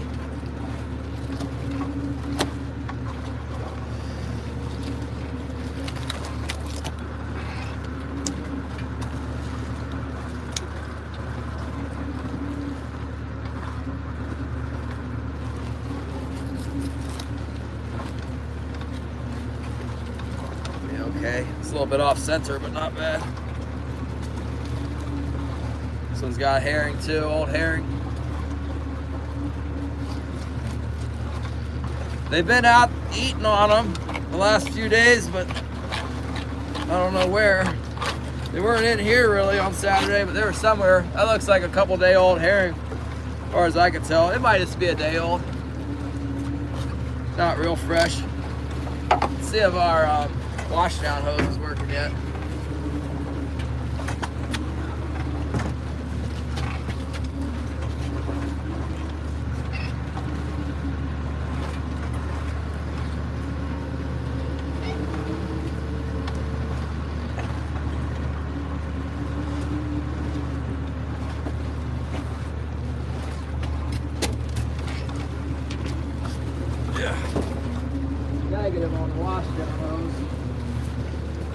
unfortunate.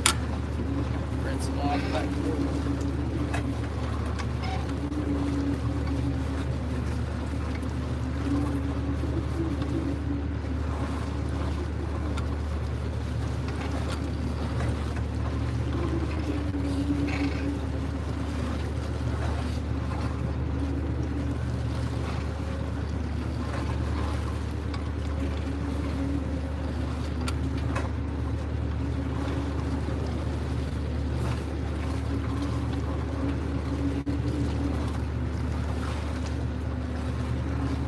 Trade-off is it's nice and cold, huh, for the buyer. Very cold fish.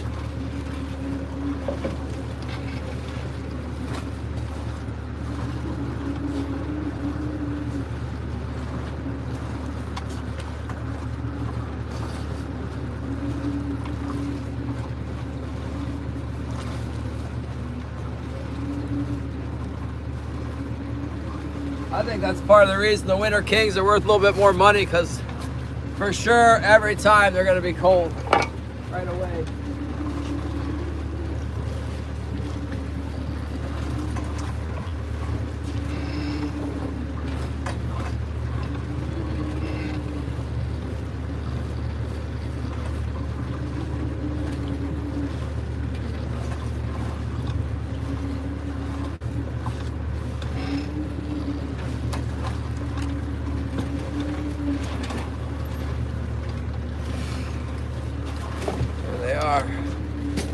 Booyah! King Salmons. Inside.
Bloody mess out here.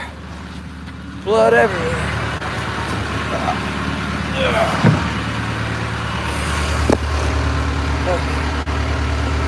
Woo! Ever loving outdoors. What's up? We are working. Oh, is that a bite? Something just happened. Something just happened. Feel like I had a swing and a miss there. Oh no.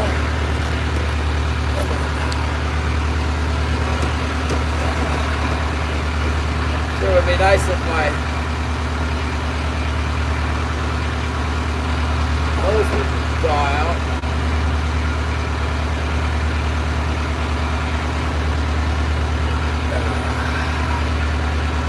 The starboard heavy is acting real funny.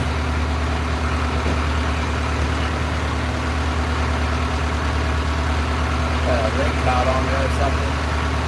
Oh yeah, it's got something on it. I don't know what it is, but there's something on there. Got a big ring caught.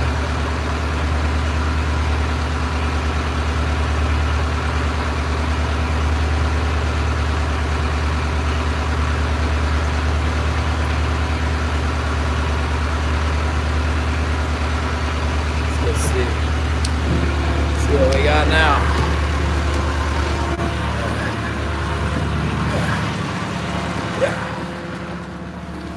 Oh man, fish slime on stuff around here. Yeah. I think this is going to be a link cod. Oh, wrong. Something on here.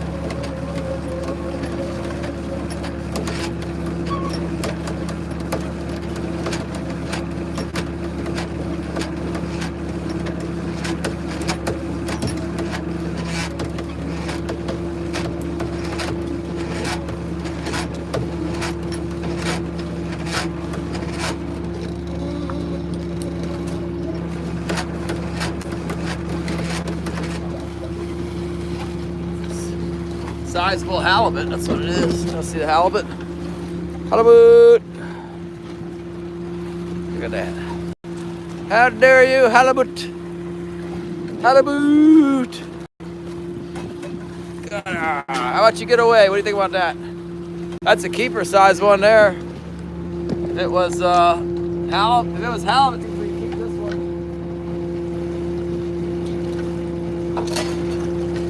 It's not. Ah! Not. You know what I'm gonna do? I'm gonna get my lure and I'm gonna cut him off.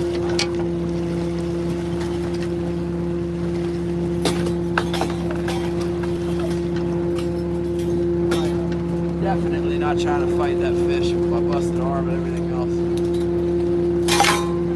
Let's go get another lure real quick.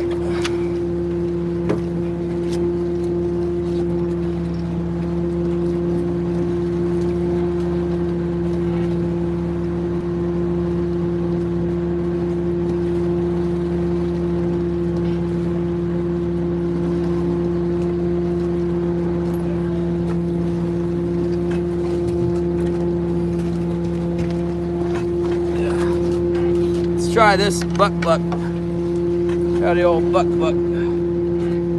little goo on it. Goo him up real good. Fix that other lure. So for now, let's try the buck. Yeah, buck.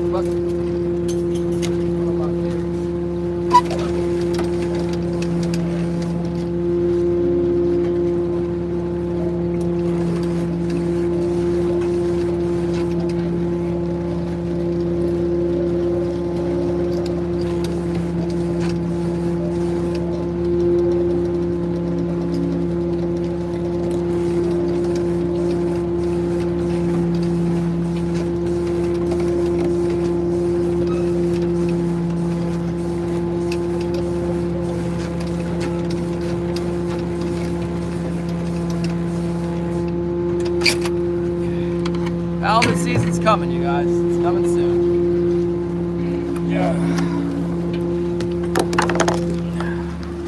Nice one. Oh, we can fix that now. Let's put this thing. Fix our Gucci lure.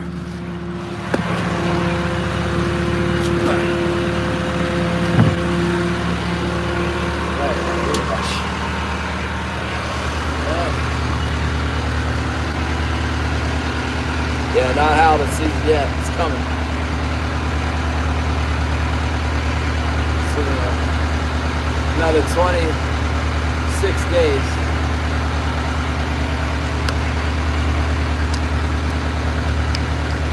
Yeah, it would be worth a lot, actually. The price last year was great. It was probably a 15-pounder. So 15 times 8, whatever that is. Hopefully.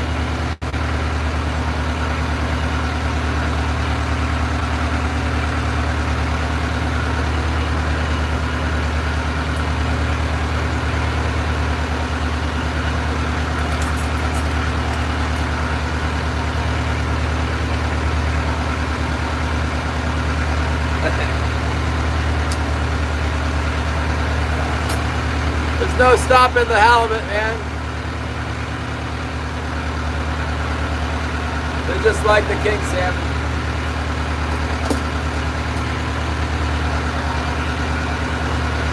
Oh my goodness. Let's see.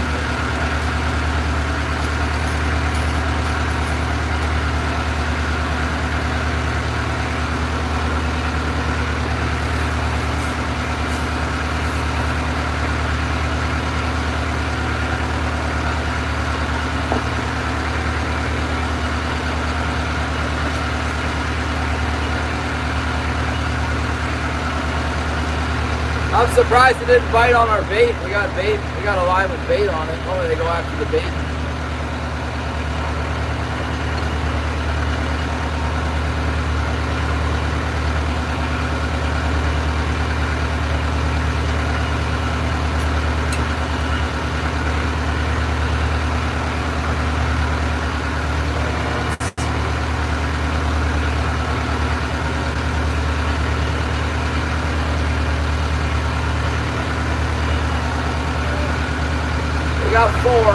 very big, but oh yeah, it's just the bottom of the gut here.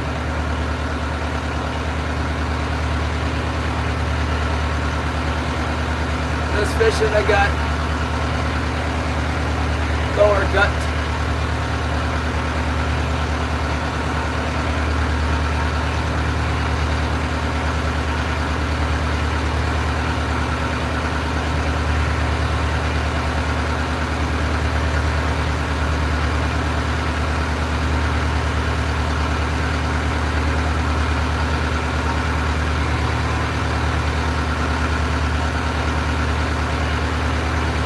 Like my starboard floats, active fishy.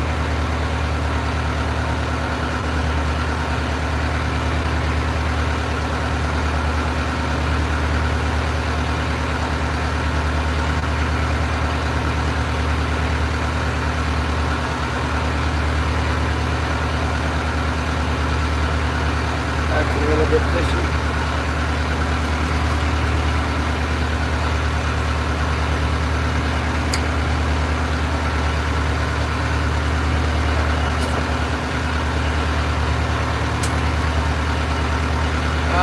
Yeah, around here we get them about, they top out around 300 pounds normally. Commercially, we don't want them more than 90 pounds.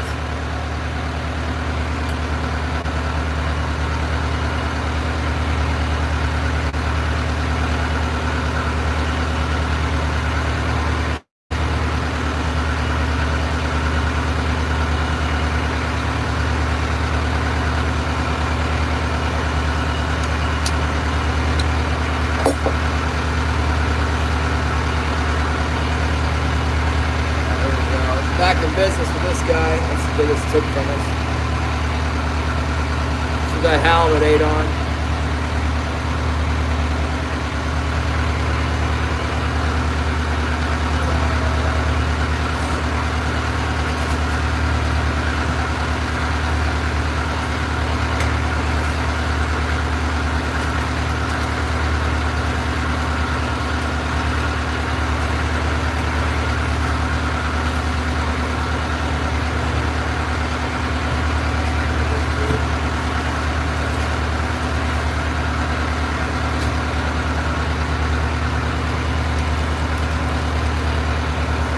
That's the big one at that.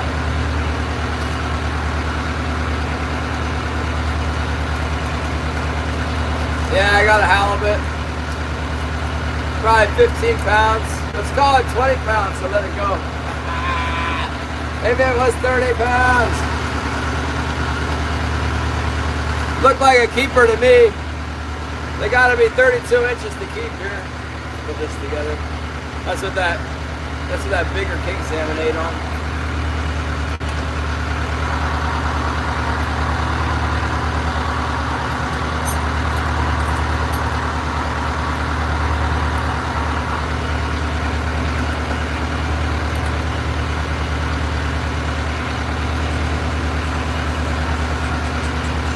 Kind of a long leader. Water's super clear right now. King Chaser in the house! We got wood! I got the fish in the house with me because it's so cold out there. I don't want it to freeze and stuff.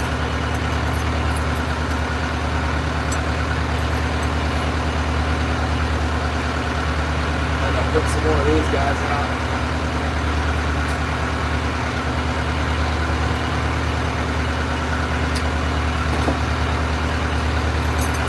On that. That's a big one on that. Right there. 1, 2, 1.5. Close to 3 fathoms to put on there.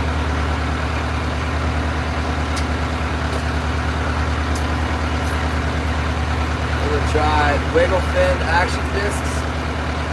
Never heard of a wiggle fin. I got flashers on. Never heard of the wiggle fin.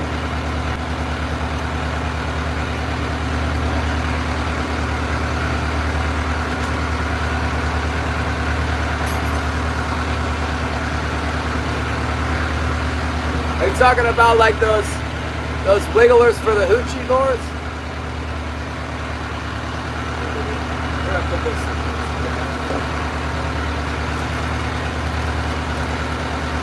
Let's make another one out. Yeah, I let it go. It's not open for a while here.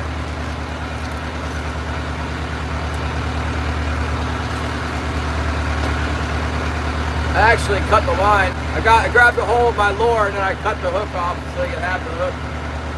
Too heavy for me to get out of the water.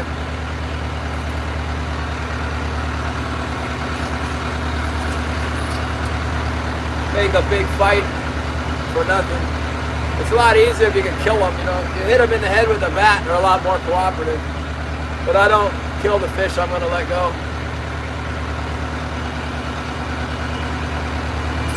That little hook won't stop that halibut.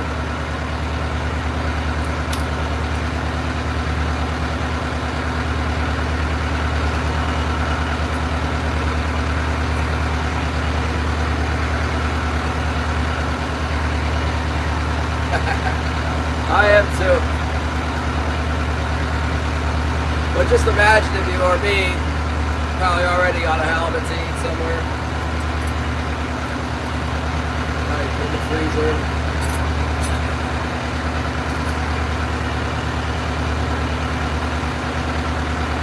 Yeah, get some beer batter, put on that halibut. Halibut beer batter. Ooh, delicious.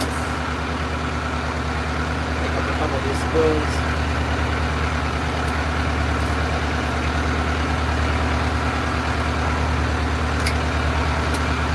Put them out. Cut out some more of these spoons here if they want to bite the spoon today. These emerald spoons can be deadly sometimes.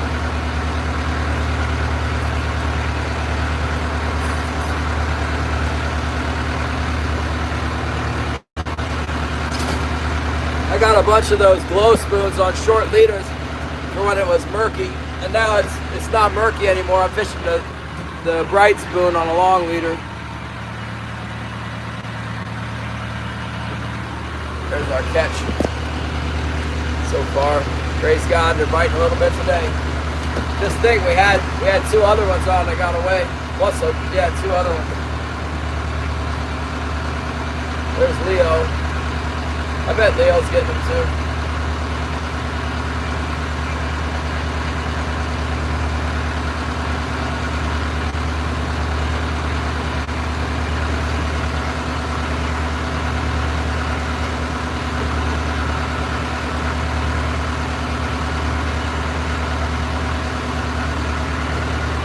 Little cups in front of the baits.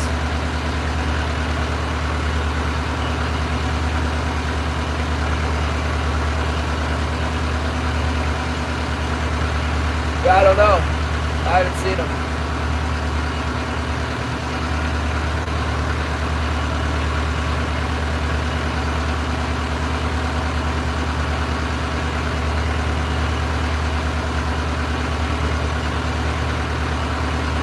We use the flasher. It rotates this plastic flasher. It spins like this. Every time it spins around, it flashes the flash, and it makes the lure go around and kick. Okay, Marty. Oh, thank you very much for a special gift. Thanks, guys.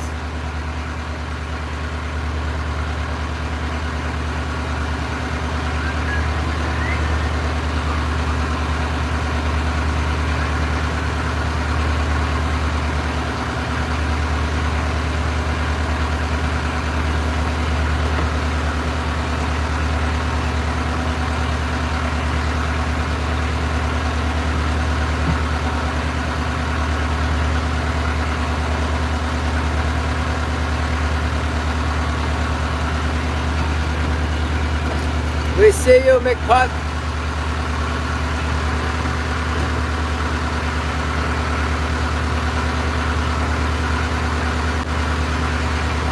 He's working a little bit closer to the edge here.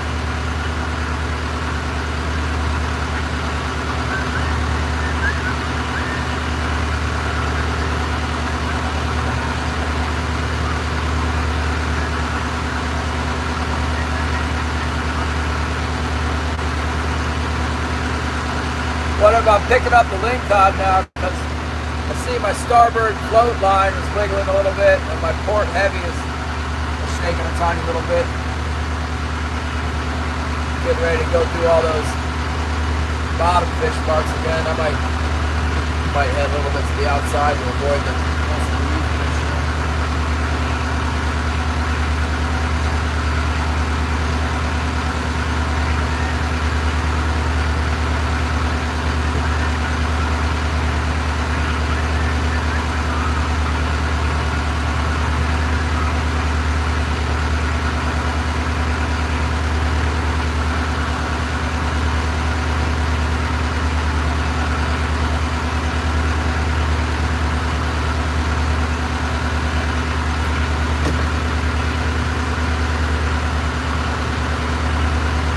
Not catching anything right now.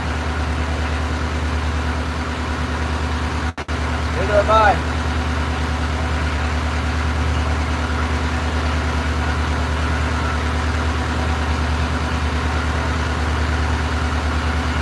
What did we catch them on today? We got emerald spoon twice,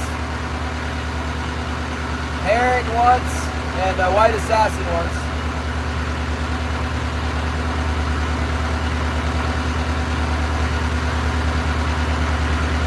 All right, see you later, Julius. Good night. Sleep well. God bless.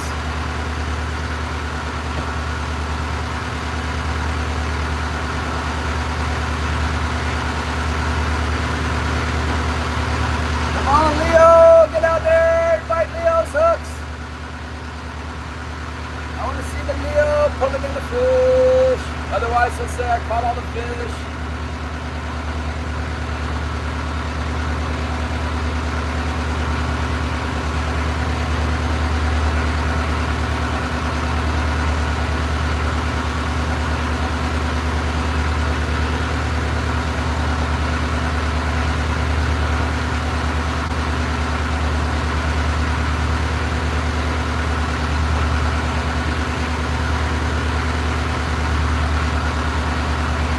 You're welcome. Yeah, we'll be here tomorrow.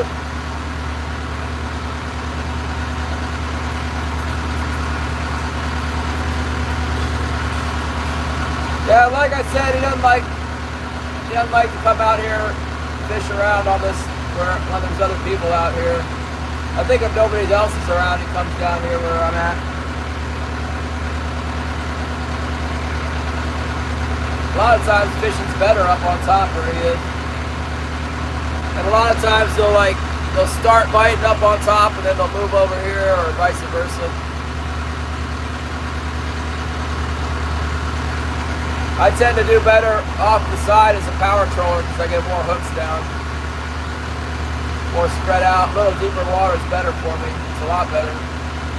It's nice too because it gives the hand trollers some place to fish without getting harassed by us power trollers, and it's better for them, a lot better up shallow because they don't have to hand crank the lines in as far, and their fishing rods can get down to the depth of the bottom.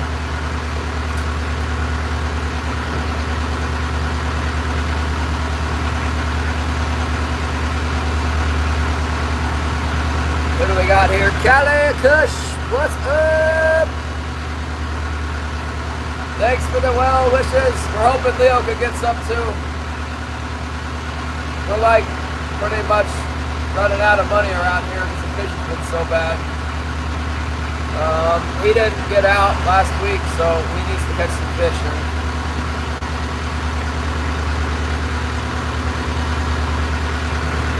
Or he did come out one day, but he didn't get them.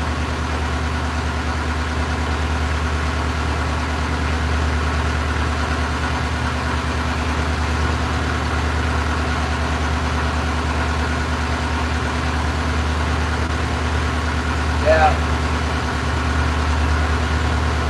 I guess maybe I ought to call him since I got 4 and it's only 12 o'clock. I don't want to make him mad. Sometimes it just makes me mad when people call me and tell me they're catching them. Big butt. Pick me up. I'll pick you up there. Go to channel 10.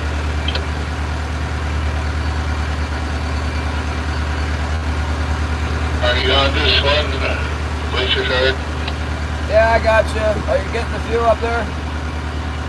I'll probably pick one up back where you are there when I was turning around.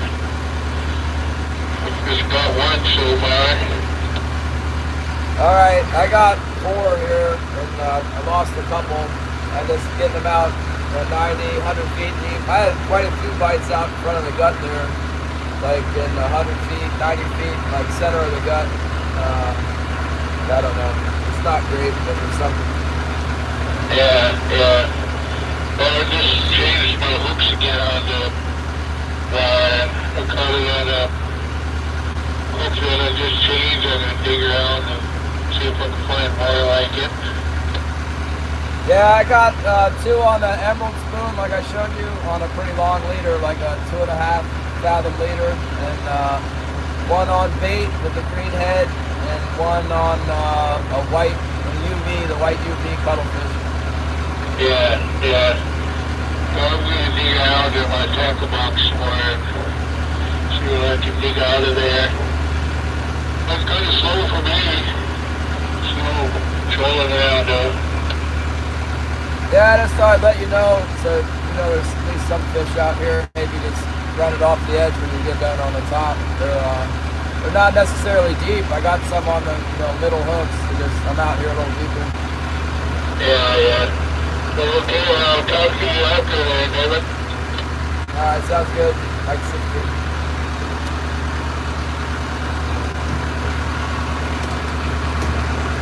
He doesn't want to talk about it. I don't blame him. It's like he said, I'll talk to you afterwards. It absolutely makes my blood boil when I can't catch a fish and somebody else is getting them. I know it's not a Christian thing or something. It's not right, but it does. It just drives me absolutely crazy. If somebody else is catching fish and I'm not getting them, I don't even want to know. I mean, I do want to know, if they're, right now I'm fishing in much deeper water. I'm like twice as deep as he is, so I want to tell him there's some fish out here, but I don't want him to think he can't catch them. They drive you absolutely crazy. It drives me crazy. But so a lot of times I don't talk on the radio. I felt kind of bad last time when I ended up getting, a good number, and he didn't even have enough to make it worth it. And I only told him when I had 1 or 2 to let him know they're biting out here pretty steady.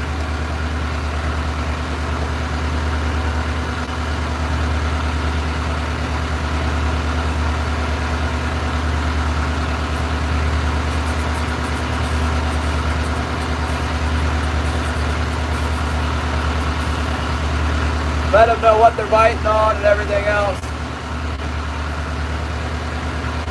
I'm glad he got 1 anyway. It's even worse if you can't catch any.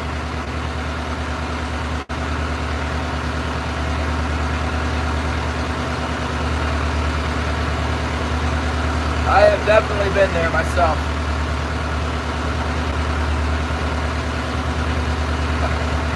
Got a kush coming into some food.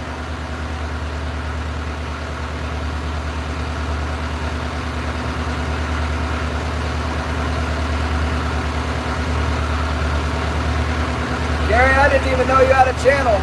What do you got on your channel? Anything?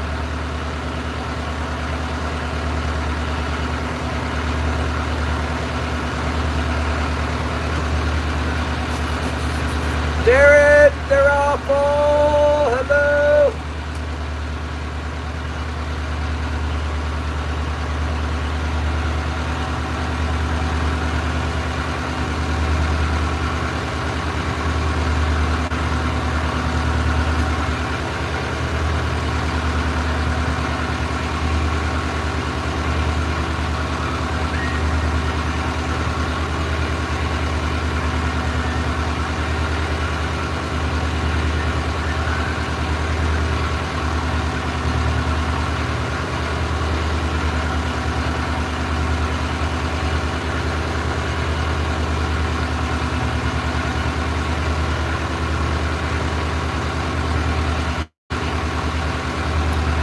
Come on, come on. It might have just been the high tide bite, you know.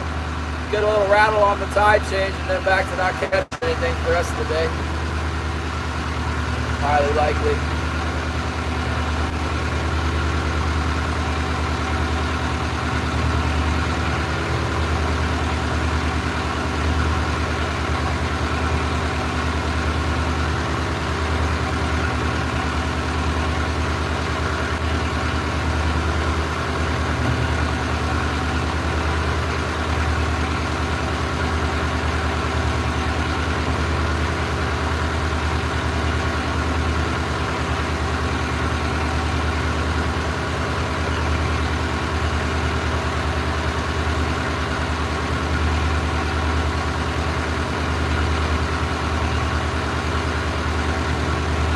Hopefully they keep going. Maybe when the water's, you know, like the afternoon sun, they'll come up and bite on that, you know, nice warm afternoon, as warm as it's going to get. You know, that's how it is in lakes and rivers. I don't know so much about the ocean. One thing I noticed in this deal is like they tend to start biting around 10 o'clock.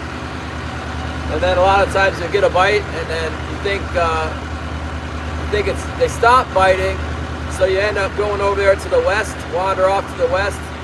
And while you're off there to the west, whoever stays over here, they start biting again, and they get, you know, a bunch more while you're over there. If there's fish coming around the Cape here, it usually pays to just stay, even if you're not catching them. If you started catching them, just keep going back and forth, and eventually some more will come through.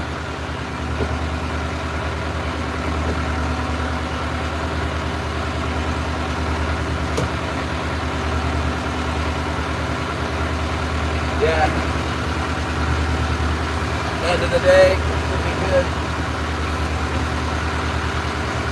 It should just be good fishing this time of year, period. I mean, the problem is that cold, but like, you know, the time of year is trumping the cold. It's still, fish is still getting better even though it's so cold. Because that's what time it is. It's time for these things to start biting.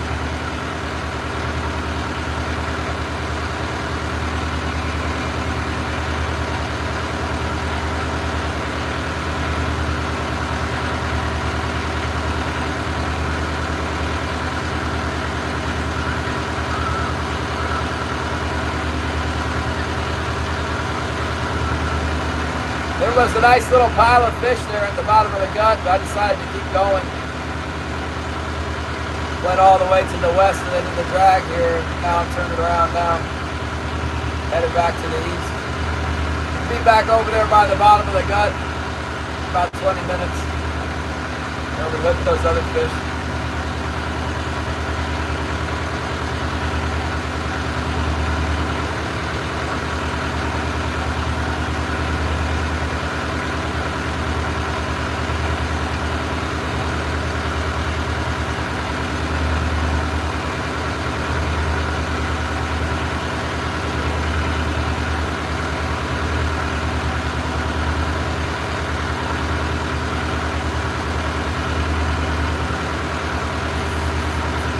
Thanks, Kelly. We're trying to fish. We're trying to help Leo get some fish too. His boat's been fishing well, so if he gets on top of some fish, you ought to catch him too.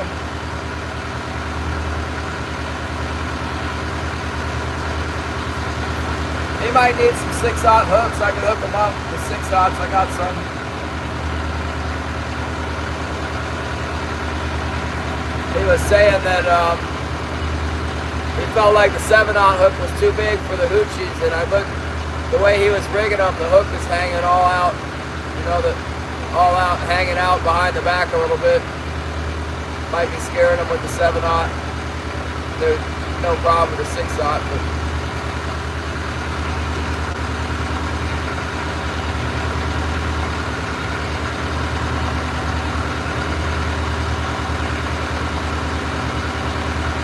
yeah, I'm trying. It's like he said, you know, I was a little leery about calling him again because I already called him twice today and he doesn't want to hear it anymore. It's probably good for him to know, even if he didn't want to know, it's probably good that he found out. Getting a few. Like I said, the main problem is he won't come out and fish with another boat. He'd rather die than fish next to another boat, I think. We're close enough.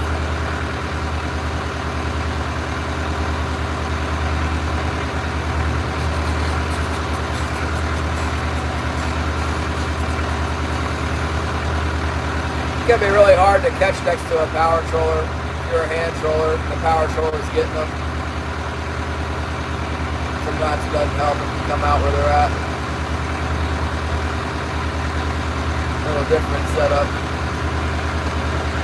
And the other way around, sometimes the power troller, it doesn't help if you go up on top. Get on top of the reef with the hand troller, it's just, you don't catch as many as they will up there. Most of the time.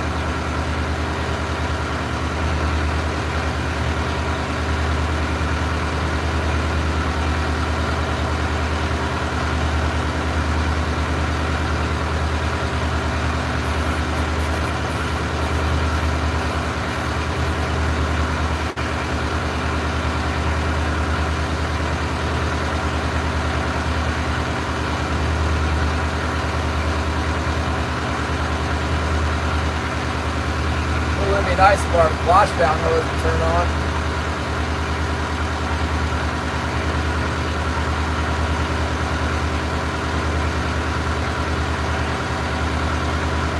Might turn on soon.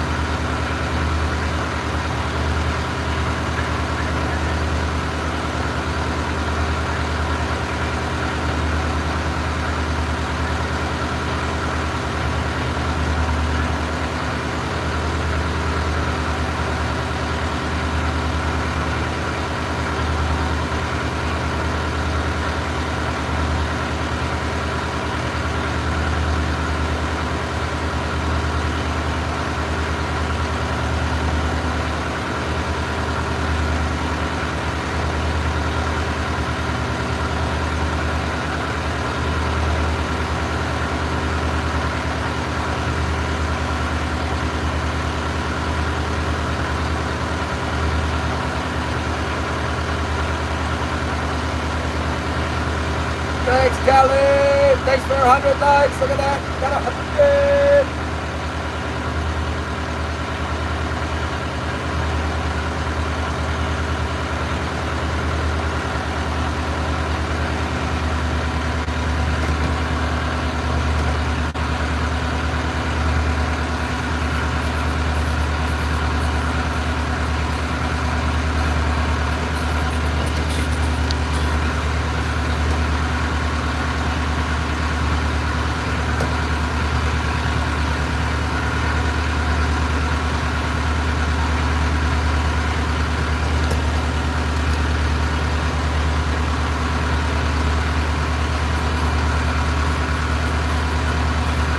Come on, big bite, big bite.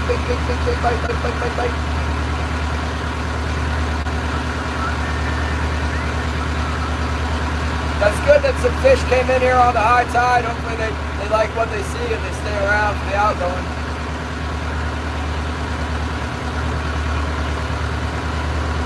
We'll find out.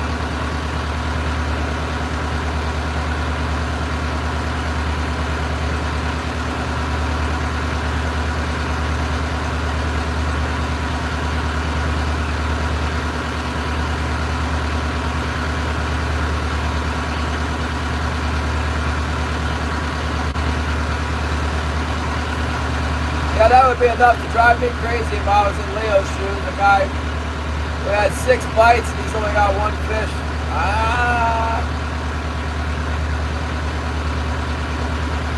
We got 4. Patrick, right here. I got him inside because it's so cold out there. Let's see here. There they are. I think there's 4 of them in there. Yeah, there's one underneath there. See the tail sticking out.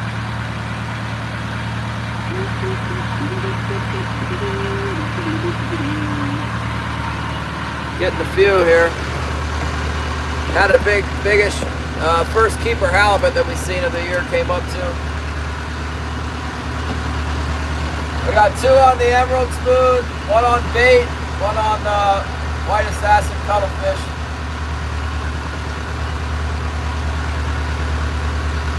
That particular flasher combination seems to work pretty well. Whatever it is about the length of the leader to the flasher and the flasher length to the whatchamacallit, to the hook. Everything seems to be working good on that. Should make some more up like that. I see any fins coming online, responding to my comments and stuff. Anything! I cut your shrimp for you. There's Shannon. I cut your shrimp. You want I peel half shrimp? 45 count shrimp I peel for you.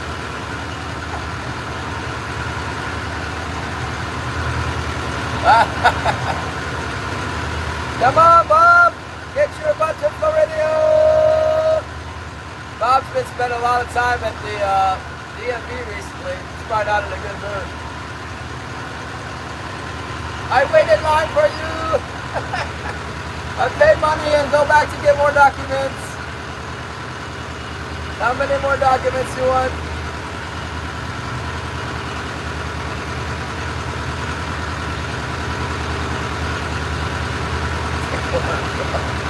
I don't have no corn plug-in. This one kind of looks like corn though.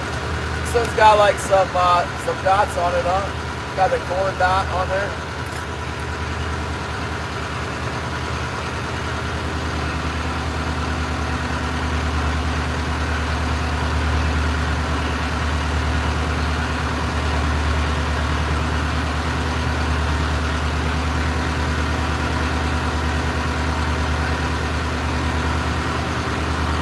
By all means, there should be some fish in here. I don't know what the problem is.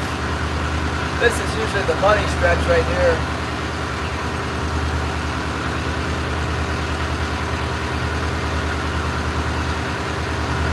Deploy the moonshine. The problem is I don't have a snap. I don't have the right kind of snap for it. I'd look at my rigging box for one of those cable baiter snaps, but for some reason my rigging box is filled all the way to the top with swivels. I can't find anything else. Jamaican shore fishing premiere. Taking my cousin out for his first time fishing in Jamaica. Jamaican shore fishing. That's a cool channel.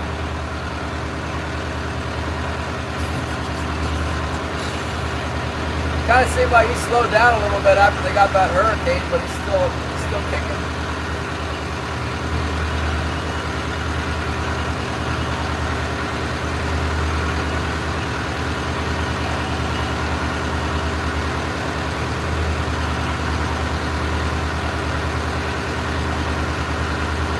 Calicush.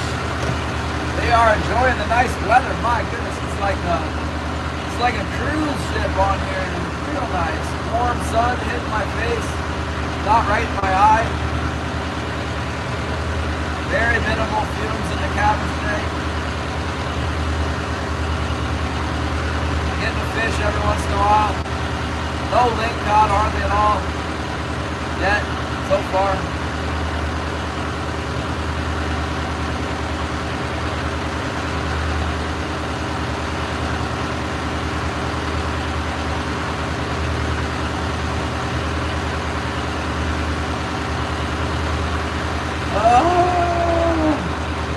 I hope I didn't mess Leo up. Sometimes it's better if you don't know.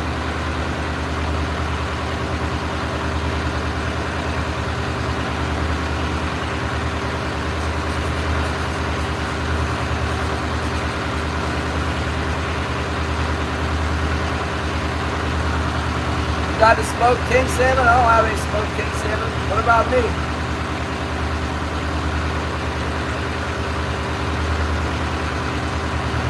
None for me, huh? Let's see how it is.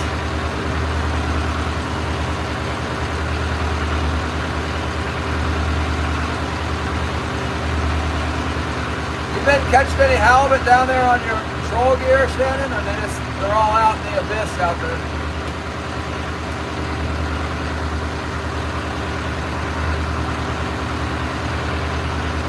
No, no. Don't send me any Salmons. What do they got in Washington that I want? You know what I like from Washington? They got the blueberries over there. No, blackberries. Those blackberries in Oregon are so good. Probably the same ones in Washington.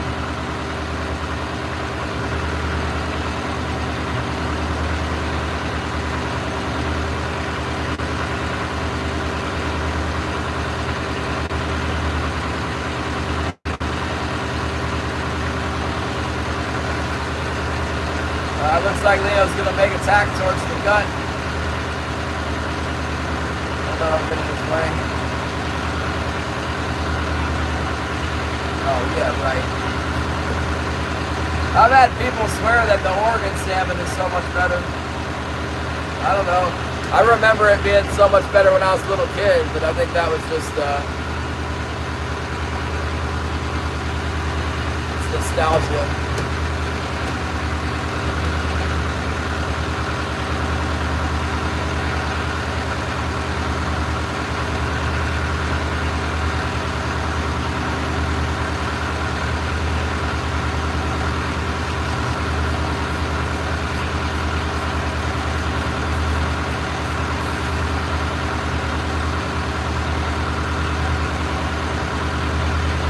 Yeah, I'll never forget my first king salmon. I got it out in the ocean on a bottom fishing trip. They had us get king salmon stamps or whatever. They told us they've been getting some. I wanted to get the rockfish. I thought black rockfish was the coolest fish in the world. And the deckhand told me to drop it down and jig it back up from the reef. And I think I caught 2 in a row in 2 drops.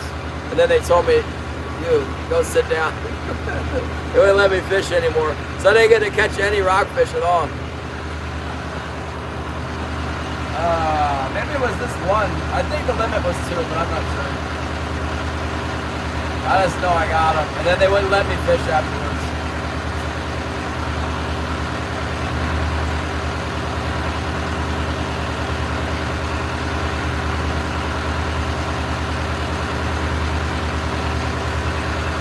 Those are so good. Are you guys out decimating every little fish in the ocean again today, Shannon? With your trawler?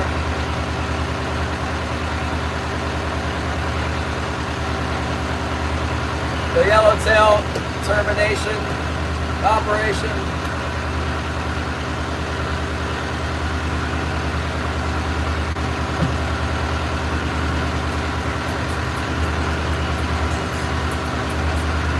Maybe it helps out the shrimp fishermen if they catch all the yellowtails eating up the pink shrimp. 33,000 sounds good to me. Like $45,000 a day.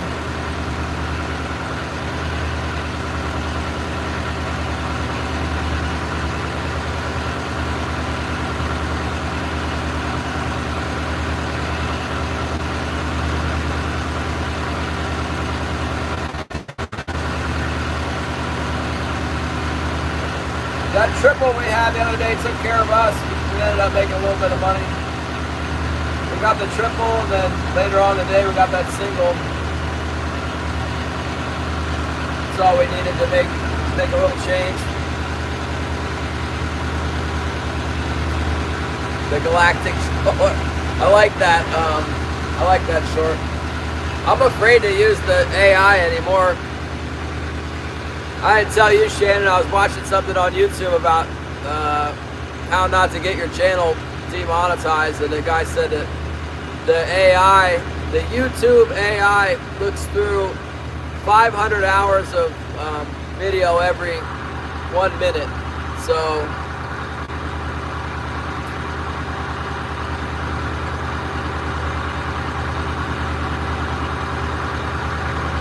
it's all done by computer. And if they see a bunch of AI content on your channel, they might take it out. Be careful. You would think that the YouTube AI would be able to recognize the YouTube AI and not cause a problem. Shannon doesn't care. We're doing okay. Holly's mad at me because I left an AR-10 in the back of the car. She had to take it out before work. I forgot about it. For some reason, she didn't think it would be a good idea to have that in the back of the car at school. Yeah, the thing is, Shannon, they know you. They know who you are. They have your IP address or whatever. You can't just start over. So, like, if you're monetized, they have your ID. They have everything. They know your social security number, all that stuff. I'm not sure if I gave them my social security, but I probably did. So if you start up another channel and you say, well, now I'm the Glacier Snark or whatever, they'll be like, yeah, that's Devin Fernandez. You can't have a monetized channel. We're not paying you. Maybe my wife could do it. I don't know. They'd be like, same IP address. It's not that easy. Google knows everything. Hello, Gator Smasher! Thank you for support. Thank you for membership. Thank you to all my members. You guys are the best. Keeping it alive. Paying for the Elon Musk equivalent. Right off the bat, every month I got $165 for this stream I have to pay out. Dang blasted Elon Musk. We're good this month though. We got it. TikTok doesn't allow any fishing. I tried Twitch. There's a few people over at Twitch, but not really. We better run our lines. I see some wiggling around going on here. Looking pretty suspicious.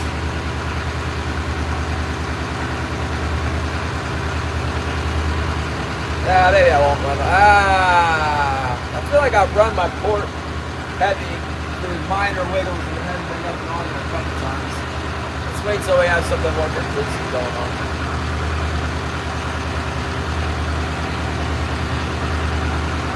Rumble's the worst. I'm over at Rumble and there'd be like nobody, not even one person would come in the room.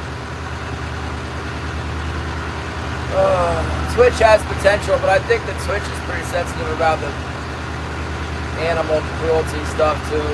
Like got away with it for a while, but eventually they might figure it out. I don't want to clear the lines. I feel like it.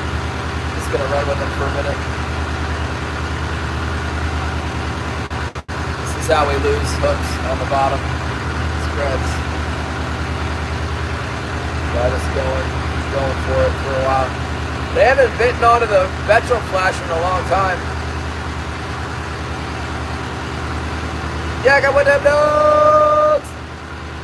Where's the Andamonson and Gale? Edmondson's my favorite name to holler out. It is. It's true.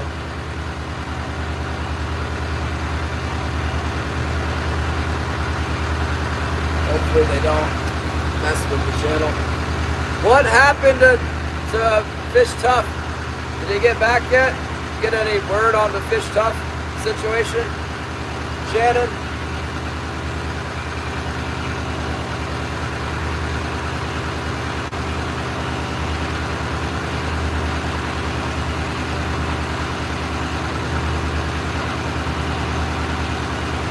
Dang, that's not a good sign.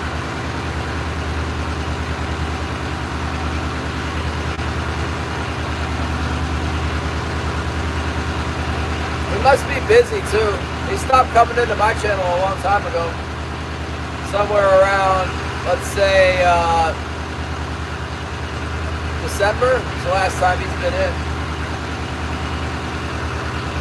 When he stopped fishing with Phil, and then Phil was online for a little bit, but I haven't seen anything from Phil either.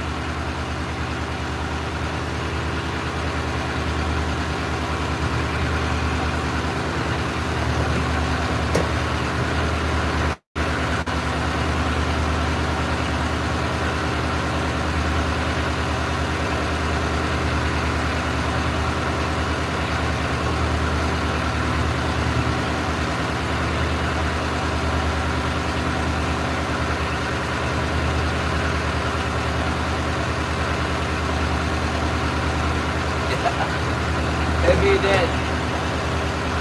It happens. They gotta lock him up for I don't know what. This doesn't seem like Jason's a real big troublemaker. Probably got to do something really awful in Oregon to go to jail.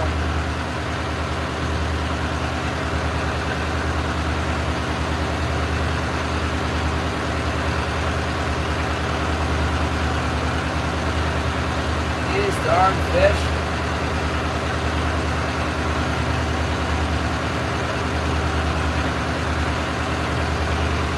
Yeah, I was going pretty slow when I got the bites. Try slowing down again. I've been trying different speeds today.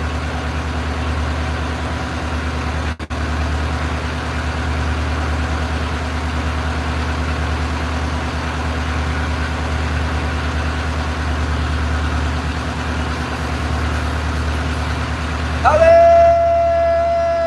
Love you, Holly! Good to see you. Came through. Thomas Garabino in the house. Almost didn't see you. Sorry about leaving the assault rifle in your Jeep. My bad. I had a busy day. Wore out.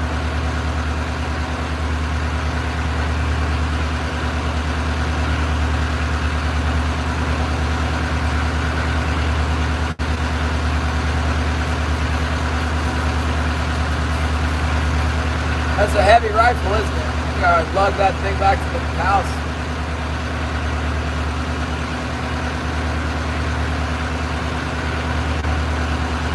Fishing's been pretty alright here so far. We lost one, we had one bite that got away, and then we landed four. One of them's kind of small, but we can do it.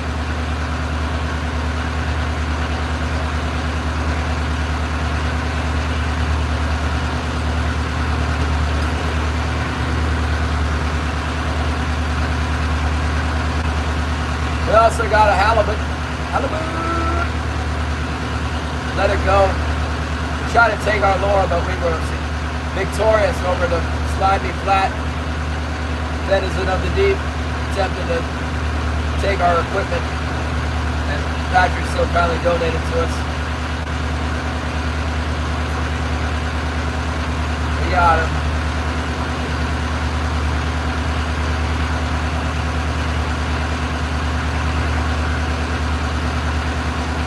Just when I think they're getting ready to start ripping, that's it. We get a little flurry of fish, and I'm like, oh, we're going to get them.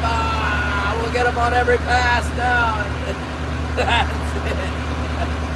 Just a little bite at high tide. At least we got that much. Leo's right next to us here. He only got one that we know of. Maybe Leo's got a whole lot of fish just trying to keep us away from the top. Keep us out of the shallows. He's over there.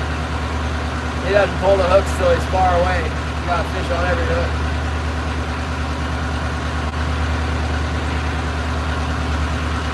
Let's see it. Let's look with the binoculars.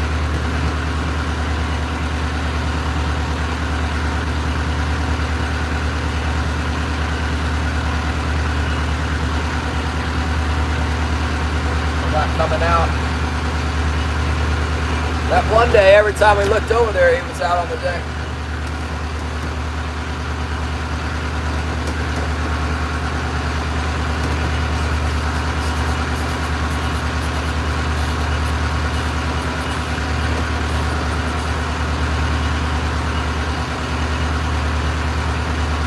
Maybe we should try running through the gut, take it up to the top of the gut. High tide, there's enough water in here.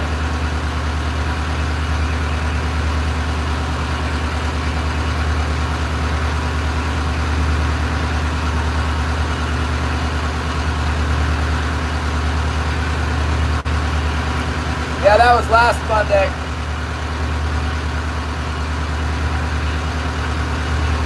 It started off just like today, and then they got going in the afternoon. They really started biting. I don't see as much bait fish around today as that day.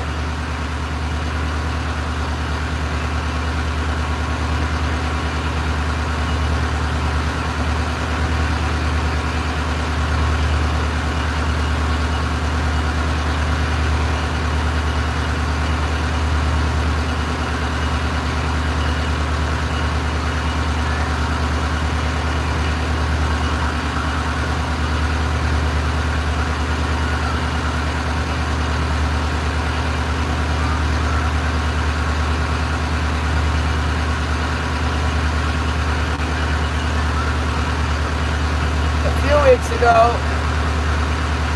I had 6. That was the big number, I think. Maybe it was 8, 6 or 8. Yeah, it might have been 8. We caught most of them in about 10 minutes.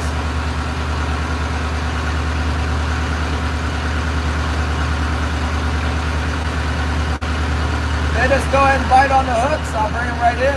Just stack them up.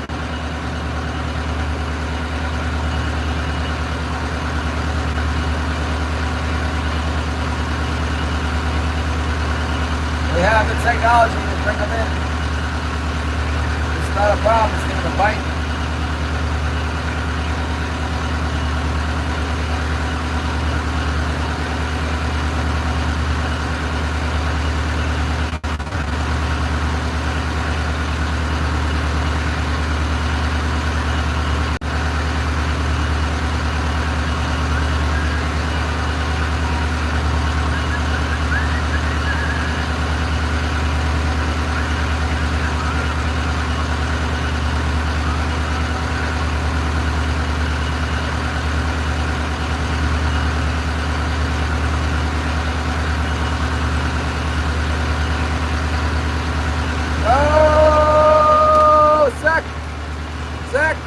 It's alright. I got a few of them. I got them inside. It's so cold. I don't want them to freeze outside. Right here. There they are.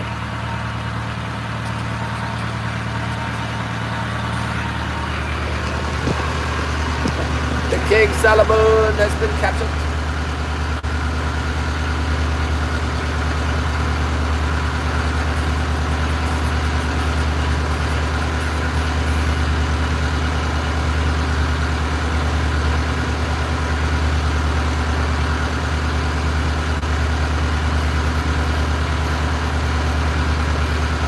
Might be warming up a little bit today. If I catch any more than 1 or 2 more, I'll have to put them outside.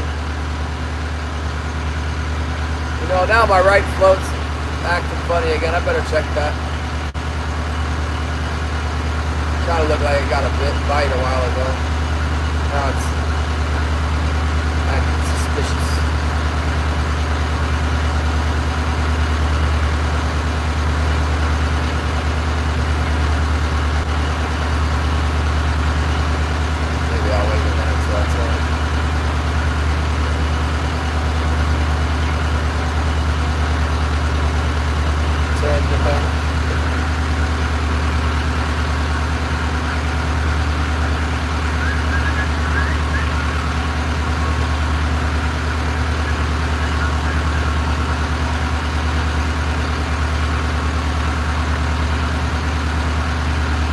That starboard float's been getting a lot of sleepers on it.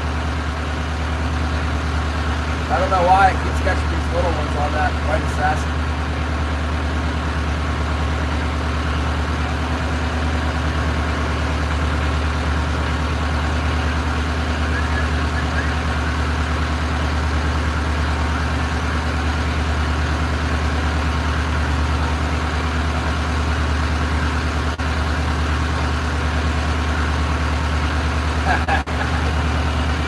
Yeah, it's terrible cold.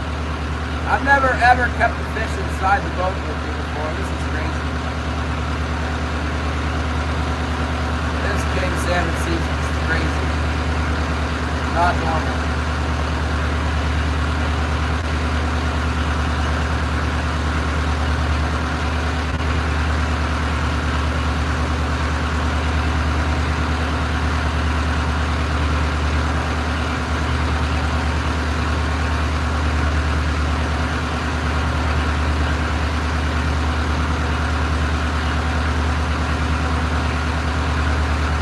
I got a few in here. They're right here. I got them inside. It's so cold out there. That many. We had one get away too. I think it was probably big enough. I was looking at it, trying to decide if it was big enough, and then it dove back down, and the hook was right in the little soft spot there. I was wondering if that one was big enough. I could see that there was one on the line below it, and I was thinking the one under it looked too small. and that one was okay, and then it got away, and the one under it turned out to be like definitely big enough. So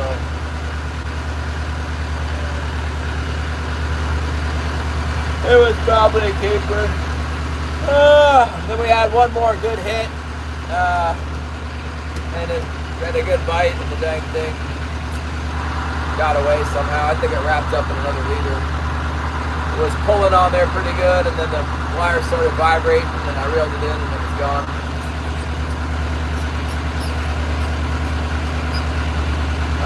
We got one on herring with the green head, anchovy, crippler, and one on the white UV, two on emerald, golden chrome emeralds, the spoon, the gem spoon, 5.5 gem. Sharpened hooks. I left the file at the house. I had a file on the back deck, but everything's underneath the snow now.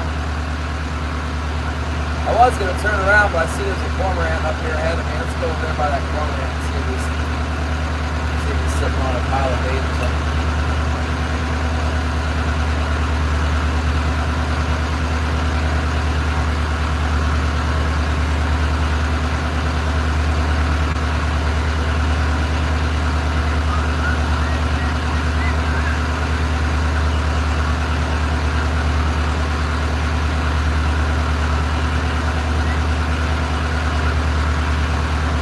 Not to file it up with coke. Yeah, I don't know which one it is. I kind of keep a few in stock. I got one old rusted one on the boat. I got a new one at the house.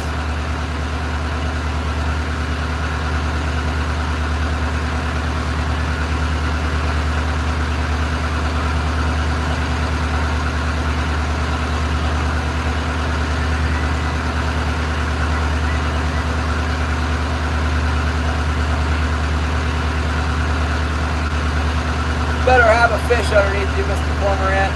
There he goes. Cormorant's out of here.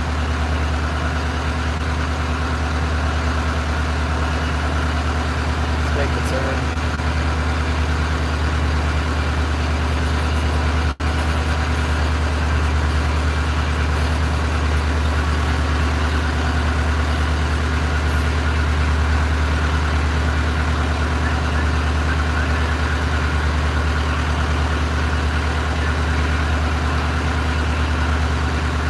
Yeah, single digits. Very cold. Much colder than I would like it to be. Way colder than it should be March 2nd. Soon it's going to start snowing, and then it'll be warm again.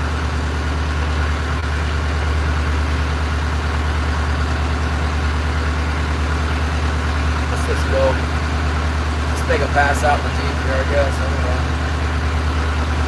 Pull it back this way.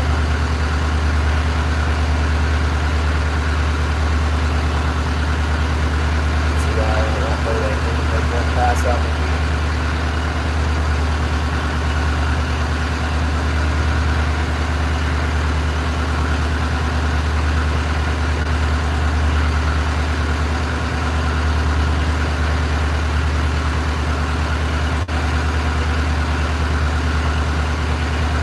Tide's gonna go out.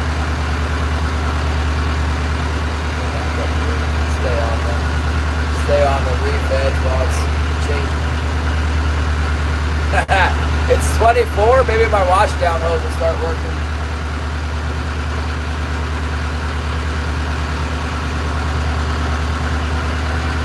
There's a little bit of bait fish on the surface out here. That's good. I don't see any reason why we can't catch another fish here. Come on, man.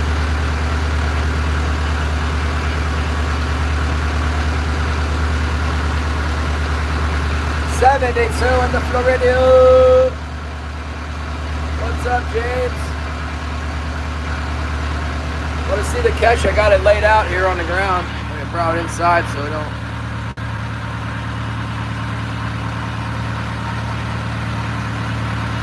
So we don't freeze them out on the back deck. What did he say it was? 24? It'd probably be okay in the fish hole right now.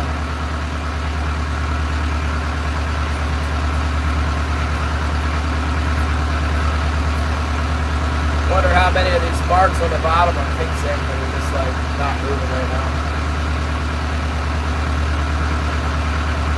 See a little blue mark down there. Not very defined though.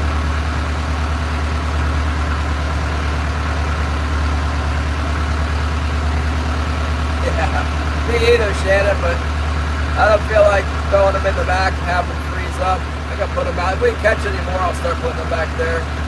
Get a bunch of them together, it'll be cool enough for them, or warm enough, huddled together. 1 or 2 fish, they just freeze so fast in single digits. I want to deliver quality fish. Got enough problems without me starting to bring them in, I'll froze up. Once thawed fish, not good.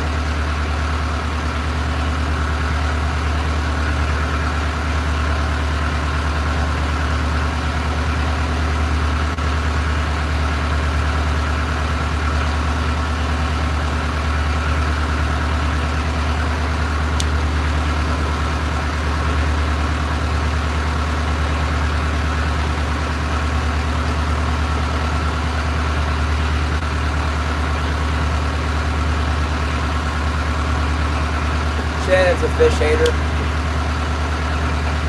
Freezing up on all the fish.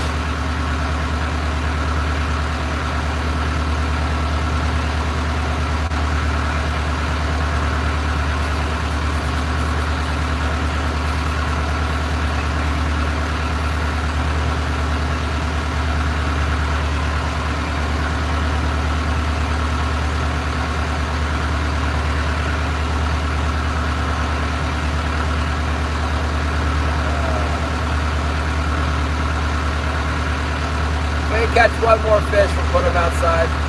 I was thinking about throwing some snow on top of them, but it'll just make it heavier and harder to get them out there. It's already a pretty heavy box to put outside.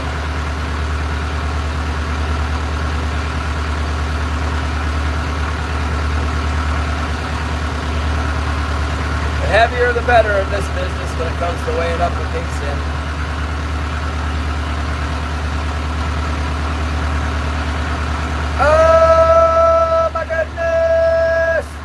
Thanks, Mr. Hoodaboo.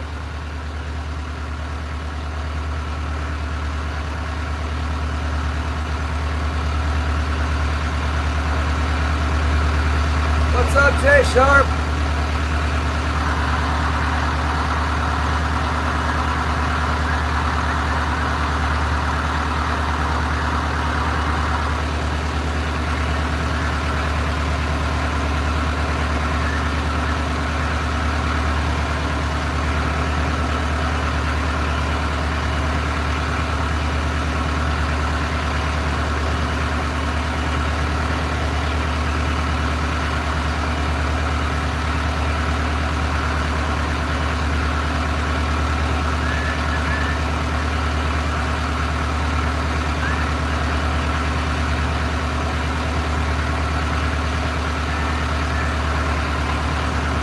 I hope you feel better soon. That's too bad.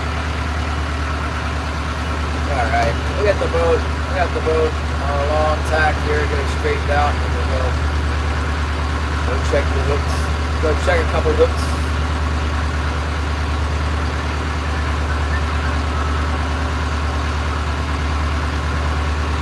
Starting with the port side heavy. That'll be the biggest one. Check that out. There's anything hiding on there.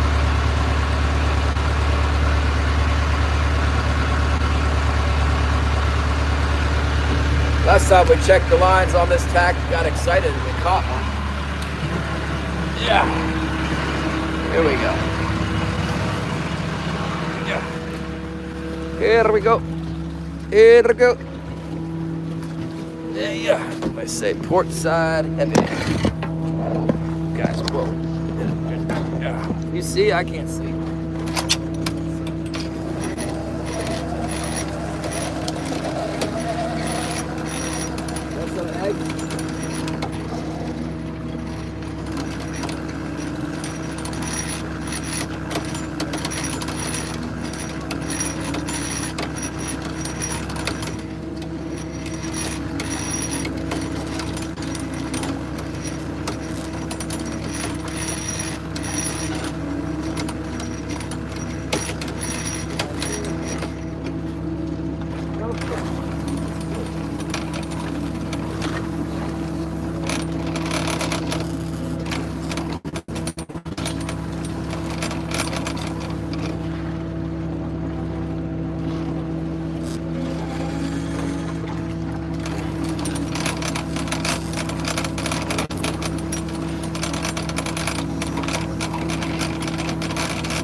assassin today.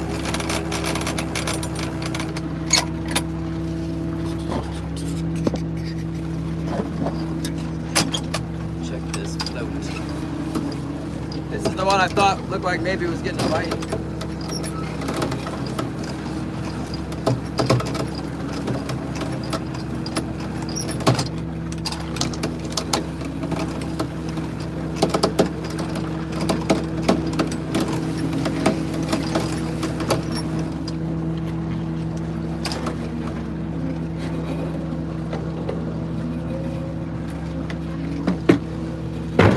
How's it sit? It's got a lot of drag.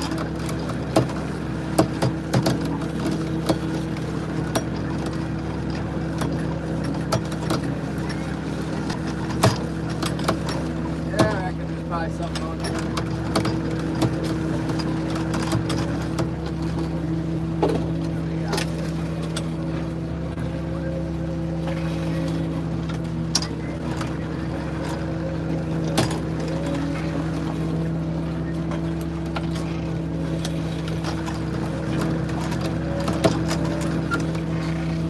All I had to do was say lingcod. Down and catch any lingcod, sure.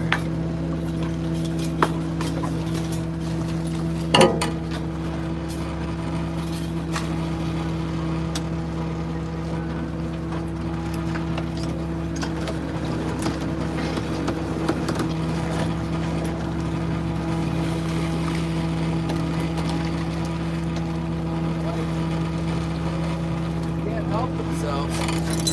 They can't help but bite the white assassin. These little, they're like cookie cutter little king salmon on the white assassin.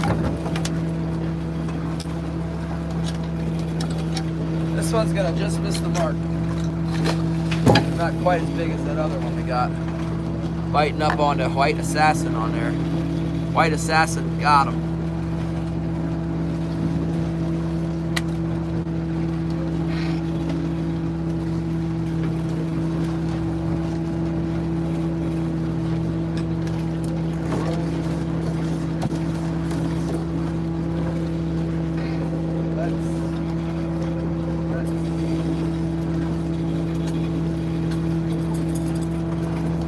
Put a longer leader on this one. This one is a longer leader.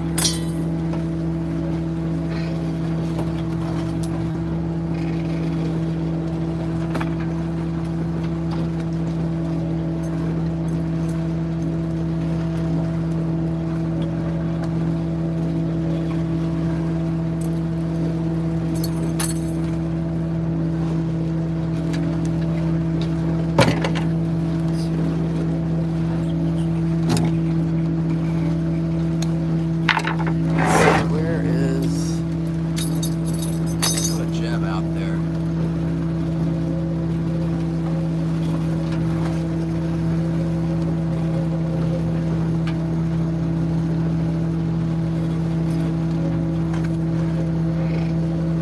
Sometimes I can get them to come up better for a spoon. Get two on a flasher, and then if you put a spoon way back, you get them to come up for the spoon.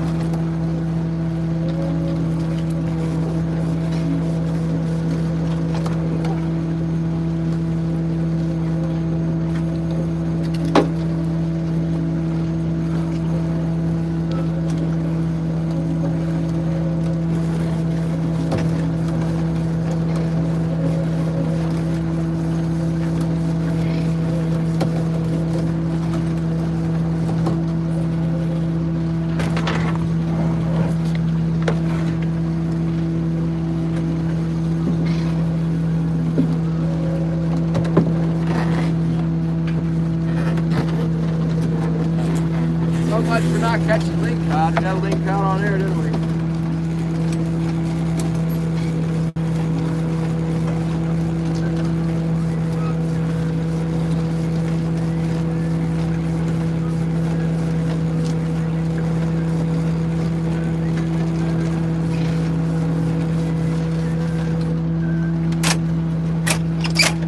Let's check this float too over here.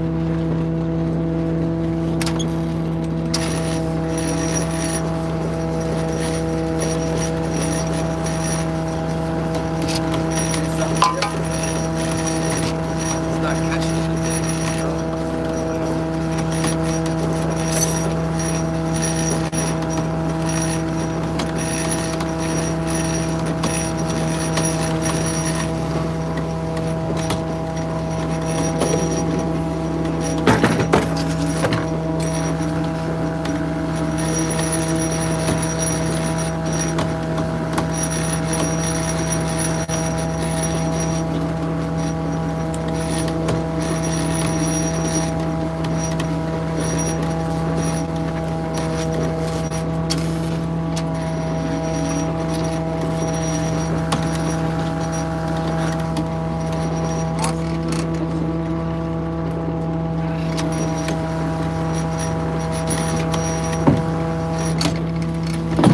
Let me run out there. Let me get some. Oh, there's a flasher right here. This one. Flasher. Need Gucci for it. And that king salmon was really close. That one we just let go. Oh, they gave me fish.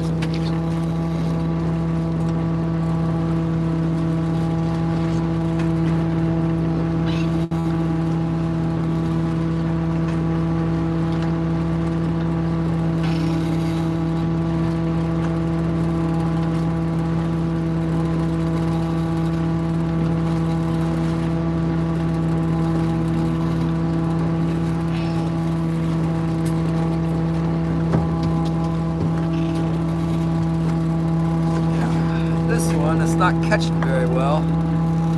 It's the one that doesn't have very many flashes on it. Let's see what flashes.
scaring them away.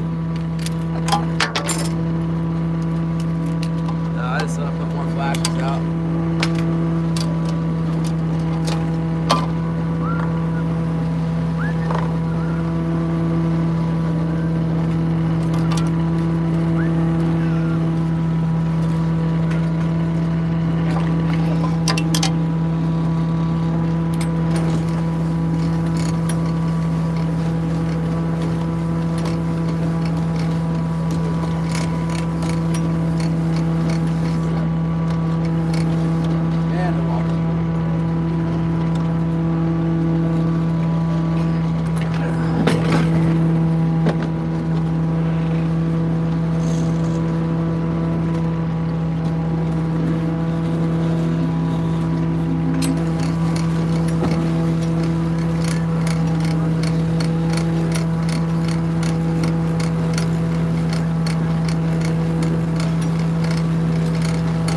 Looks like we need to tie up some more white assassin.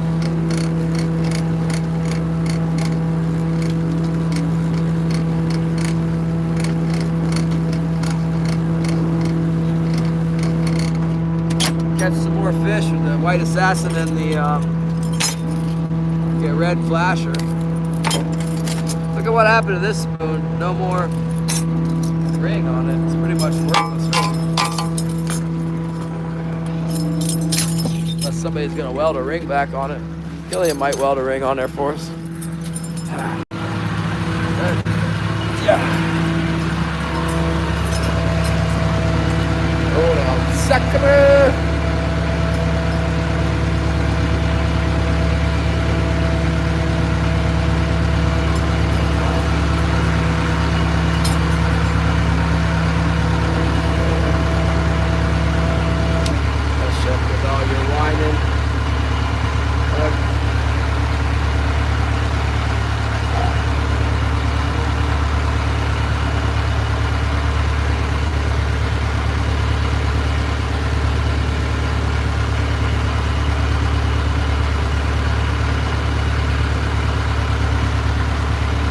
Quite a bit of life showing up on the outside edge here.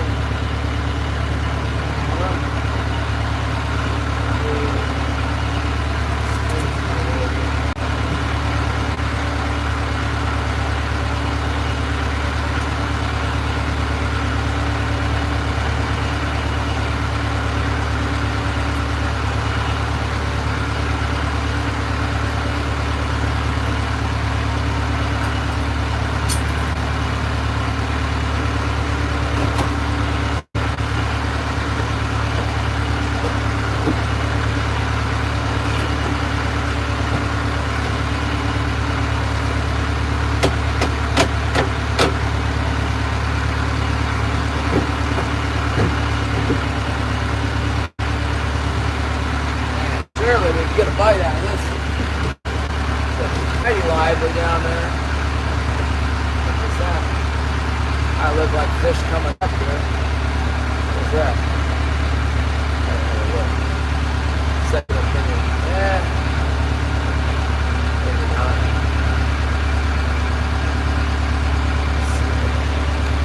Put you guys in.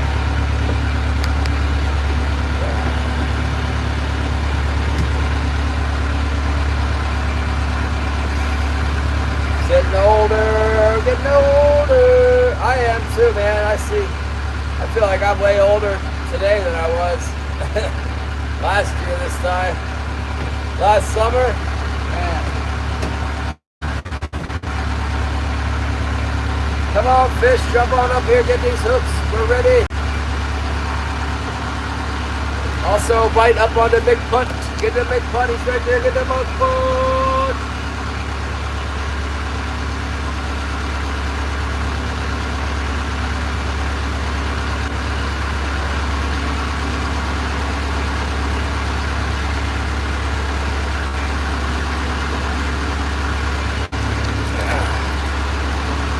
Tie up some more rigs, I guess.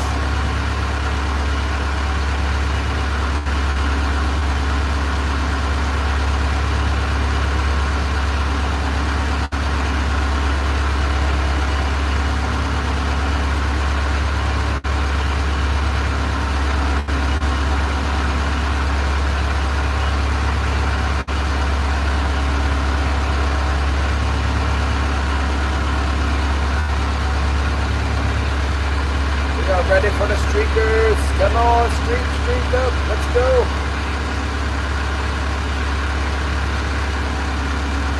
Couple fish streaking down. Right on our gear at the ball. 60, 70 feet pointed down. We want to point it up.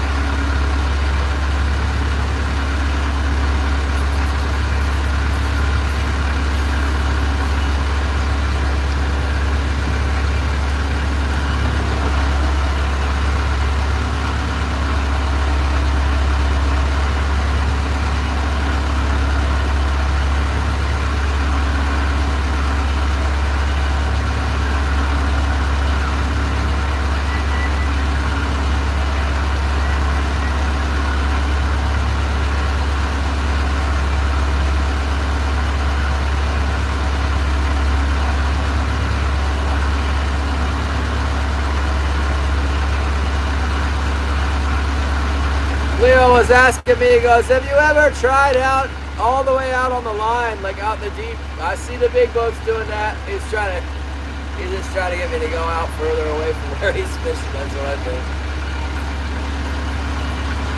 There's no bigger boats now.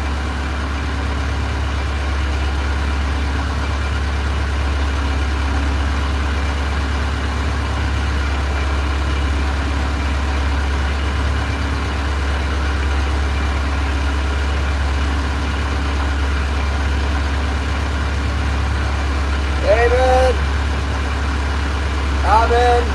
Have we decided what's the best way to say that? I don't know. Maybe both. Amen. Amen.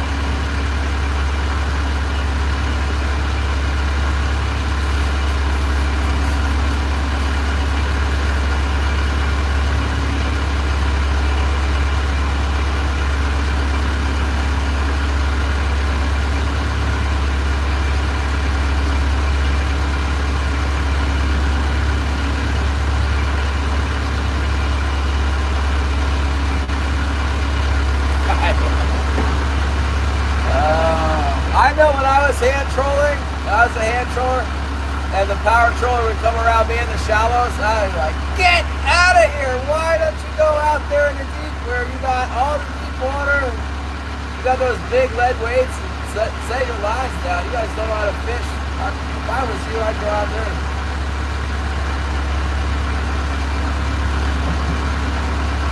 Then you get the big boat and you realize they were on the fish the whole time. The fish are in the 60 feet of water around here.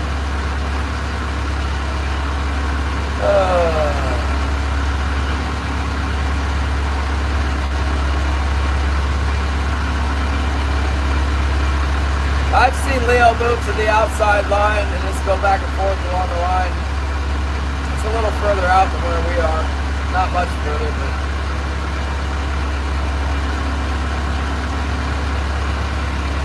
there's a red buoy over here. It's right around the red buoy. And the red buoy, as you can see, it's right here. The line's near that buoy. It's not very far. It might cut right outside of it, but it's very close to that.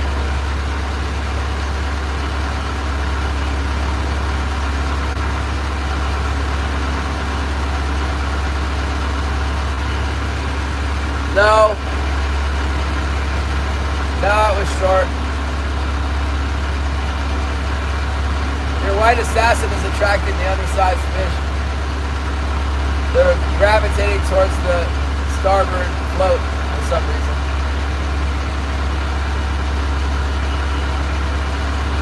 I switched the port float up to look more like that though. I put a white assassin smaller one on the cannonball with a red flasher and took away that great big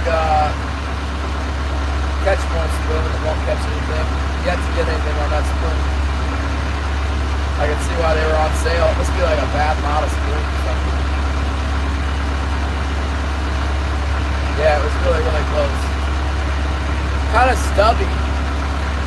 They're hatchery fish. It's a shame to throw it back. It's pretty much dead. Not totally dead, but unluckily not. At least it's a hatchery fish. I don't mind killing them so much.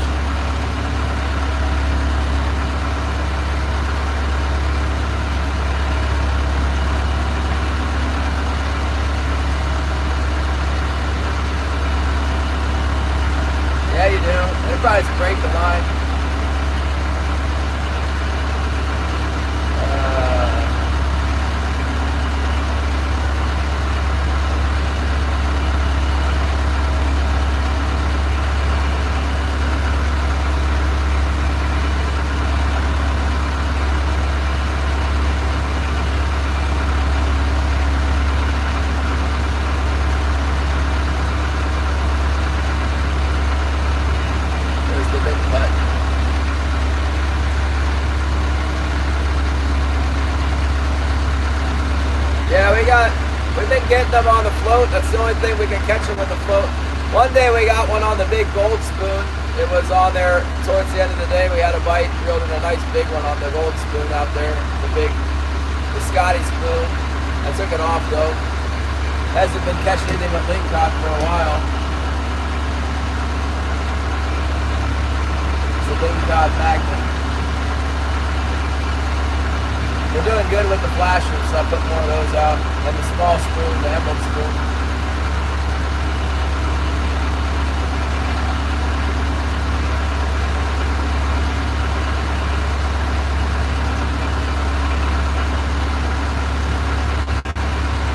Looks like Leo might be getting ready to go try the west. No duck over here, going over the west.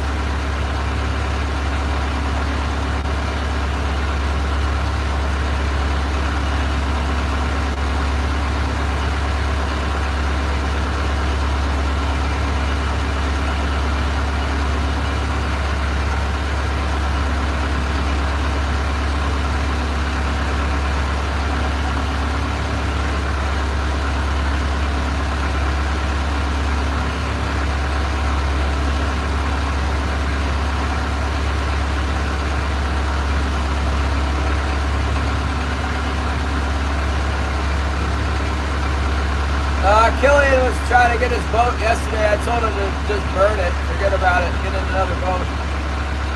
He wants to try and save it, but that don't look good to me. You can't tell him nothing. You can't reason with the man. He's unreasonable.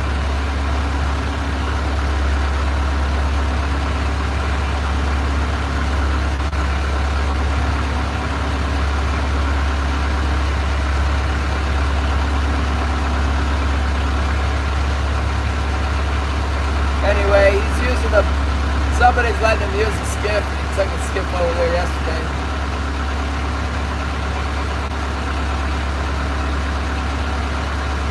The Coast Guard was in here yesterday too. Somebody told me the Coast Guard was in the morning. They came in and got fuel, I guess. Maybe they just came in to eyeball Killian's boat, I don't know. But I heard they were in the Cannery fuel dock basin in the morning and gone by church. Somebody with the house over there that looks over the water told me at church.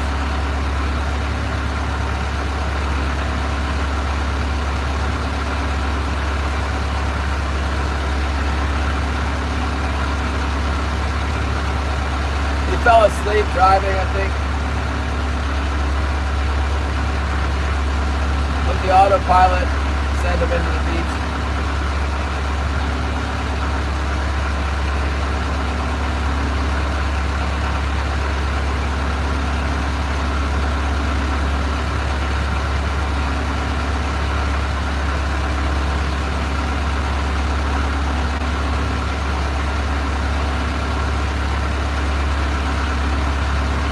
Get rid of some of these track lines. I can't see the contour of the reef very well. Really stuck the track. It's taking a red day here.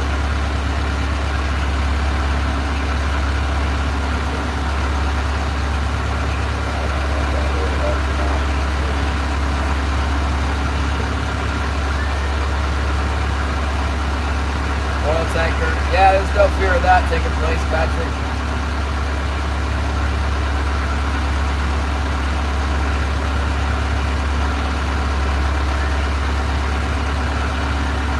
That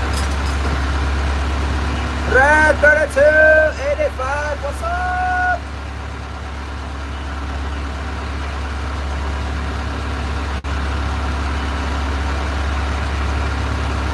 Abel Valdez. He says there's no fuel in it anymore. I haven't seen any fuel on the water over there, so not that you would. It's a big ocean for 300 gallons of fuel. Like I said, he probably didn't have very much fuel on anyway.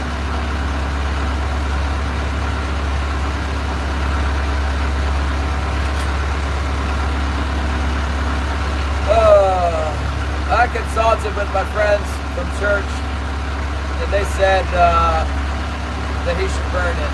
And I think that's smart. You burn it, and it's no evidence. What boat? Not my boat. No, it doesn't have the numbers on it and stuff. Coast Guard will leave it alone. And it's sitting there with the official haul number, the name Mabel A. The Coast Guard knows who to come after.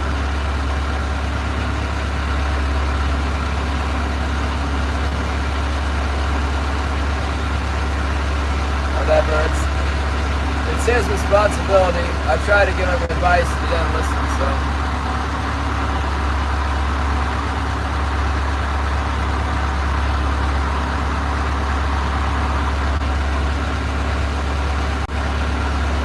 Well, there's a big pile of fish on the corner of this reef. It's like a headwind. That's good. Rockfish and lingcod. I'm glad they're not biting very well. The rockfish and the lingcod, they're a pain in the butt. Let's see if we can get on this bass. Maybe they're biting now.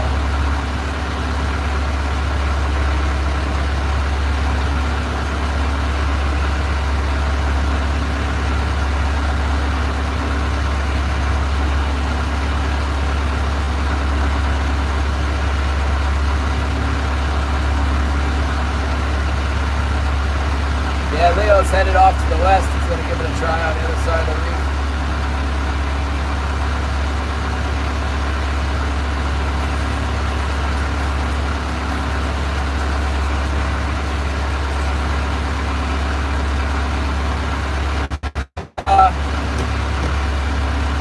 I don't know, a few times a year. They normally come through like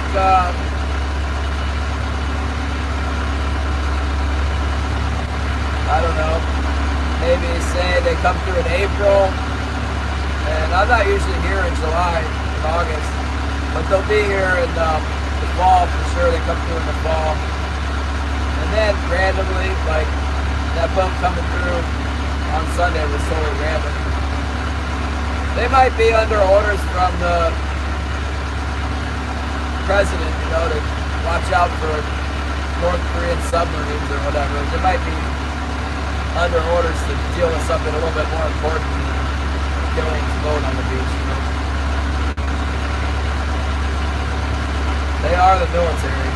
We are under military operation right now.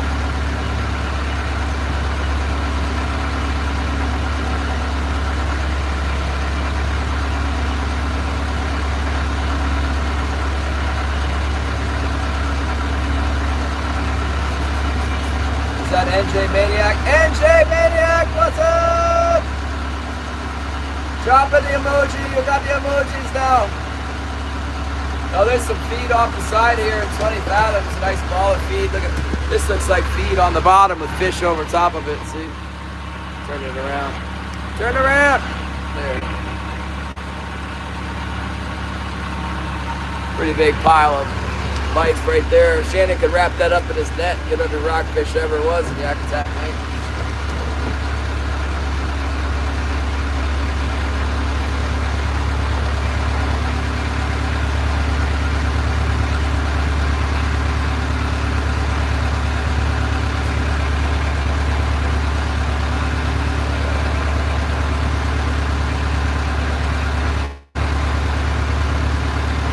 Want to see the fish, NJ? I got them in my cabin today. It's so cold.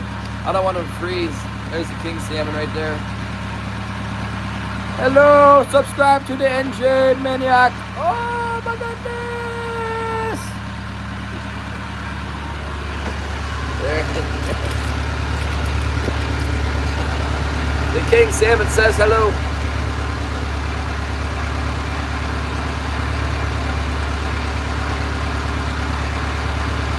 There it is.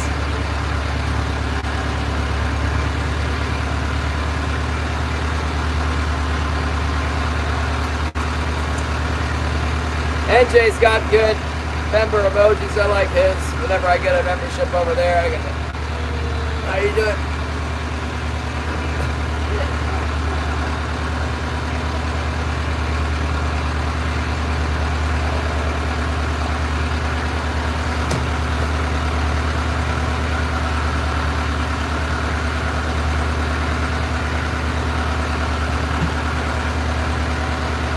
When are you gonna go fluke fishing? The fluke the fluke. When does it open? In March, right? I've been going fluke fishing immediately when it opens. I used to go catch them in Virginia in March, third week in March. It'd be good fishing for them. In the back bay, when it warms up in the back bay, those fluke will be right there. First warm days on that mud flat, get the big fluke. It's coming. Not until May? Oh my goodness, that's way too late. I always fished them in March, but that's in Virginia, in Chincoteague, April in Ocean City, Maryland. I guess May in New Jersey makes sense.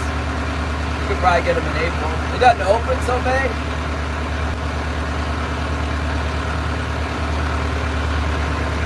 Is that what you're telling me? Not allowed to catch them until May?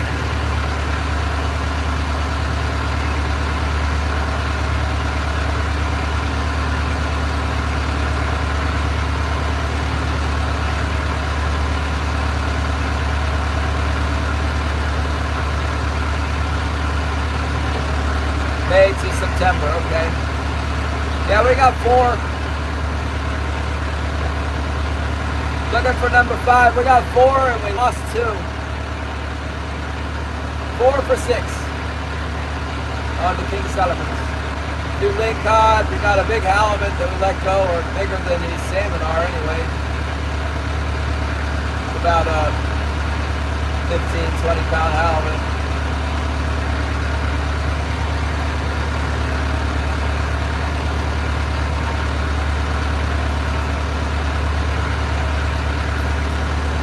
See if these sap-sucking salmon will bite on the outgoing tides. I think it's going out now.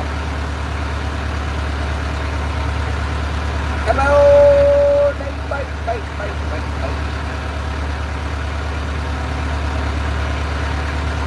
Some interesting sonar marks there towards the top. Kind of look like big salmon at the top. Probably not. I'll catch them up.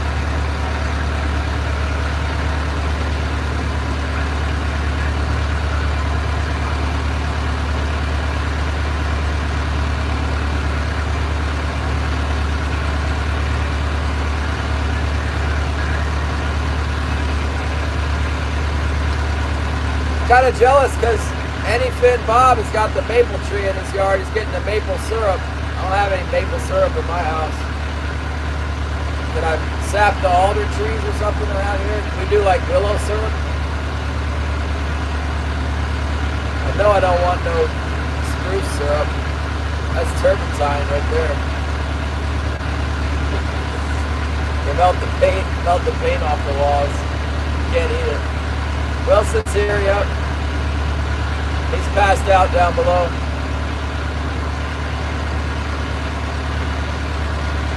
You know, it's funny that the smallest ones, we keep catching the smallest ones on the biggest hooch. I keep biting that cuttlefish, the little ones.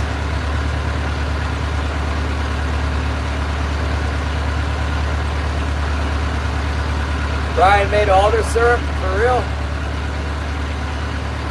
We haven't got anything in a while. We had one that was a little bit too small, Marty. It was just barely undersized. I let it go. It's looking all hurt up, too.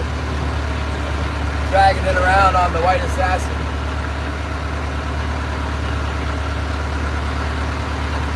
For who knows how long.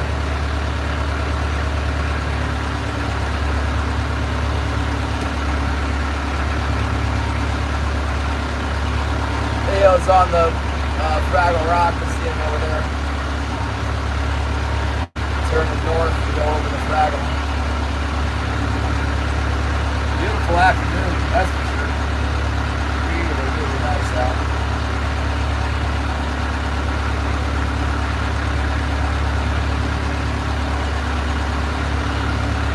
See a lot of life on sonar. I'm guessing once the tide starts ripping, it'll all disappear again.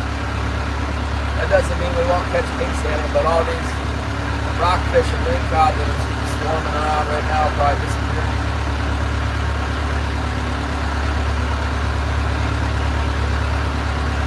I usually catch better when they're out. I want to see lots of stuff on the sonar. That's good.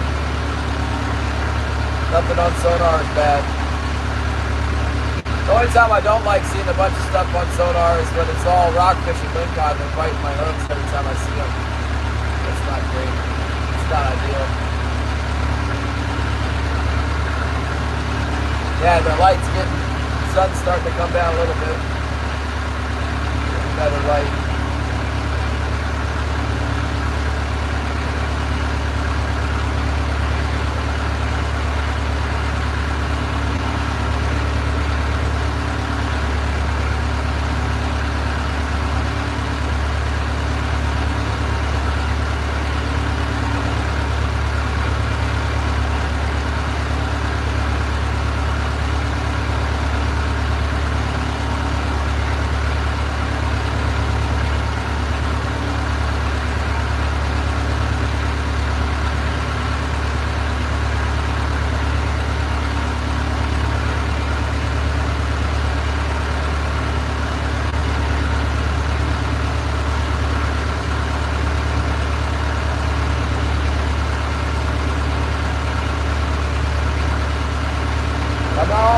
Come on! We haven't had a bite over here for a while. We haven't had any bites for a while.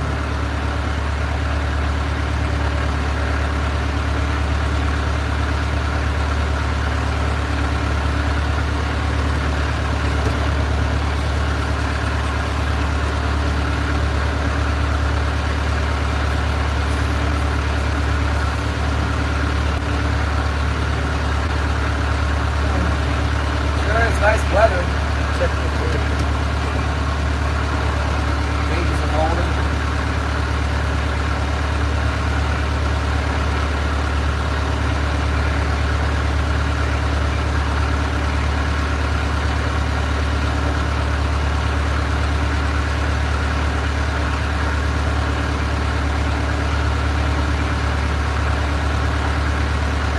Well, I'm marking a lot of stuff that looks like suspicious. Could be a lot of king salmon down there that just aren't biting yet. Like this mark right here, it looks like, I mean, it could be. Oh, yep, there it is. It is. We got him. We got him. Come on, baby. Stay on there. Stay on the hook. The hook. The hook. The hook is on fire. I'll show you guys what we're talking about here. I've seen it. Won't hurt anything. If I lose them, I lose them. Those right there.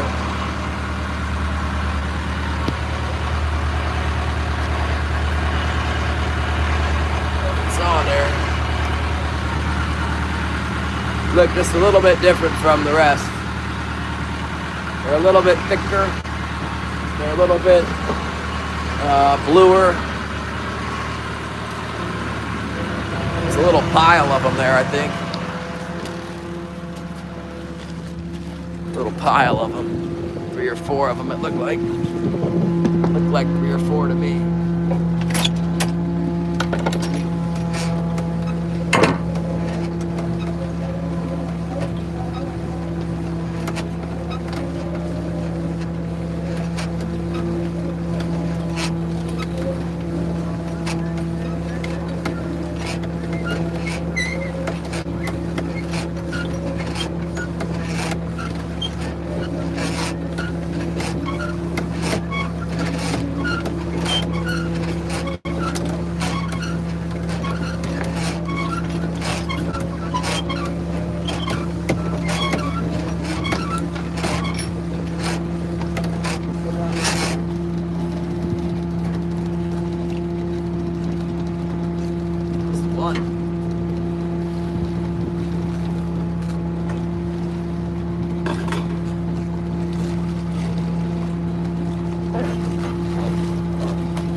That little guy here.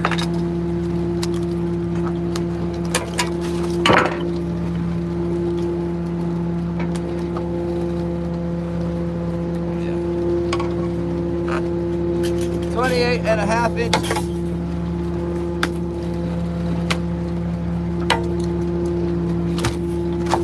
On none other than the light green buck. Oh, got him on the buck.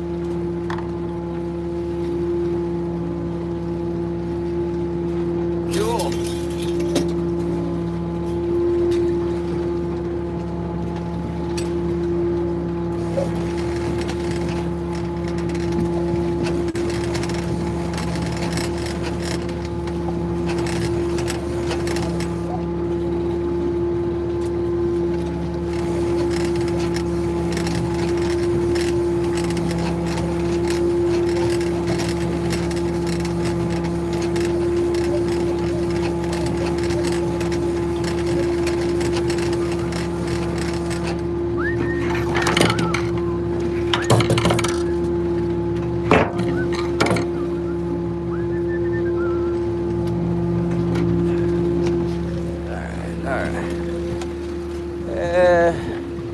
You know, I might just go get my gloves and clean that thing up there.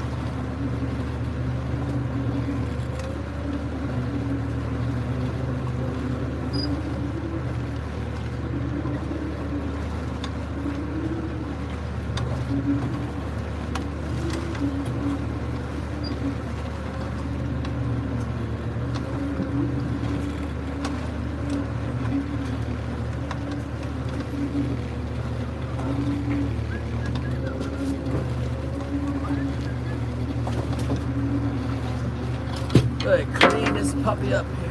Yeah. Little schoolies.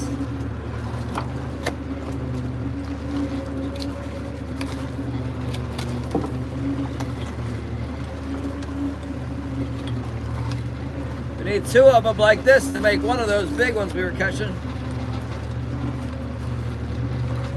Hopefully we get another one. Well, we did get 2 to 1 compared to Saturday. Got more, smaller, but payday is the same.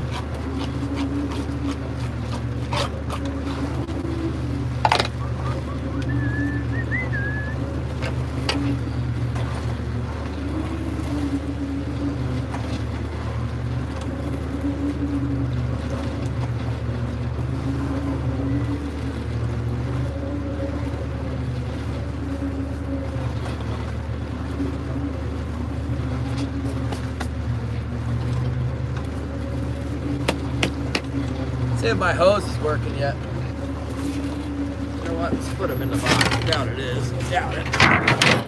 Possible, but I doubt it. Fast as one of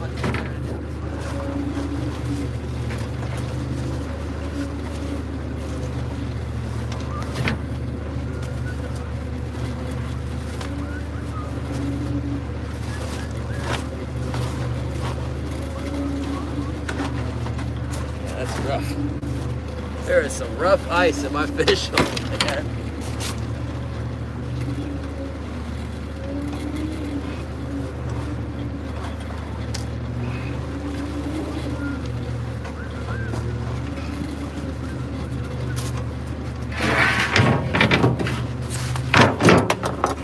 Let's just see what happens if we try it.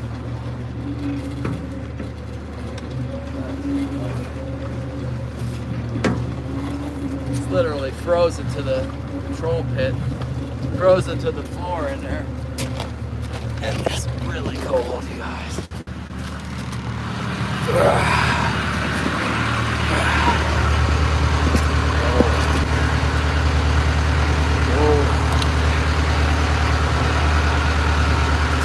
Still no love on the nose, though. It's not surprising. Disappointing, but I'm not surprised. No surprise there, no surprise. Hold on. Just when you think it's time to tie up the white assassin, they bite the bucktail. What do I know?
fish sticks out there.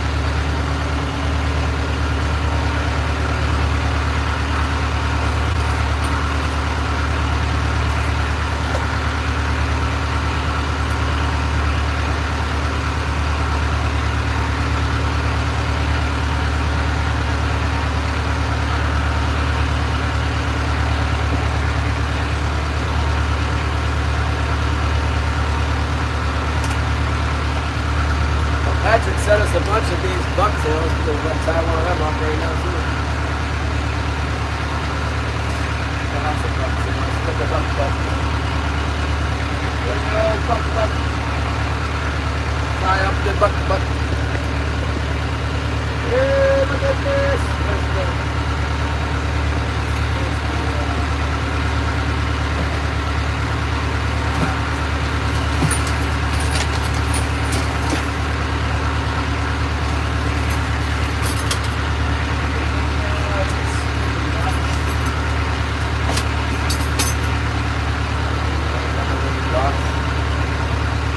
welcome to bite more. I am ready for that. You guys go right ahead and bite some more.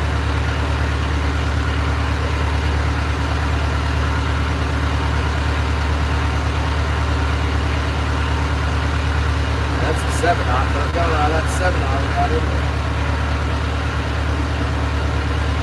There we go. Move on to the other fish. Small one. With the buck.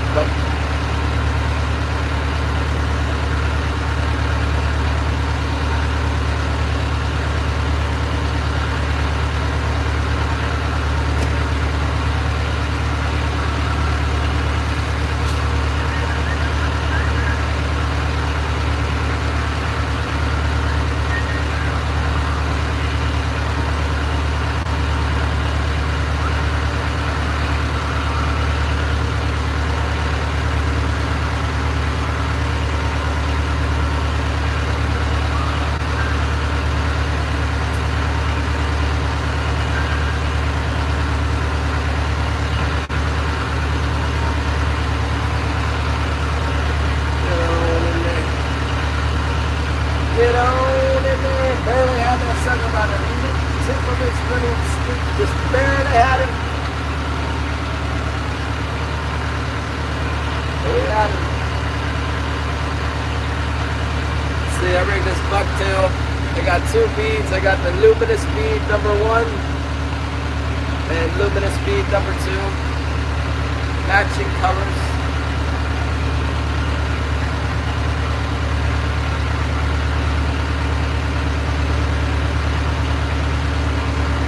Enough water? Oh, that's a good idea. I haven't had any water. All I got is coffee. I just drink coffee all day. If it's heavy fishing, I'll start bringing water, but this is light here.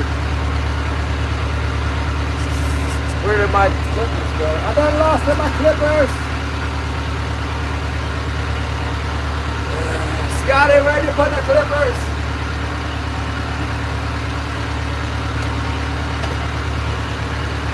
Scotty put the clippers over there and couldn't find them.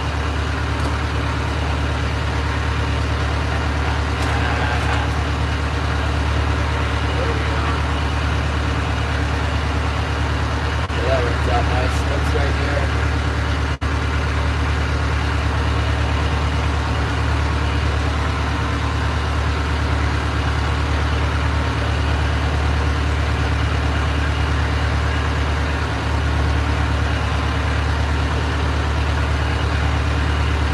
I should have some water. It's a good idea.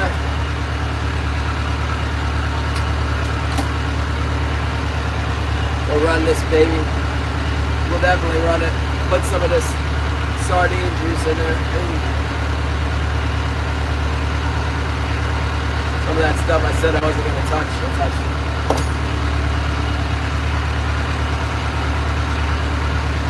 Sardine infused. Sardine infused.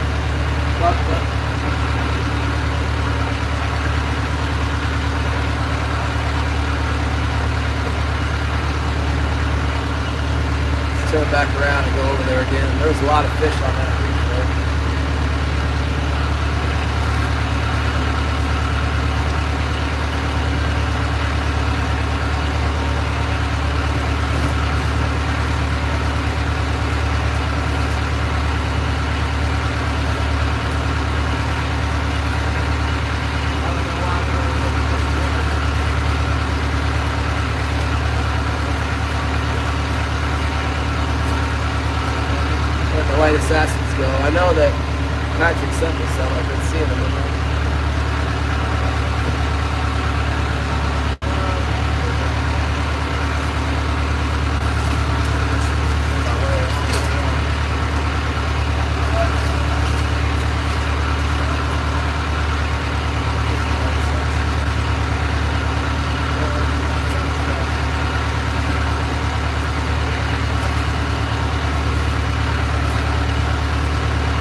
something else. All I could find was those white assassins.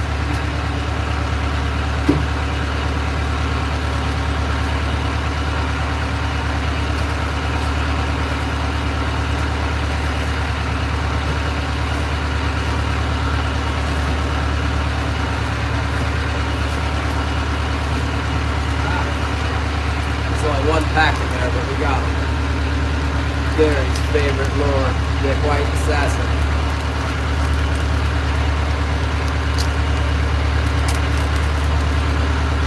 The white assassin. We got it. Gotta make one up.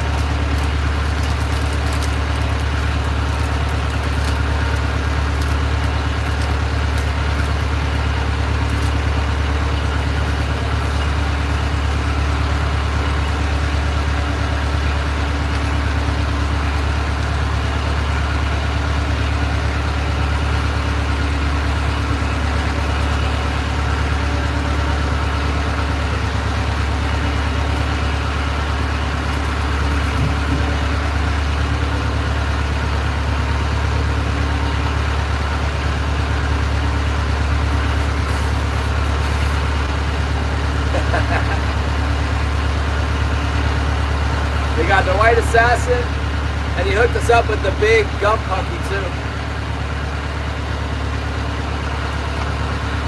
We got one on our starboard float, you guys. He's on there. I thought I saw it wiggle earlier, but I wasn't sure. And it just pulled a little bit. I'm pretty sure there's one on there now. Thinking yes. And then we got one.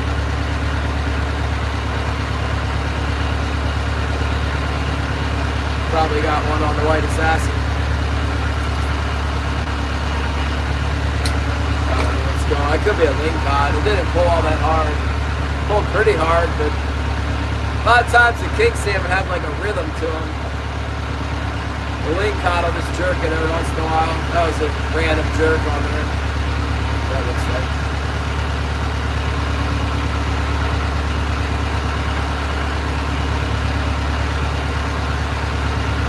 Fill the boat, yeah. Oh man, if I filled the boat with king salmon, I could retire for the season.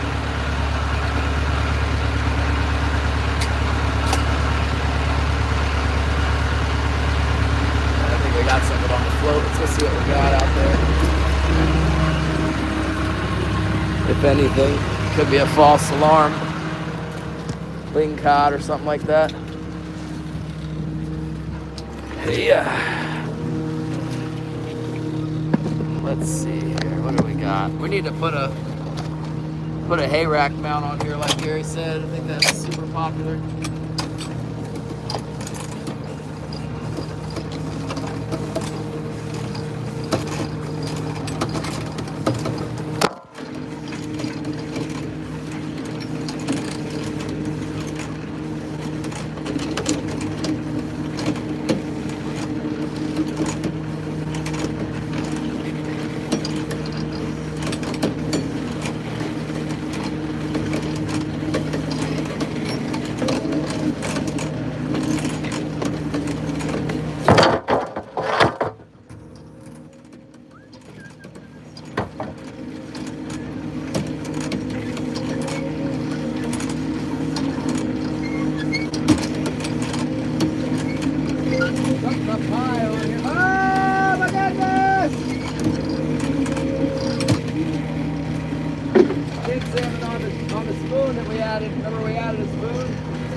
Got him on the old spoon. Might have been out there.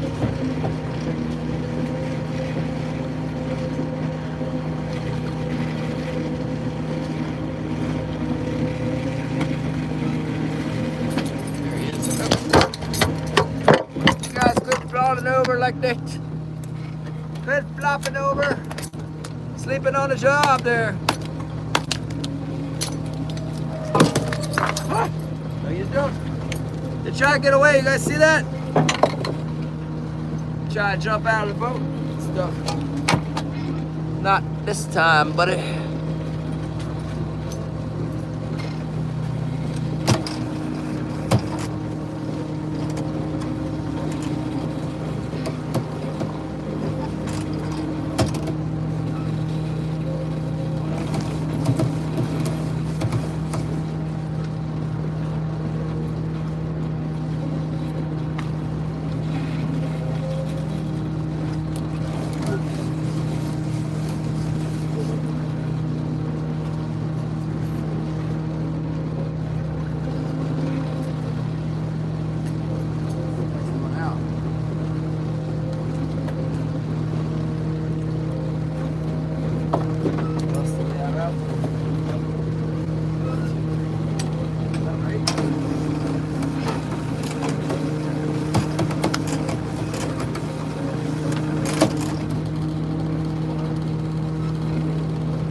another spoon around here that we can put out? What's this?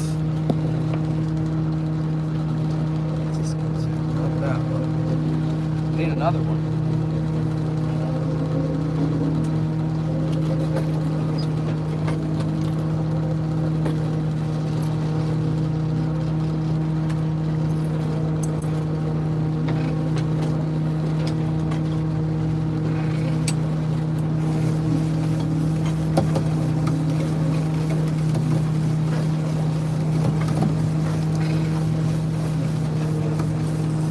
Coming up, hitting them on top.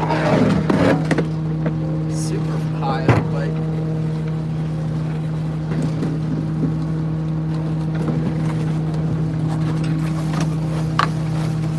Cut his gill here.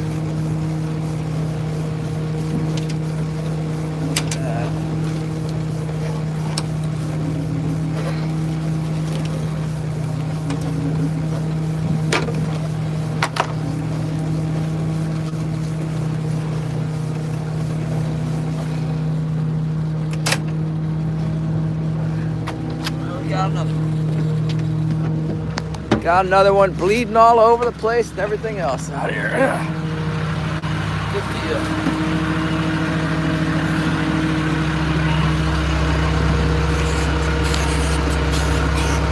Come on now. Don't stop biting open now. I wonder if we got that bite out of that same school of fish. I'm pretty sure that was a school of king salmon that we saw in sonar there. Picked that one up and then additional bites afterwards. Alright.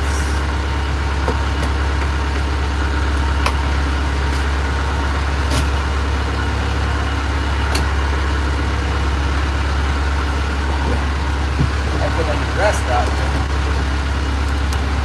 Carnage it is. You can't wash anything down. I put that last one outside. How many did we get, Shannon? Shannon knows how many we got.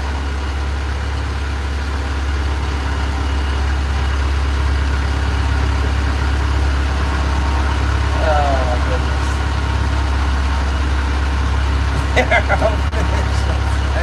They're real small.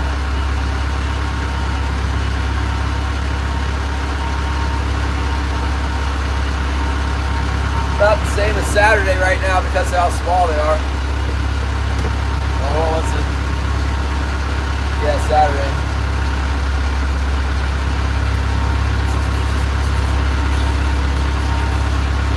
Shannon, how many did we get? We just got one on the gem spoon that you sent us there, Patrick.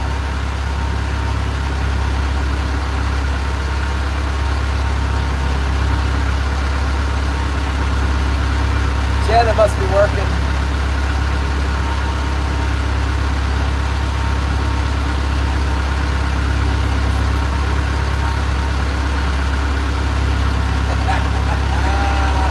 Yeah, the 50-50, I don't know if there's any truth to it about using the gold when it's cloudy out, but it's full on bright sunlight, so I'm just using the gold and chrome. That way I can't miss. Put the gold out when it's cloudy. It's like most of the time. They had some gold ones. They had some gold Lower Jensen emeralds at the store, but it was like not real gold. It was brass, and then the brass it was so thin they only lasted for a day. They turned brown and then it would be gone the next day. It turned into like a chrome with black spots. That worked good. But it wasn't as good as a plain chrome one. Really funny, different spoons work differently. Anyway, that batch of spoons you got me from wherever they came from, England's probably. They work. They're fishing. They're fishing well. I took the big eye off. Put on the emerald or whatever you call it, the gem. The gem is an exact copy of the emerald spoon. The emerald came before the gem. So they call it gem, the knockoff of the emerald.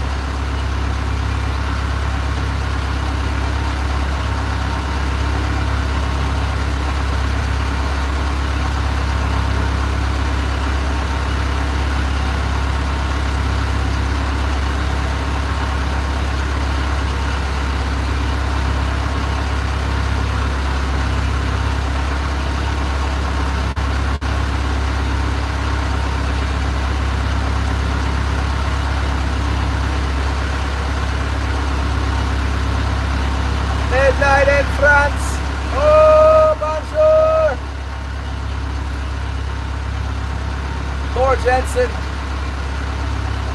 before they sold out to the Swedes.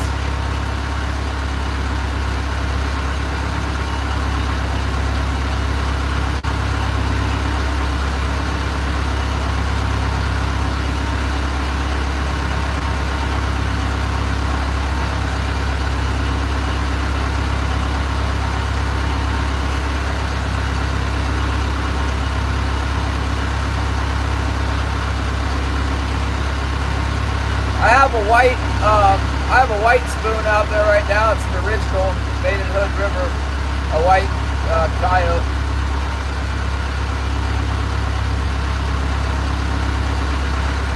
It won't last long.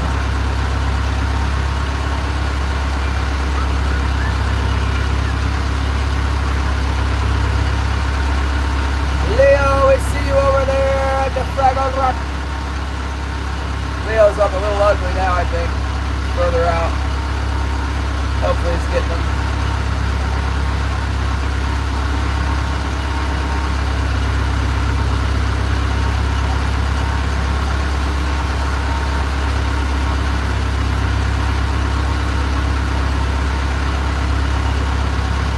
Yep. I see another mark in the same area that looks suspicious to me. I don't know if it's kings or not, but it might be. Looks kind of like that last mark. See if it'll bite.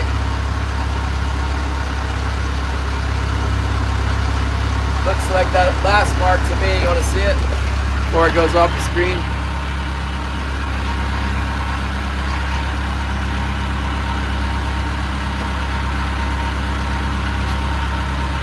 You wouldn't think that would be king salmon, but a lot of times that's what they look like. A lot of times it is.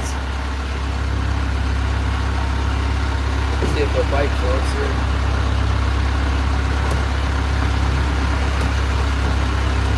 They weren't coming up. When you see them coming up like that, woo, hold on. These ones might be related to the last one we just picked up. They're like, oh no, that's the same thing that killed Bob. Don't go after that. Bob, where are you?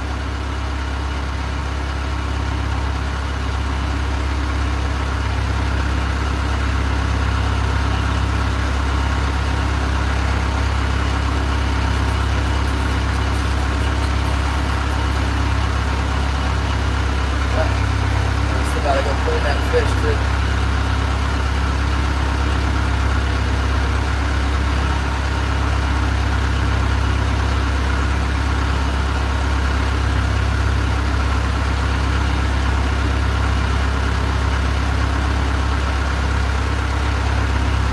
It's kind of annoying that the reef is shaped like this, so you can't it's not a straight line. You can just go over and go out there and clean fish. If you want to stay tight to the reef, you got to drive the whole time.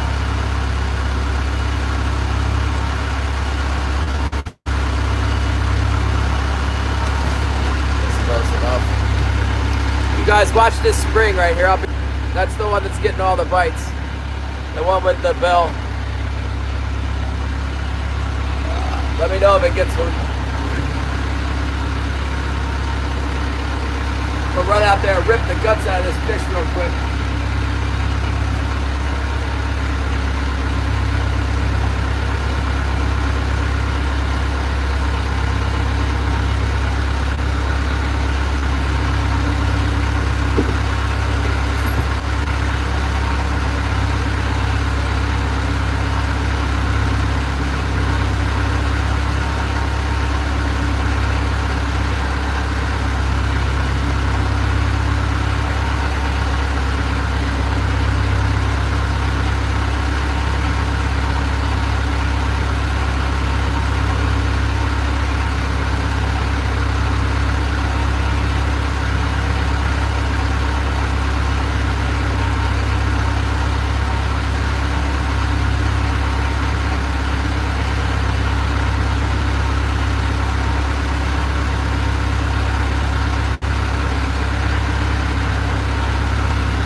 back. Had to clean the fishy.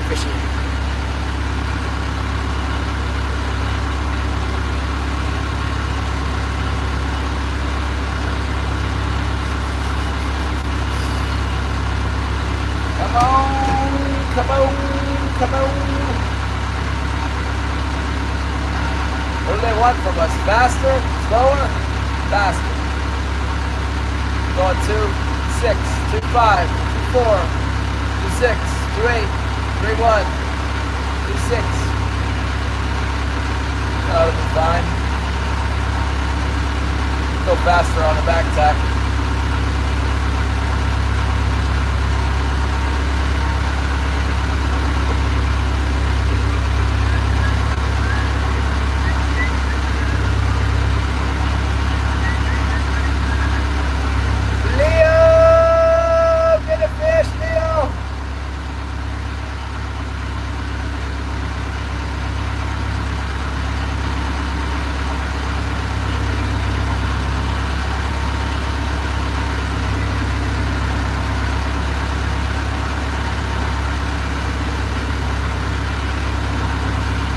I've been trolling around out here before and had like a big ball of those yellow marks like that with the blue in them, and they all turn it up towards the boat, and then all 4 wires just start.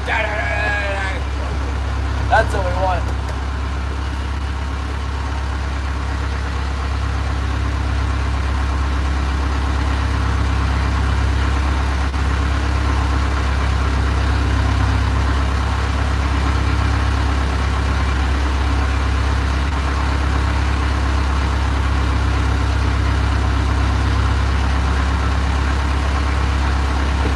Throw a Bible verse in just for the heck of it. Feel like reading the Bible. Yeah, there's a lot of problems with jellyfish in the summer. Philippians 4:8. Be anxious for nothing, but in everything by prayer and supplication with thanksgiving, let your requests be known to God, and the peace of God, which surpasses all understanding, will guard your hearts and minds through Christ Jesus. Amen. Woo! That's the good stuff right there. Move the bookmark.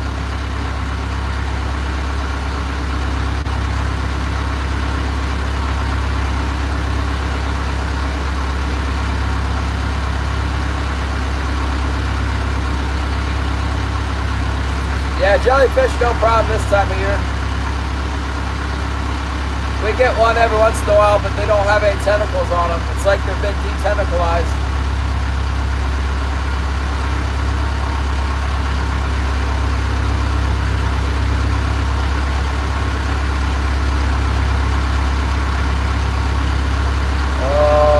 Like there's lots of king salmon down there. We're just not getting them right now. Seeing an awful lot of fish on the sonar.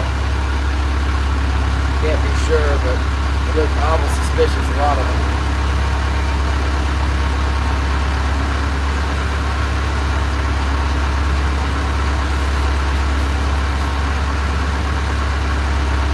Poison of the sea. Yeah, I'm not a big fan. I saw one of those Sunny, the best food review show, and he was eating them, and he didn't give the jellyfish a very good review.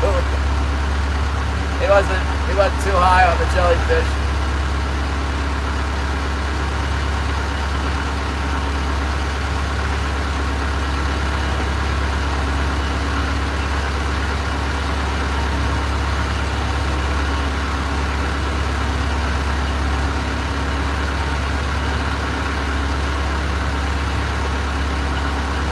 Yeah, what a blessing not to catch tons of lingcod out here today, especially with all these marks in the sonar.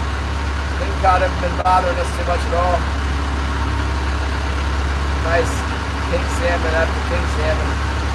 Got more kings than lings today.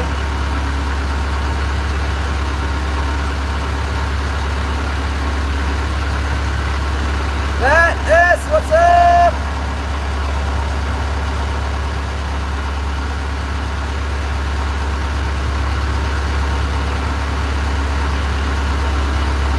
Yeah, I've seen a lot of shows on the box jellyfish, but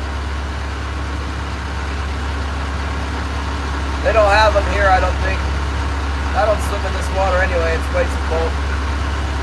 I would be interested in getting a wetsuit and swimming down in southeast where they got the rock scallops and the abalone, but I'm not going in this water for nothing.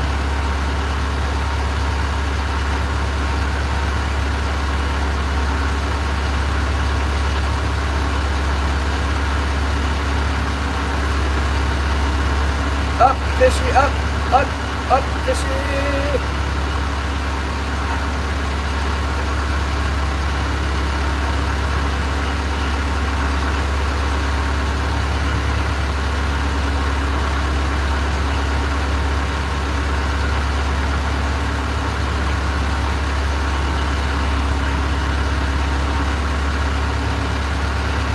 Seeing steady marks on the bottom, little patches of feed, fish. Looks good down there.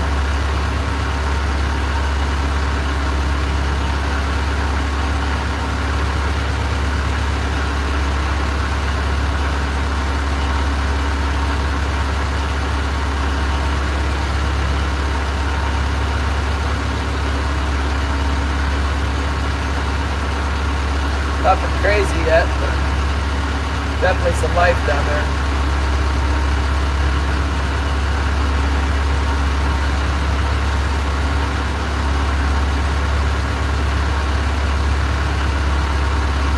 No, I've seen some really big tiger sharks off North Carolina before, but never a big white shark.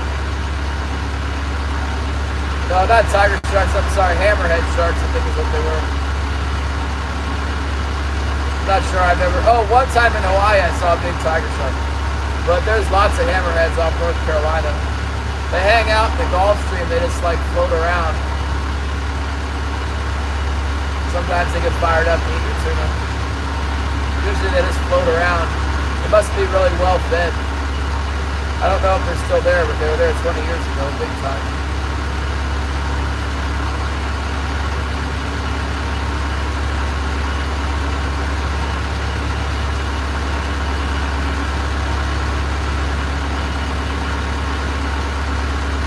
I'm optimistic that we'll get another bite. God willing, we should get another bite here. We're on a good pace. Seeing lots of stuff on sonar. It's only 2:30.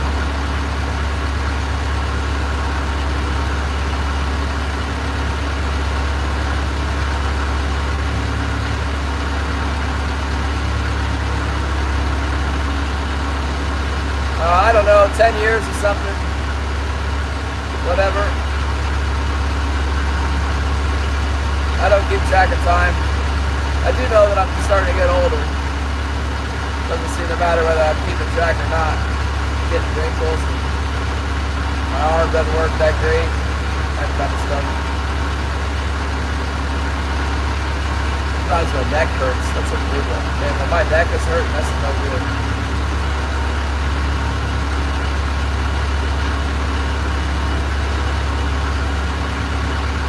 $6:30, so must be Central Time, because it would be, if you were East Coast, it would be, no, it would be 6:30, that's right, East Coast.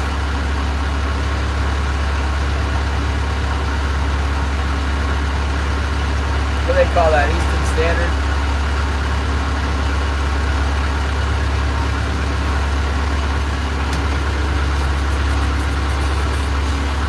Have we got any bites on the end of the turn here? We got bites on the turn. We're down here before. Looks like Leo might be getting ready to make an outside tack. That's the desperation move for them. Coming down the outside, down the line.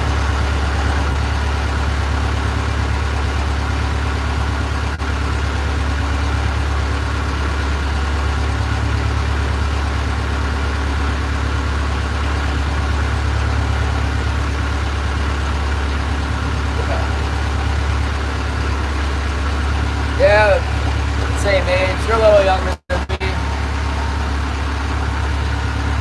Got in a car accident when I was younger. We were out at the bar and my buddy crashed his car into the daggone tree. Head went, busted the windshield. I never went to the doctor. Pretty sure that's when it happened. Probably broke my neck. didn't hurt at the time.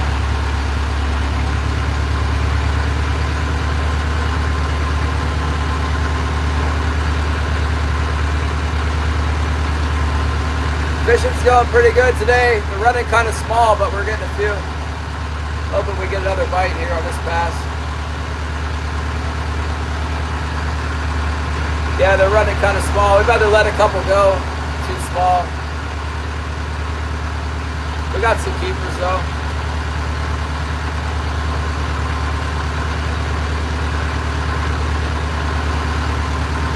It'd be nice if we get a big one. There was some big ones around. Now all of a sudden we got these little ones.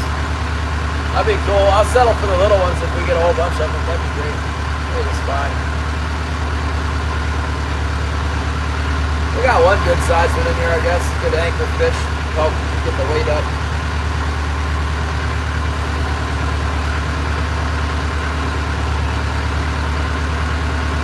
What did the big one eat? I forgot. I think we got the big one on an emerald spoon, but I'm not sure.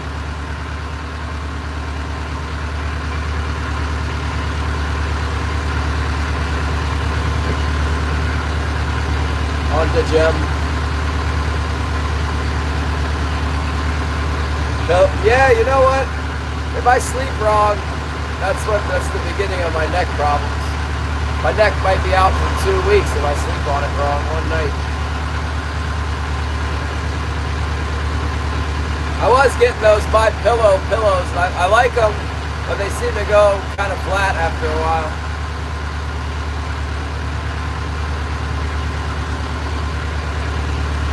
All right, see you later, Zach. We'll be here.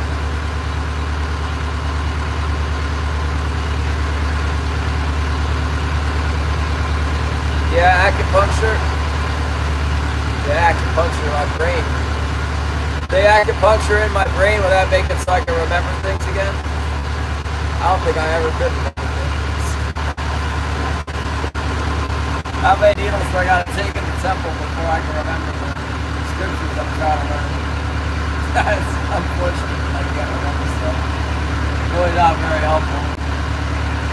I guess every day is a new day to discover the same thing over again. Oh boy. I guess we go right back over that same line. We market the fish, I think. We got a double. Well, I don't know. We got one anyway on the last pass. Coming back with a little bit more gumption.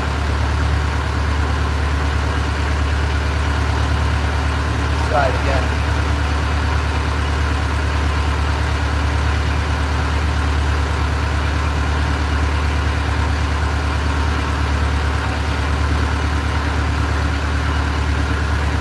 He always points it this way.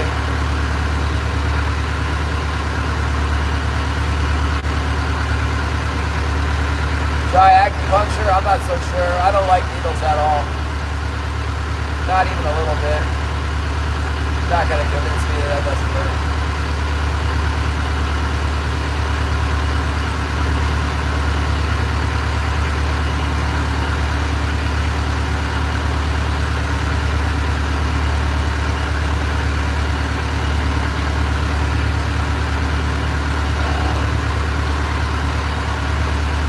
So this chart plotter says I'm doing 3-4, but when I look down in the water, the bubbles and stuff aren't going by very fast. I think that this is about the right speed. I don't know, maybe we get the little ones fired up and we'll go through here faster. They didn't bite on the slow tack coming the other way.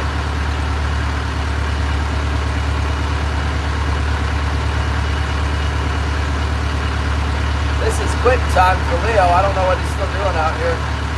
Trying to make money, I guess.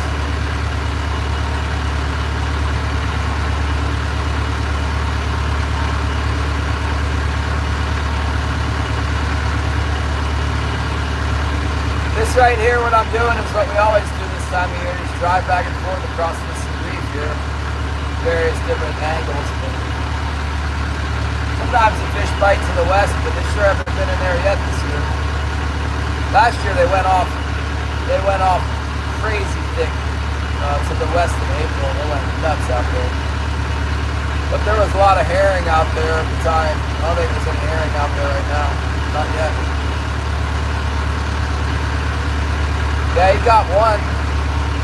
He got one and told me, quit bugging him. He said he'd tell me later. I can relate to that. He'll keep calling him until I'm catching more fish. He gets the idea of catching fish out here. It's been pretty steady all day. Fish have gotten smaller, that's the only thing.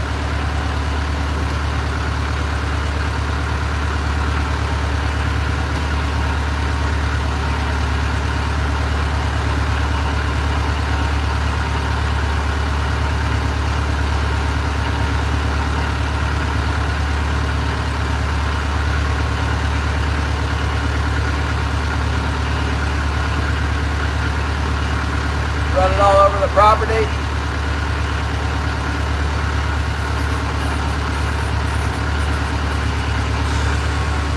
I don't see the moon today. Somebody said it was a lunar eclipse. What the heck is that? What even is that? The Earth is going to get in front of the light of the sun while it's shining on the moon, so it can't shine on it.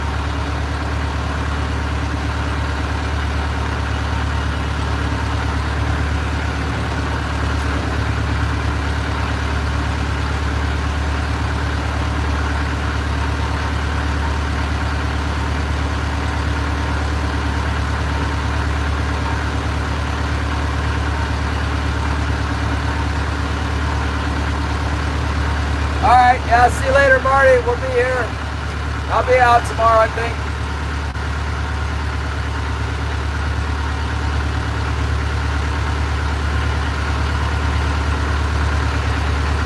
Okay, weather's supposed to be about the same. Hopefully it's, I mean, this is as much as you could ask for any day. It's like glassy, slick. There's some waves, but they're all like 3 feet less.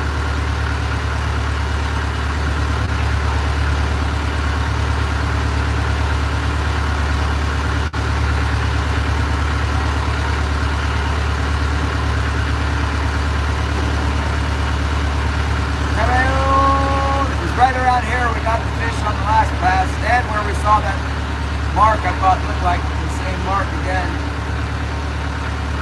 Haven't seen any more suspicious sonar marks.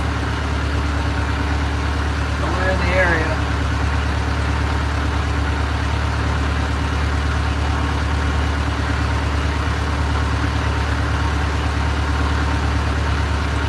I can't hardly see the screen. I don't know if you can see me or not.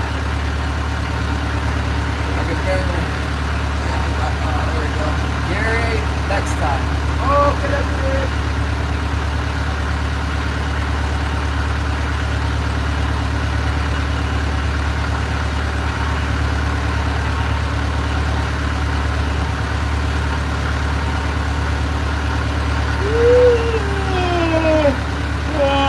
It's cloudy. Yeah, I got a new phone, man. I'm waiting for the case before I bring it out, though. Problem is, not even that the camera's broken on this one, it's the screen protector's busted.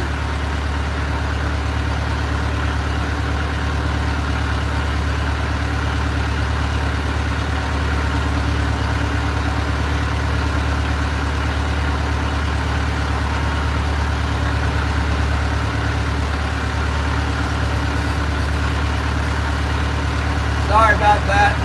Sorry it's all cloudy. I think my eyes aren't burning at all today. I think the exhaust leak might be fixed. I say that and then Wilson will be dead down there.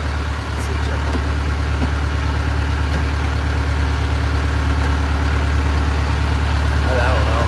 He looks happy either way.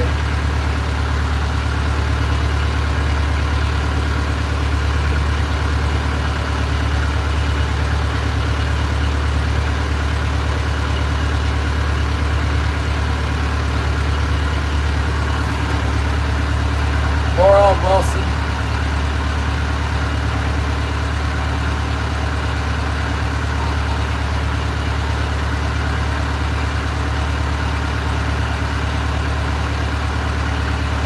so much excitement and steady action, and then it just went to deadness now again.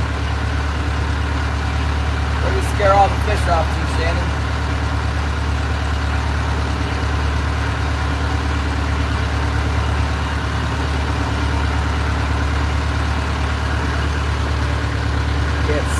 Can't see, but there we go. Need a welding hood. Monterey Bay, what's up, Squids boy? Monterey! I'm in a Monterey Clipper. My boat's named after your bay. Isn't that exciting? I'm excited.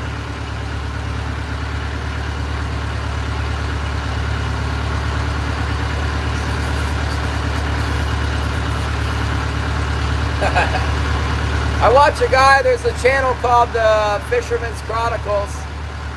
The young guy that fishes out of Monterey Bay in a kayak. It's a good channel, I like it. Catches a lot of halibut. He's super PC, like ultra Californian. It's a miracle he keeps any fish at all. He seems to be really upset when he does keep one.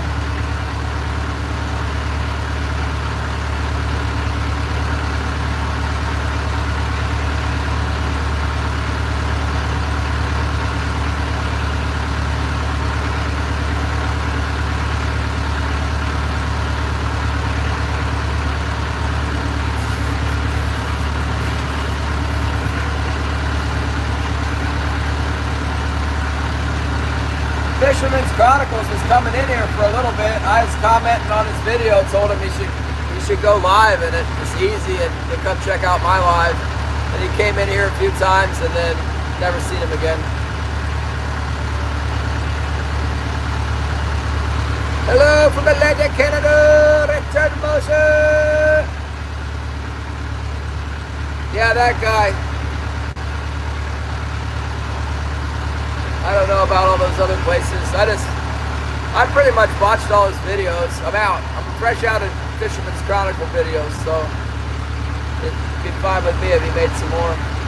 The best was when he went bluefin tuna fishing, because he was like a novice fisherman, you know, and he absolutely just hammered the tuna. They were just swallowing his jig. Twice he went out and got him, I think. He said he was going to try and go again.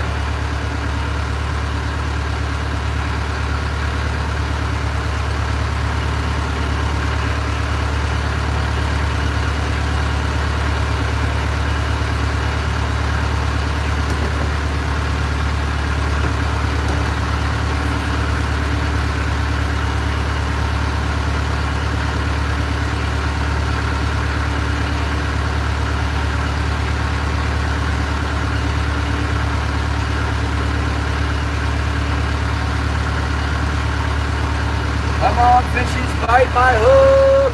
See a little blue down there on the bottom. I didn't get a good look at it. Maybe it's nothing. Definitely not streaking up like they were on that one Monday. Yeah, that was a good day.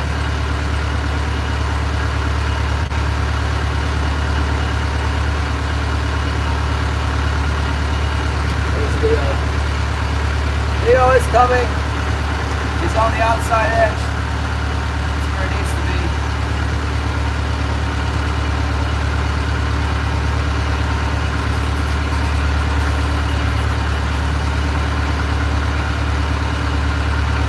Is that Anna? Anna, you made it back! Welcome back, Anna!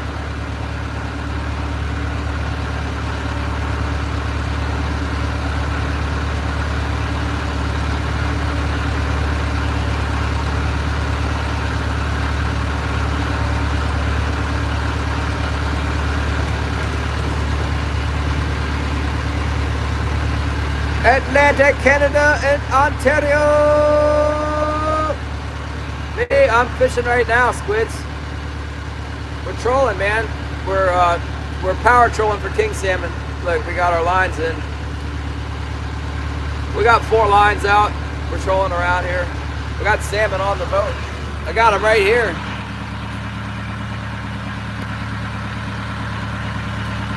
Too cold. It's too cold to keep them outside today. Although I started putting them outside. Oh, good job, Anna. Anna is, yeah. No counting, past 5. Shannon knows how many we got. Alright, we'll see you later, squids. We're here. Here all day, 6 days a week. Weather permitting when the season's open. Pretty much all the time.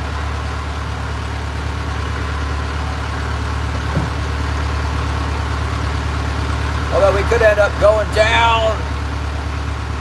Could be down for the count. With the if they close the season on us, that'll really set us back. Won't have anything to fish for except for steelhead and beavers. Beaver and steelhead and otter will be open until March 30th. Beaver is open all spring, so May 16th it's open for beavers.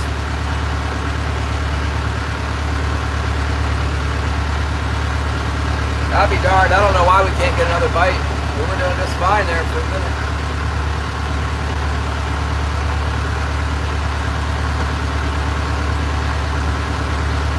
Let's go all the way back over by the gut.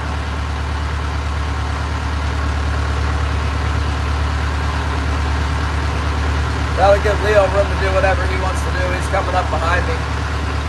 I don't want to pitch him out of that slot where all the fish are. Let him make a run at him.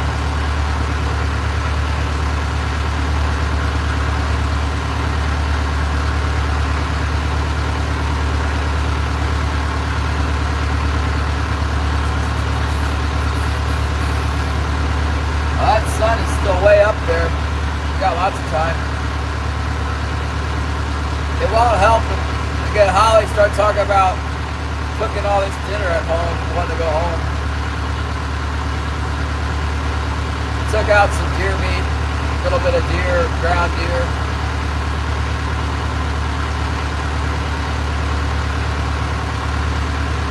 She's gonna have to start fending for herself because I'm not gonna come in until the fish are done biting. It's gonna start taking a really long time.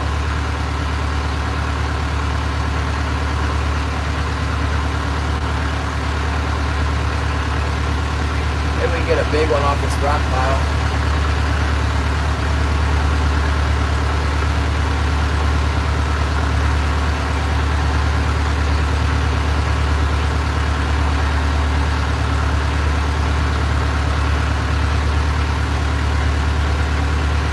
I have quite a bit because it's mixed with the moose. Half a freezer, like a 200. What is that? I don't know. It's a small freezer, not the smallest one they make, but the next smallest size, half full. I probably got 30 pounds of deer meat left. I don't know. Might have 50 pounds of moose and 30 pounds of deer. I don't know. Maybe I only have 20 pounds of deer and 30 pounds of moose.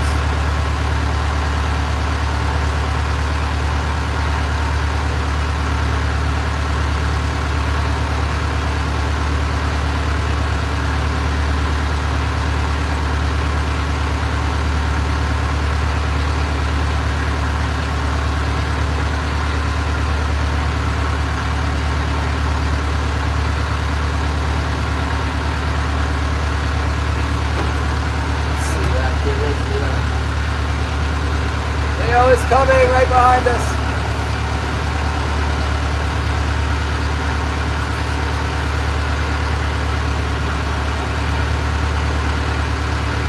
These fish will drive you crazy. You're not getting them and you know the other boat's getting them. That just drives me nuts. I hope he caught more than one. Glad he got at least one. Don't have to pay for fuel. Hopefully it's a nice big one.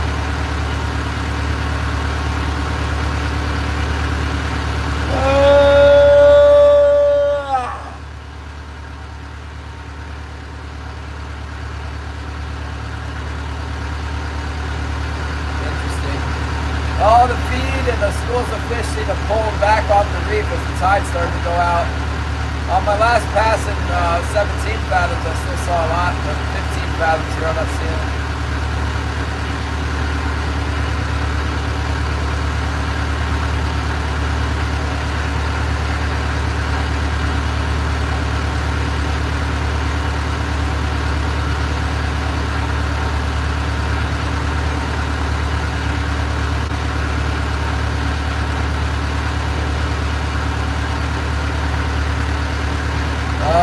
I really like the deer we have here, the black-tailed deer. I like it better than moose, I guess. But I like moose a lot better than white-tailed deer from back east. I've never had real deer.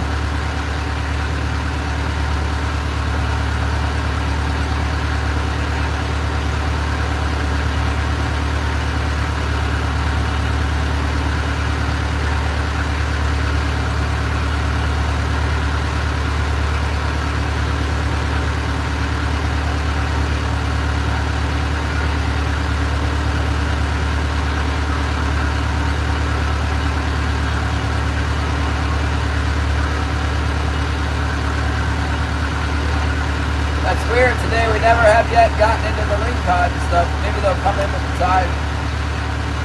No, that's not going to happen. If it's out going side, I'll have to do.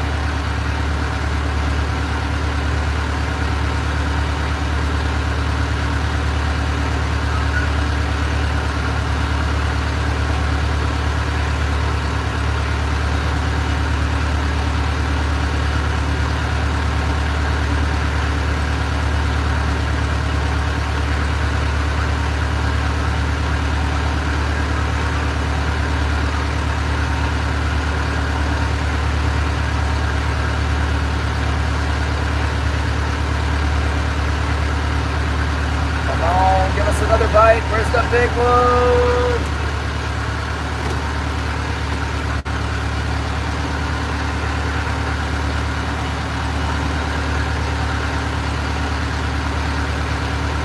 Leo definitely has that look like he's outside right now, going down there, maybe down the boundary line.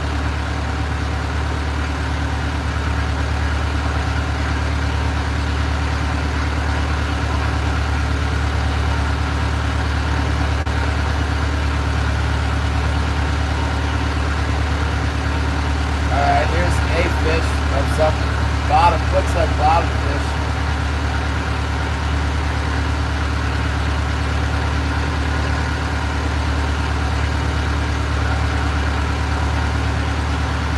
Be nice just to get something going to keep us busy here. I haven't seen there been any action at all of any kind for quite a bit.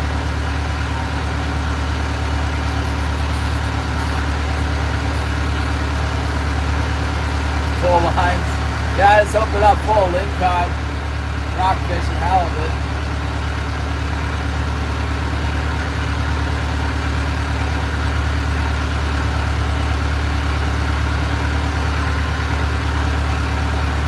That's interesting that we got a halibut this one of size. First one.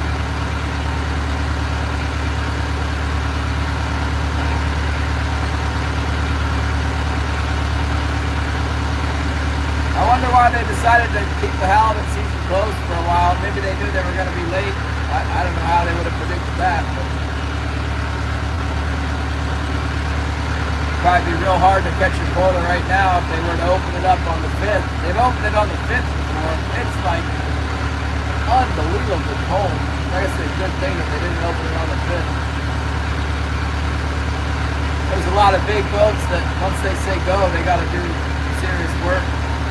Don't want to be really dangerous out here in this kind of weather. Trying to do a lot of halibut lines.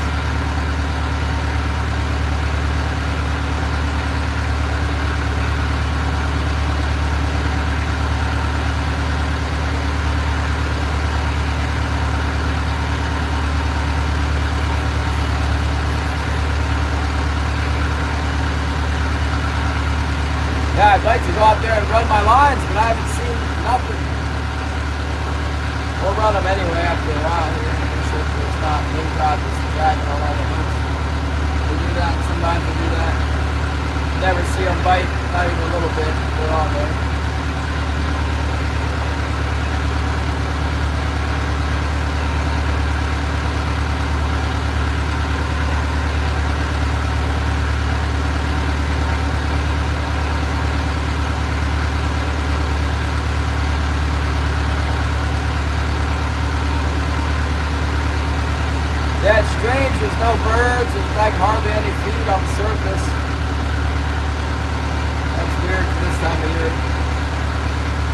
starting up any day now.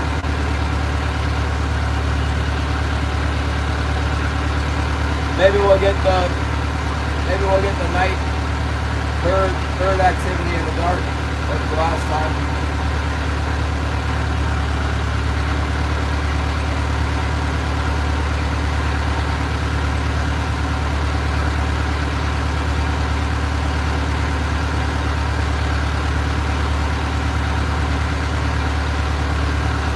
I guess that was like low tide thing on Saturday. Right at dark, it's low tide.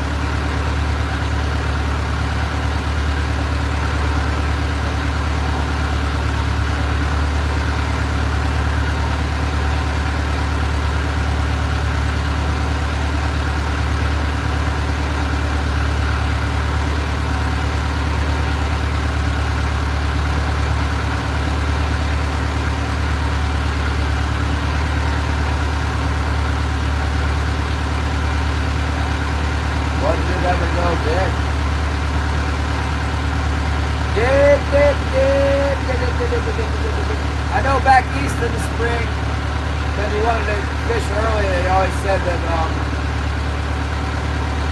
the outgoing tide was not as good because the water would chill out in the shallows and then suck it out at the cold. Incoming's better because it's the ocean is warmer.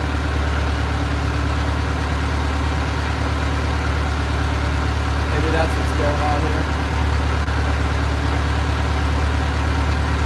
Tide from the outgoing water.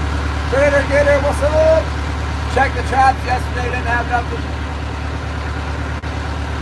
We still got traps out for wolf and otter. It's been super cold. The wolves haven't moved since, or not on our, wolves haven't come down our line since the last one we caught. Set a couple more snares and just checked them real quick. The otter traps are pretty much frozen in. Not expect anything from them until it thaws again.